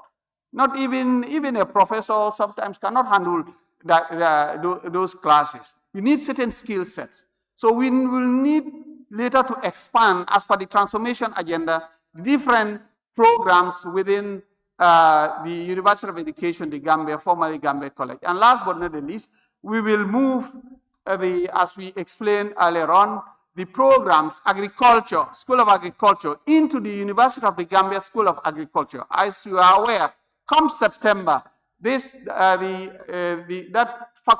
faculty school will be ready. It will be operational, and it will have 14 laboratories, 14 new laboratories for the first time. And it will contain both those coming from the college and the university, and they will still be empty space, so that in 5 years or 10 years after they can utilize if you have more students. So that's the agenda. And the last but not the least, also getting the students from the School of Medicine, from the School of Nursing and School of Public Health, moving them into the University of Gambia School of Medicine and Allied Health Sciences.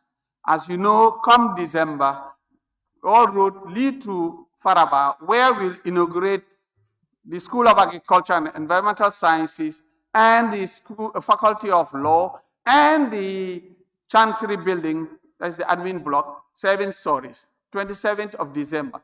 That same day, we laid the foundation stone for the state-of-the-art School of Medicine and Allied Health Sciences. That will include School of Pharmacy also and the School of Biomedical Sciences, in addition to the other schools that we exist, nursing, public health, and medicine. Thank you very much.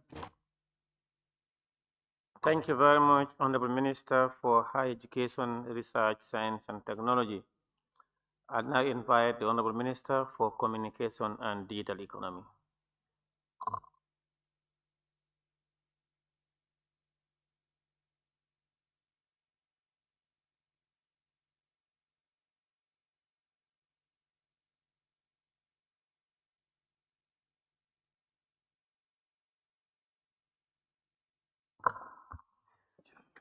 Thank you very much, Honorable Speaker and honorable members, His Excellency the Vice President, and my cabinet colleagues. Listening from the morning to now, I was able to get few questions from the honorable member for Banjul South and the member for Kiang West.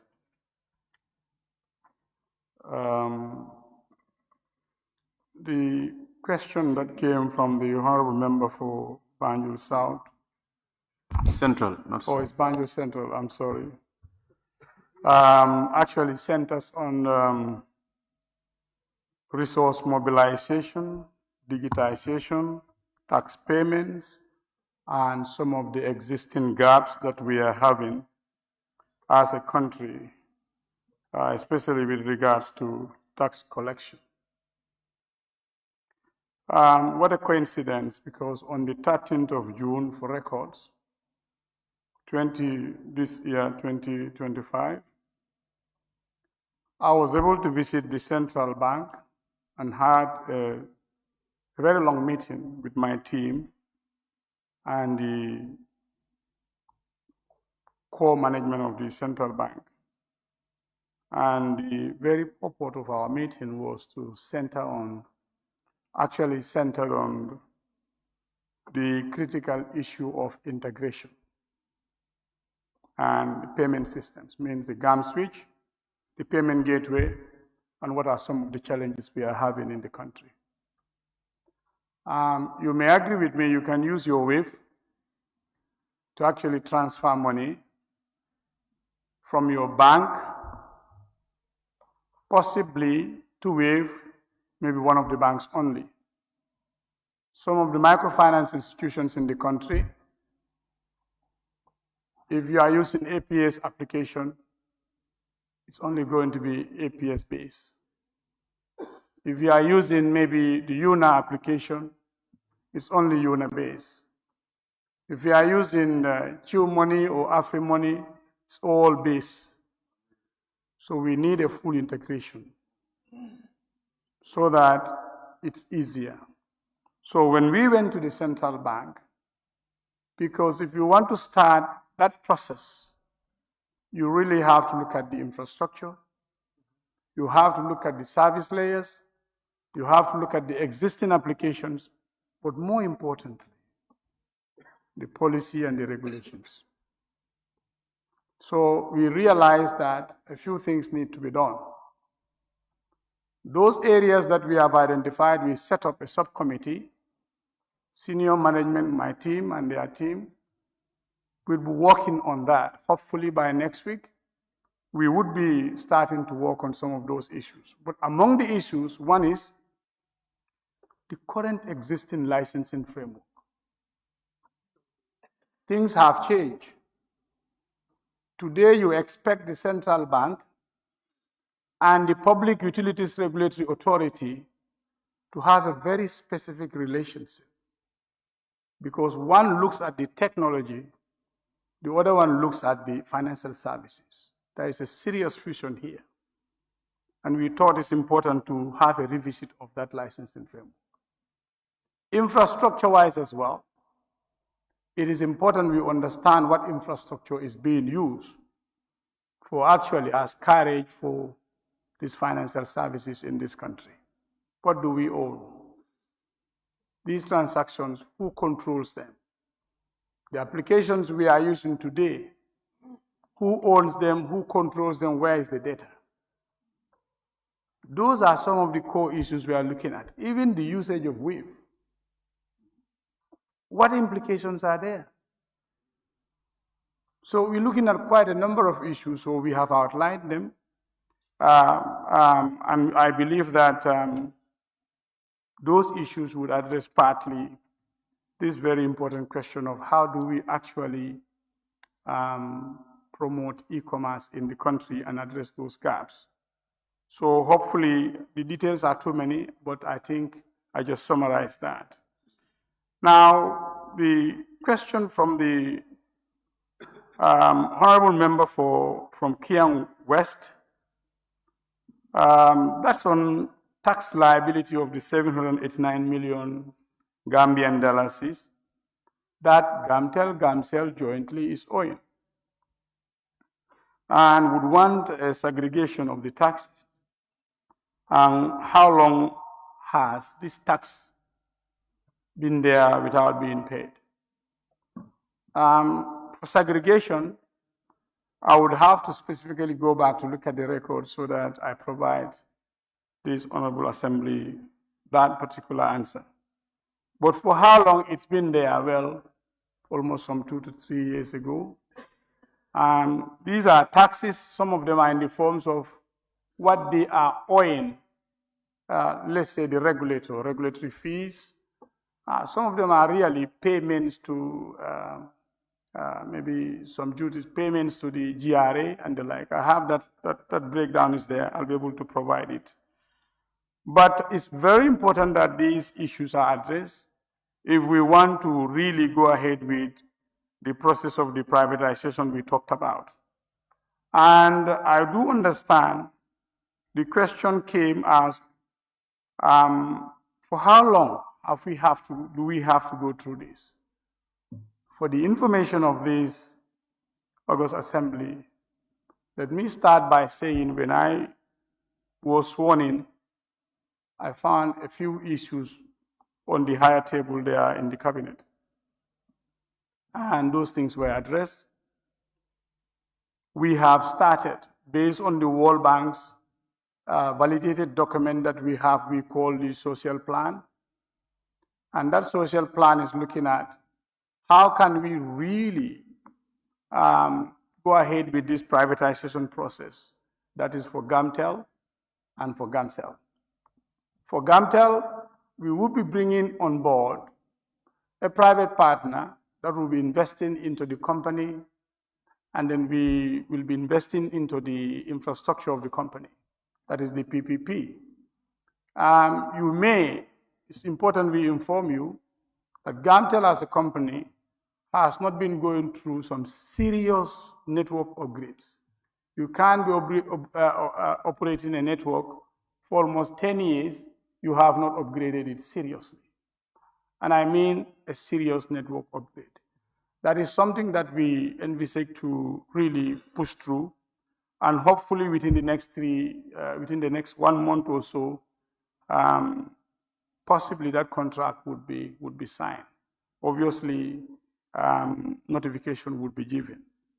Now, on the issue of Gamcel, based on the social plan, the first thing we did is to really ask companies to submit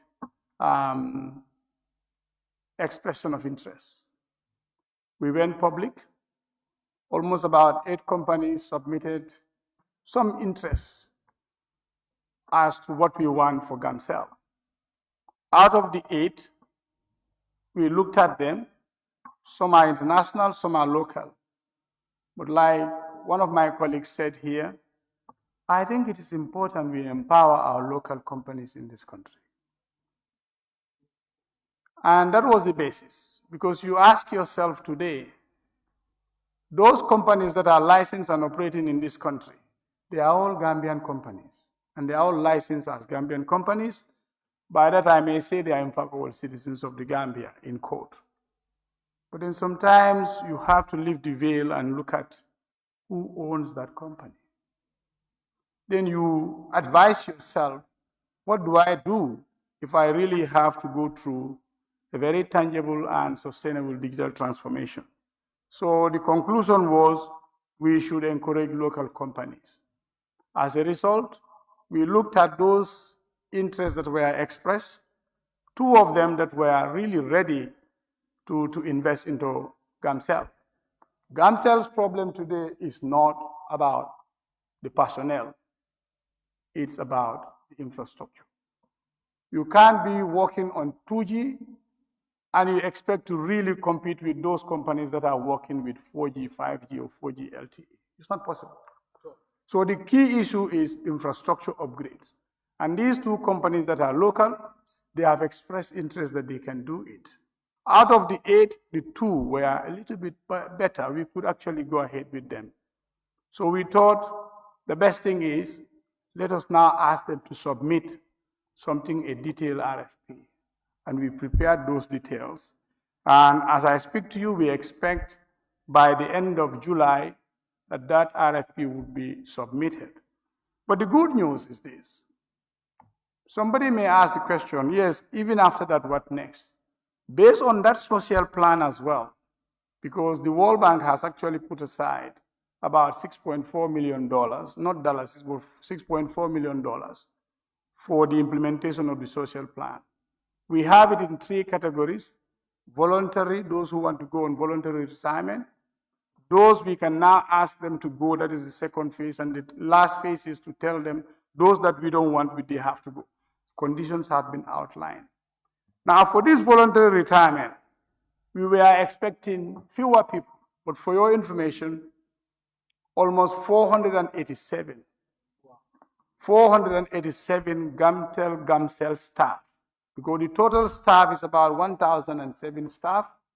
Of this 1,007 staff, based on the social plan, which is a report validated by us with the World Bank, we just want to retain 350 staff. All the rest would have to go. But we are not driving them away, by the way. First, we are not even applying the labor law, which would require maybe 6 months payment. No. Some of them that are supposed to get, for example, if it is by the labor law, maybe 40,000 or 50,000. Today, some of them are now receiving almost over 400,000, 600,000, 1 million, 1.8 million. So for the information of this August Assembly, that 487 who have volunteered to go immediately, the government has already paid $210 million, and we have paid all of them off. And they are still serving, they are going to be serving for the next 6 months, regardless of the fact that they have received their monies, and they are happily ready to go. But we are not letting them go like that. Within the social plan again, we want to create companies for some of them. Those who are cleaners, and maybe within the security, there is a provision within the fund, within the social plan, that we will be able to create companies for them and make sure that they run those companies. Possibly they could be providing similar services to GAMCEL as a company, not as people. So even for the customer care, is the same approach. So basically, this is why the money is up to that 6.4 million. But the information is that, I can tell this August Assembly, we are almost through this liberalization. So possibly within the next 2 months, it is going to be a different story. But we intend to transform it into a company that will definitely benefit all of us. With 350 staff that will be remaining, we hope a part of them would be dealing with GAMCEL, the other one will be dealing with GAMCEL. Thank you so much. Thank you very much, Honorable Minister, for Communication and Digital Economy. I'll now invite the Minister of Public Service.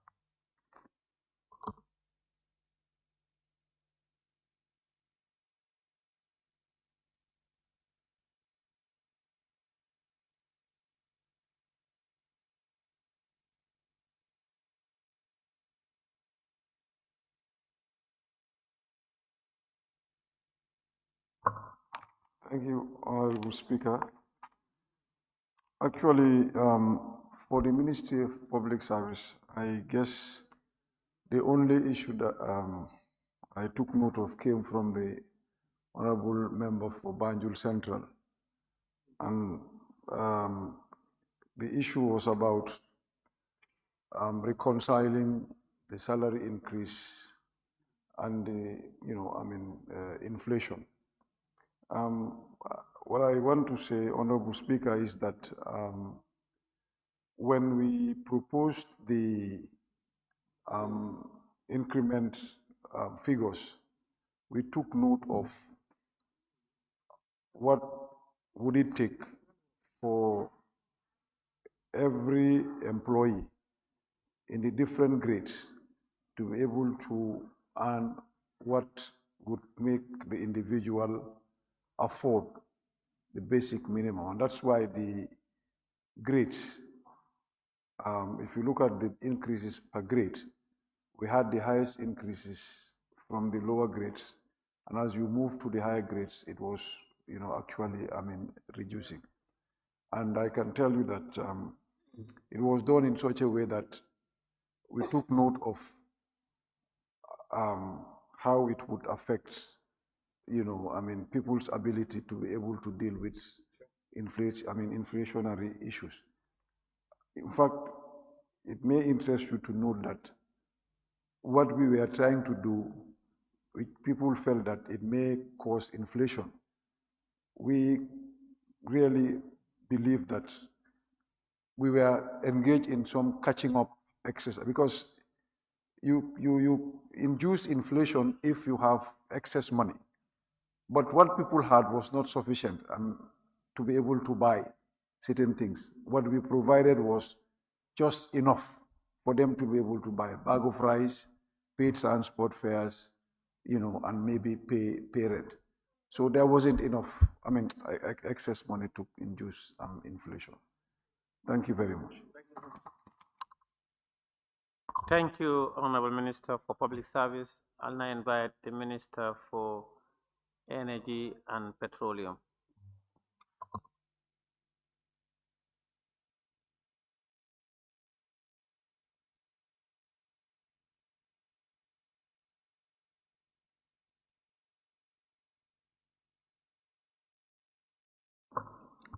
Thank you, Honorable Speaker. From the Honorable Member from Woolly East regarding the reduction in the connection fee for electricity meters for the project covered areas. This was a deliberate move by government in collaboration with our partners to ensure that people really have access based on our experience of past rural electrification projects where we extended power lines, and most of the people could not have real access because it took them a number of years because of the initial cost of installation. So we've learned our lesson from that, and when we were preparing the new scope for our projects, we included the meters so that people can really have access. And this is not a loan, they are grants. So there'll be no request in the budget for a reform. Thank you. Honorable, I think the second issue was about clarity regarding whether oil is discovered in the Gambia or not. Just to reaffirm the statement issued by the President during the SoNA, oil prospect, just like all other countries, like the MSGBC countries, Mauritania, Senegal, Gambia, Guinea-Bissau, and Conakry, we are all on the same geological belt. We all have oil prospects. And efforts are being done in country, like all other countries, to prospect for our oil. So right now what is going on is prospecting. That is exploration. When oil is discovered, then we will exploit. And that is we are going to extract. There is no extraction going on. Right now, we only have one licensee that is doing the prospecting. The wells that were drilled, the technical data did not provide us with any oil that is discovered that is of commercial value.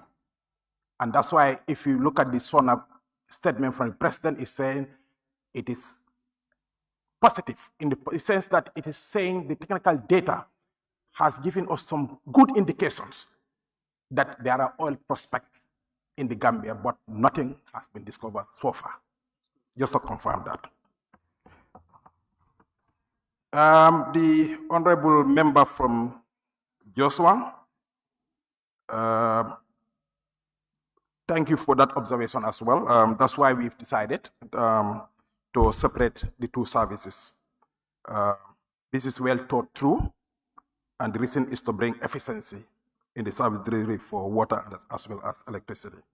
As you said, yes, focus has been more on the electricity than water, and we want to ensure that we put more focus and invest in the water sector equally as electricity. For Jaro, same response, please. So please, regarding the oil. Banjul North, water pressure issues in Banjul. Yes, this is well noted, and you might observe that at Albion Street, we are erecting a new elevated water tank, and this is ongoing right now. God willing, when this project is completed, and this is going to be very soon, in the next few months, the tank would be completed and it will be commissioned. That will really solve the issue of pressure in Banjul. Same response regarding the electricity installation costs and why that is not having bearing on the tariff. The two are different. The tariff is linked to cost of production. Unfortunately, our current mode of production, the cost is high, but we are diversifying our energy mix. If we have more renewables, in the future we should be able to reduce the tariffs. Central body with same issues. Ongoing edification. Okay, regarding the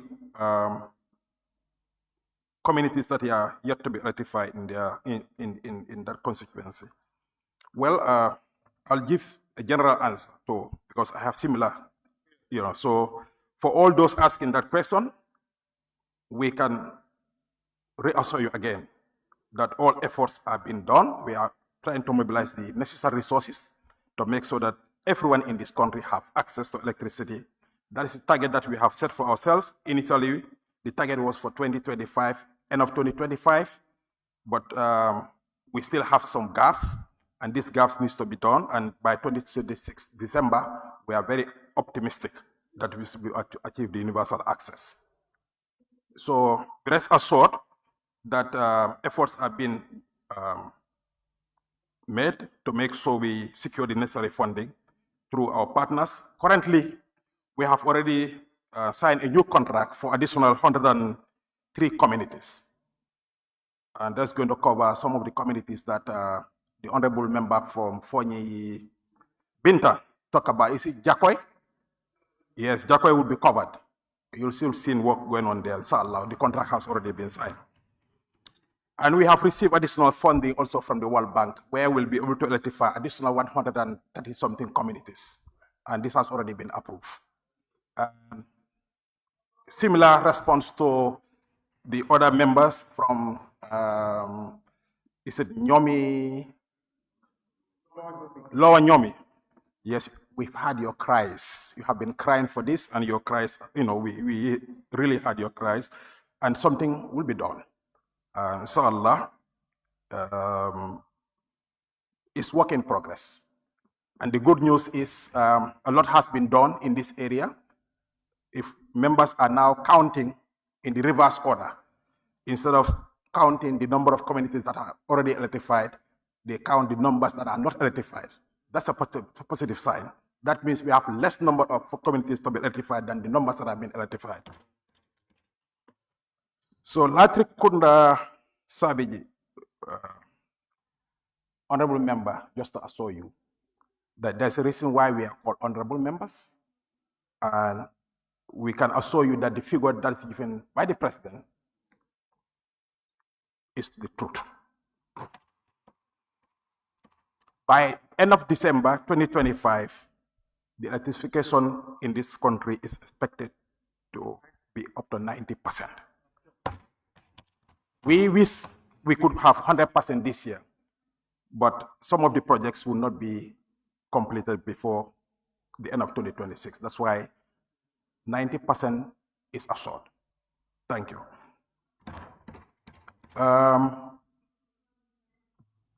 Well, I think this was an issue regarding the 30 million by BP. Honorable member from Lower Salem really responded to this, and I think I don't have to make any further comment on that.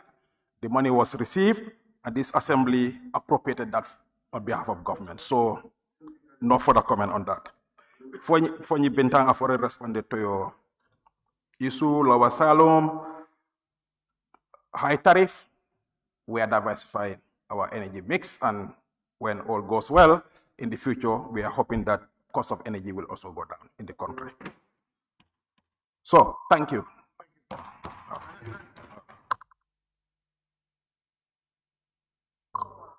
Thank you, Honorable Minister for Petroleum and Energy. I'll now invite the member for the Honorable Minister for Fisheries, Water Resources and National Assembly Matters.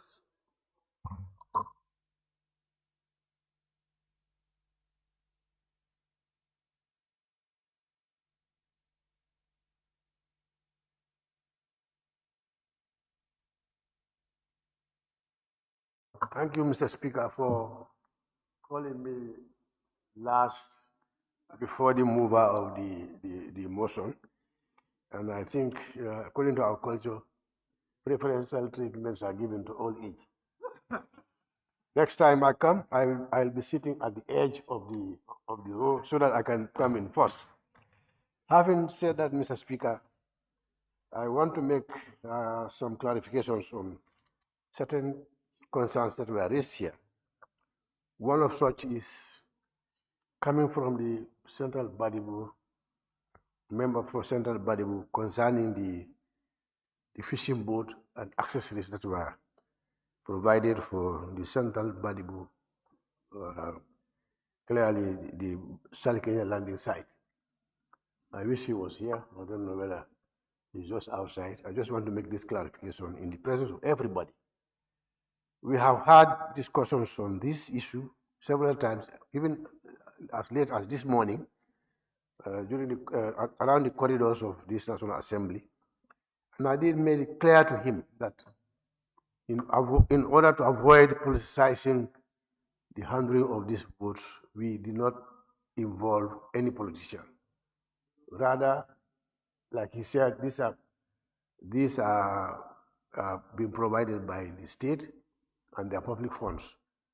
Therefore, we dealt with the governor, the chief Sefolu, and the alcalde, and also the center management committees at the landing site.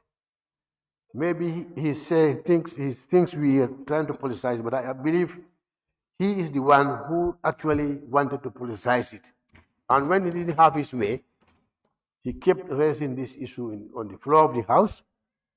I discussed it with him in my office, and even this morning along the corridors of the National Assembly. I hope this time he will find it necessary to get in touch with the governor, the CFO, and alcalde of Salikenya, and also the Center Management Committee at Salikenya. I've invited him that I'm going on a mission. When I'm back, if he wants, he can come to my office, and we will make some invitations to come and discuss the issue in his presence. I don't know whether he is willing to do that. I'm on my feet, and there is nothing like observation on this one. Now, I listened to the member for Banjul North. He expressed satisfaction about the boats and also the accessories that we made available to people of, what the place is called again? Dangan. And he also advised that we continue monitoring these boats. Maybe he's not aware. We are constantly monitoring these boats to see if they are properly and well maintained, and also whether the manufacturer, the supplier also had not supplied with some defects. We're constantly monitoring them. And also to the Central Badibu constituency, we have supplied 20 fishing boats, and there has not been a complaint from anywhere other than his area. That's why I said it's he who wanted to politicize it. And when he did not achieve what he wanted, he is now accusing the other side of trying to politicize it. Now, a member from Talindi, I think he also mentioned that it's a raise of concern that we look at some of the landing sites on inland, isn't it?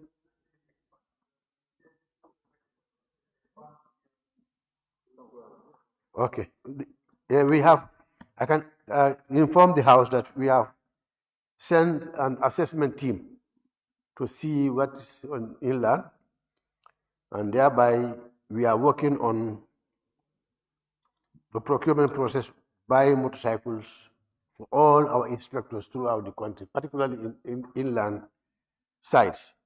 The reason is, last year we have discovered that during the spawning period, where the fish they lay, and these foreigners come there with these unlawful nets, and they catch all our juvenile fish. And last year, when we raided them, we confiscated hundreds of bags of dry juvenile fish. To avoid that, this year, we are providing each and every inspector to be going around everywhere, and with the help of the police and the Navy, so that what we have achieved last year will be able to be sustained this year. Now, the Minister for Energy has already responded to the member for Latikunda Sabiji. That is, he said the figure, the data that the President gave in his statement was not correct. And he also said ministers should stop misleading the President. As liaison between the National Assembly and the Executive, I just wanted to make this clarification that ministers are not in any way trying to mislead the President. And therefore, I feel that remark is not fair to the ministers. On my last point, that is the member for Sami constituency. He raised a very important issue here.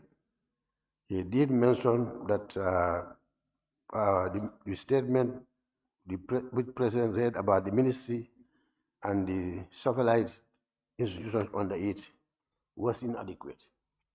I preempted this issue, and I came really prepared. And if I'm allowed by the Speaker and members, I just want to read out what we have prepared. We at the Water Resources Department, under African Development Bank funded project, we have recently completed the first 55 large solar-powered pipe water supply systems to provide clean drinking water to 80,000 rural residents, and the provision of 144 household latrines and 40 public latrines at public facilities such as schools, markets, mosques, etc. In addition to that, the project was supposed to be completed by December 2025, and we realized some savings from the first disbursement, and we have an additional 13 additional sites. The contract has already been signed, and the implementation is on course. Currently, the tanks for all these 13 sites have now arrived at the port of Banjul, and hopefully by end of July, these systems also will be in place. The first 55 is ready and they are up and running, and members can confirm that each and every system in their areas, people have been allowed to use them. Also, we have also provided 15 boreholes, that's the GLF component. There is a bit of a delay because we had cash allocation problems, but now we have been given the allocation by finance. In fact, there was a default by the government in paying the contractor, and but we still maintain within the contract sum. And now that we have received the allocation from finance, very soon the entire 15 will be completed and they'll be up and running. Again, the ministry, the department is currently preparing a water policy to replace the obsolete 2016 policy. And this policy seeks to address the challenges that constrain the efficiency and effective management of the country's water resources. The policy will further facilitate the implementation of a newly drafted water bill. Again, this bill has been drafted for a very long time, but we have sent it, we're looking at it with a view to review it together with the Attorney General's Chamber, because in that bill, there is provision for the creation of an agency, and Cabinet has decided that government don't create new agencies. So those components of the bill have to be looked at again. And meanwhile, we are also developing a new policy. And also we are preparing to prepare regulations to regulate borehole drilling in the country. Because everybody can see boreholes are indiscriminately being drilled everywhere in the country without standards and also environmental and quality materials used during the drilling of these boreholes. So we also had last year, like I said, we had an engagement with some of the security apparatus, the police and the Navy, and these spawning areas with these foreigners coming there, with the help of some of the Gambians fishing in those prohibited areas, we were able to stop them. Most of them were arrested and they were taken before the court fines were imposed. Also, we also started registration of canoes that are involved in fishing on our coastline. And I think as a date, we have already registered 136. And we are providing them with number plates just like vehicles. Thereby, we are able to monitor each and every boat that is fishing in our waters, vis-a-vis the name of the boat owner, the nationality and gender, canoe type and size, year of construction, safety equipment compliance, availability of life jackets. We don't have them, but I'm happy to report that my counterpart in Senegal has provided us with 1,000 pieces of life jacket to be freely distributed among the fishermen on our coastal line. These few remarks, I think these are the issues that were raised. I hope I'm not left out anything. Thank you, Mr. Speaker.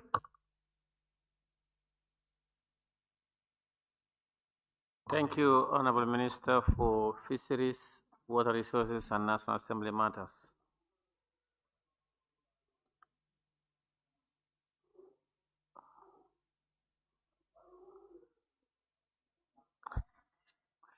Thank you, honorable members. Those were the intervention from honorable members of cabinet. Of course, now we will invite the mover of the motion, that is His Excellency the Vice President, to respond to issues raised and wind up the debate. Your Excellency, Mr. Vice President.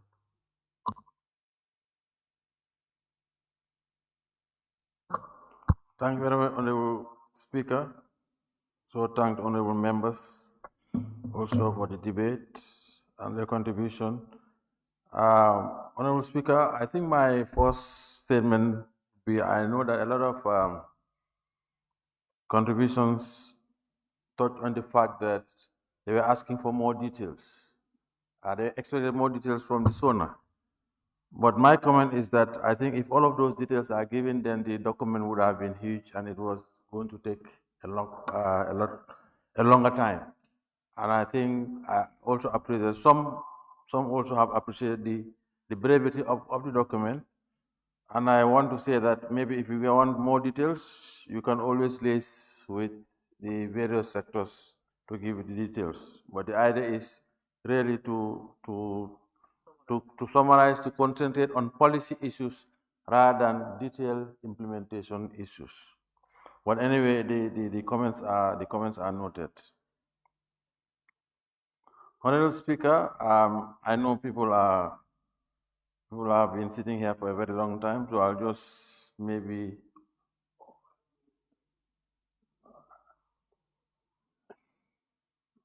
and I didn't hear that. Okay. We take note of some of the comments that are made. I think the issue of the fertilizer, even the document has stated that the price of fertilizer will remain the same. The health issue, the shortage of nurses, we have taken note. The issue of mental health also. I think the Honorable Minister of Health had said, and even myself, have answered questions here before, indicating that the Tanka Institute is going to be a separate management from the Edward Francis Small Teaching Hospital. And I think that's one of the, and I'm sure the Select Committee on Health know more about that than I do. The issue of the Sukura traffic light, we have been informed before that the third phase of the OIC road is going to include that bridge there at the Sukura traffic light. On the issue of the constitution, I think a lot of, in terms of consultations, a lot of comments actually have touched on that, so I will not. On the administration of justice, the backlog of cases, we take note of that, but again, some of the reasons that have been given in terms of the delay. One is the slow pace in court proceedings could be attributed to the fact that judges record proceedings manually, although recently the courts are being automated. In grievous cases such as murder and serious sexual offenses, bail is usually denied according to law to such persons. Hence, they are remanded until the cases are concluded.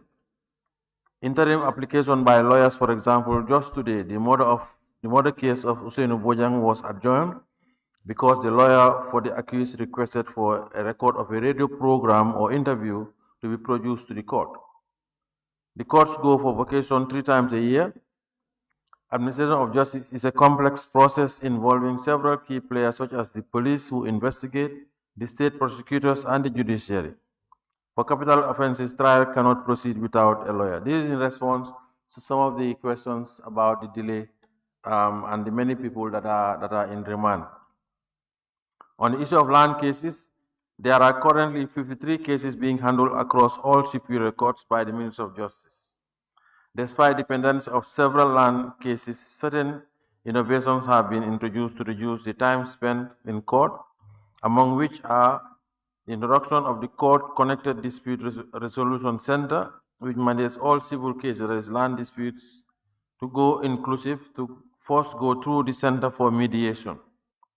Also, the Ministry of Justice has been collaborating with the Ministry of Lands, Regional Government and Regional Affairs at the level of the weekly Senior Management Committee meeting to resolve some of the land petitions. As honorable members may be aware, the government is currently working on a bill to regulate the activities of real estate companies and dealers. I think there are many issues raised on the ID card. I thought the Minister of Digital Economy was going to touch on that, but unfortunately he did not. But I think members you will be aware, Honourable Speaker, that there was a concessionaire with Semlex that is now ended. Now the government is actually currently discussing with another contract. But this time round, we want to avoid some of the mistakes that happened in the past. That's why the Minister of Digital Economy is actually supporting the Minister of Interior to make sure that the contract is actually properly looked at. Because this, yes, it's about ID card, but the solution is an IT solution. So that was why I thought the Minister maybe would have touched more on that. The Motor Traffic Act, again, has been raised. And I think honorable members will also recognize that some of the penalties are not punitive enough because the acts are very old. And I think the Minister of Interior is also trying to revise that. The new prison, I think, was also touched. Government actually had already sold the land that is the Mile 2 prison, to the Gambia Post Authority. And the proceeds are going to use to build a new structure at the Joshua prison. And government is also talking to partners to have another place for a more modern prison. Those discussions are actually going. Now, the issue of the provision of ID cards in Mauritania, although I know it's been misrepresented, but this is the situation. The Mauritanian authorities now, because of this, the impact that this irregular migration has had, negative impact has had on their tourism, they want to make sure that everybody on that territory has their documents. Now, the specific situation for us is that there are a lot of Gambian young people basically going there for this majalis, for learning, and none of them have documents. So if government does not provide them with documents, all of those young ones have the risk of being stateless, exactly. So this is why government has to work together with the Mauritanian authorities to go there and provide them with these national documents. And I think government also has, with this new ID card and the passports, also has taken the decision that they're now going to decentralize the provision of passports. As you are aware, right now, those in the diaspora can only get the machine-readable passports. And machine-readable passports now are no longer going to be accepted. In fact, some European countries are not accepting them.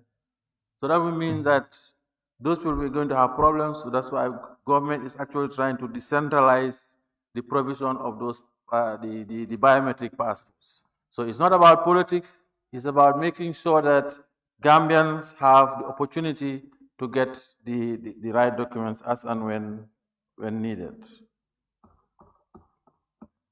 I take note of the comments on the nutrition. We thank the National Assembly for passing the NANA Act, and I'm sure the honourable member knows that NANA is actually one of the agencies that are really doing very well, and I really commend them, and we always give them the necessary support.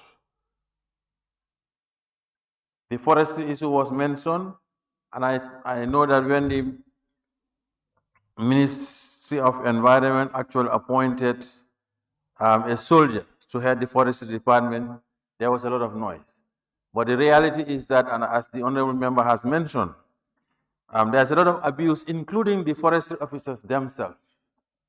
That is why government is trying to emulate where some other countries where actually forest officers have some kind of military background, the military discipline, and since this person was appointed, there has been improvement. There have been improvement in that, and hopefully, maybe in the not too distant future, the whole structure would have been looked at. The issue of the COVID-19 has been mentioned. just to reassure you, government is committed. His Excellency President himself has said it not more than once. Right now, the police investigation is still going on. There has been some draft findings, but the final findings are not yet given. But the President has said anybody found wanting, there is not going to be any secret counts. You'll make sure that the full force of the law is going to be applied. I know that some people also, even I think either one of the I cannot recall who mentioned that when even due to cases of corruption, some people are taken to court, remanded or prison, and then released. Everybody who is taken to prison has a term that is prescribed by the court. Now, and I think one of these particular cases, which has been mentioned many times, this former permanent secretary, he had been jailed for 2 years. And I think even in the prison terms, there is a maximum time that they have to spend. And after a certain time also, you are liable for pardon. And I think he had fulfilled all those conditions. So it's not that the president does say, oh, let's release him. No. And I think the National Assembly, I know the select committee also knows that there's a pardon committee at the level of the prisons. And these are the ones that recommend to His Excellency President before he gives the final decision. But be rest assured that government is still committed to make sure that we uphold the rule of law, and all the support that the judiciary requires will be given. Now, the member for Talining, I think, has accused me that because when I went down, members that are, sort of close to the government. But rest assured, honorable member, that's not the case. And I think even just to reaffirm that the NDMA actually has a very good working relationship with the council. Not only this year, even last year when we went around, KMC, we had a good relationship, BCC, and West Coast. Even this time when I went, because they had identified certain spots, but most of those were actually at the Ibo Town area. All right, it didn't go as far as Stalinding. Maybe that's why they didn't inform you. But when I went to Birkama, I actually commended the Birkama Area Council, because actually there it was the area council that was actually clearing the gutter there at the Birkama Jambarsane. So we really applaud the collaboration that we have with all council. Disaster is everybody's business. It's not a matter of just for the government. I mean, when disasters come, they don't determine the color of the party or whoever is living in that house or not. So when we come to your area, we will definitely inform you. And I think the last bit, the only member for Lower Salem touched on he says the report given by the Minister of Finance as far as the quarterly expenditure was contradictory. But just to inform him that normally the budget support comes at the end of the financial year, the last quarter of the financial year. So if the Minister of Finance gave the report for the first and second quarters, you will not see any budget support, because the budget support always comes normally in December, sometimes even at the end of the beginning of January in the following year. So with that, Honorable Speaker, I hope I have touched on most of the issues. I know because of the time, I might have skipped some issues. So we want to thank you very much. I also want to take this opportunity to thank all the honorable cabinet ministers that are here, that had been here since morning. One or two actually had to leave because of other engagements. Thank you very much.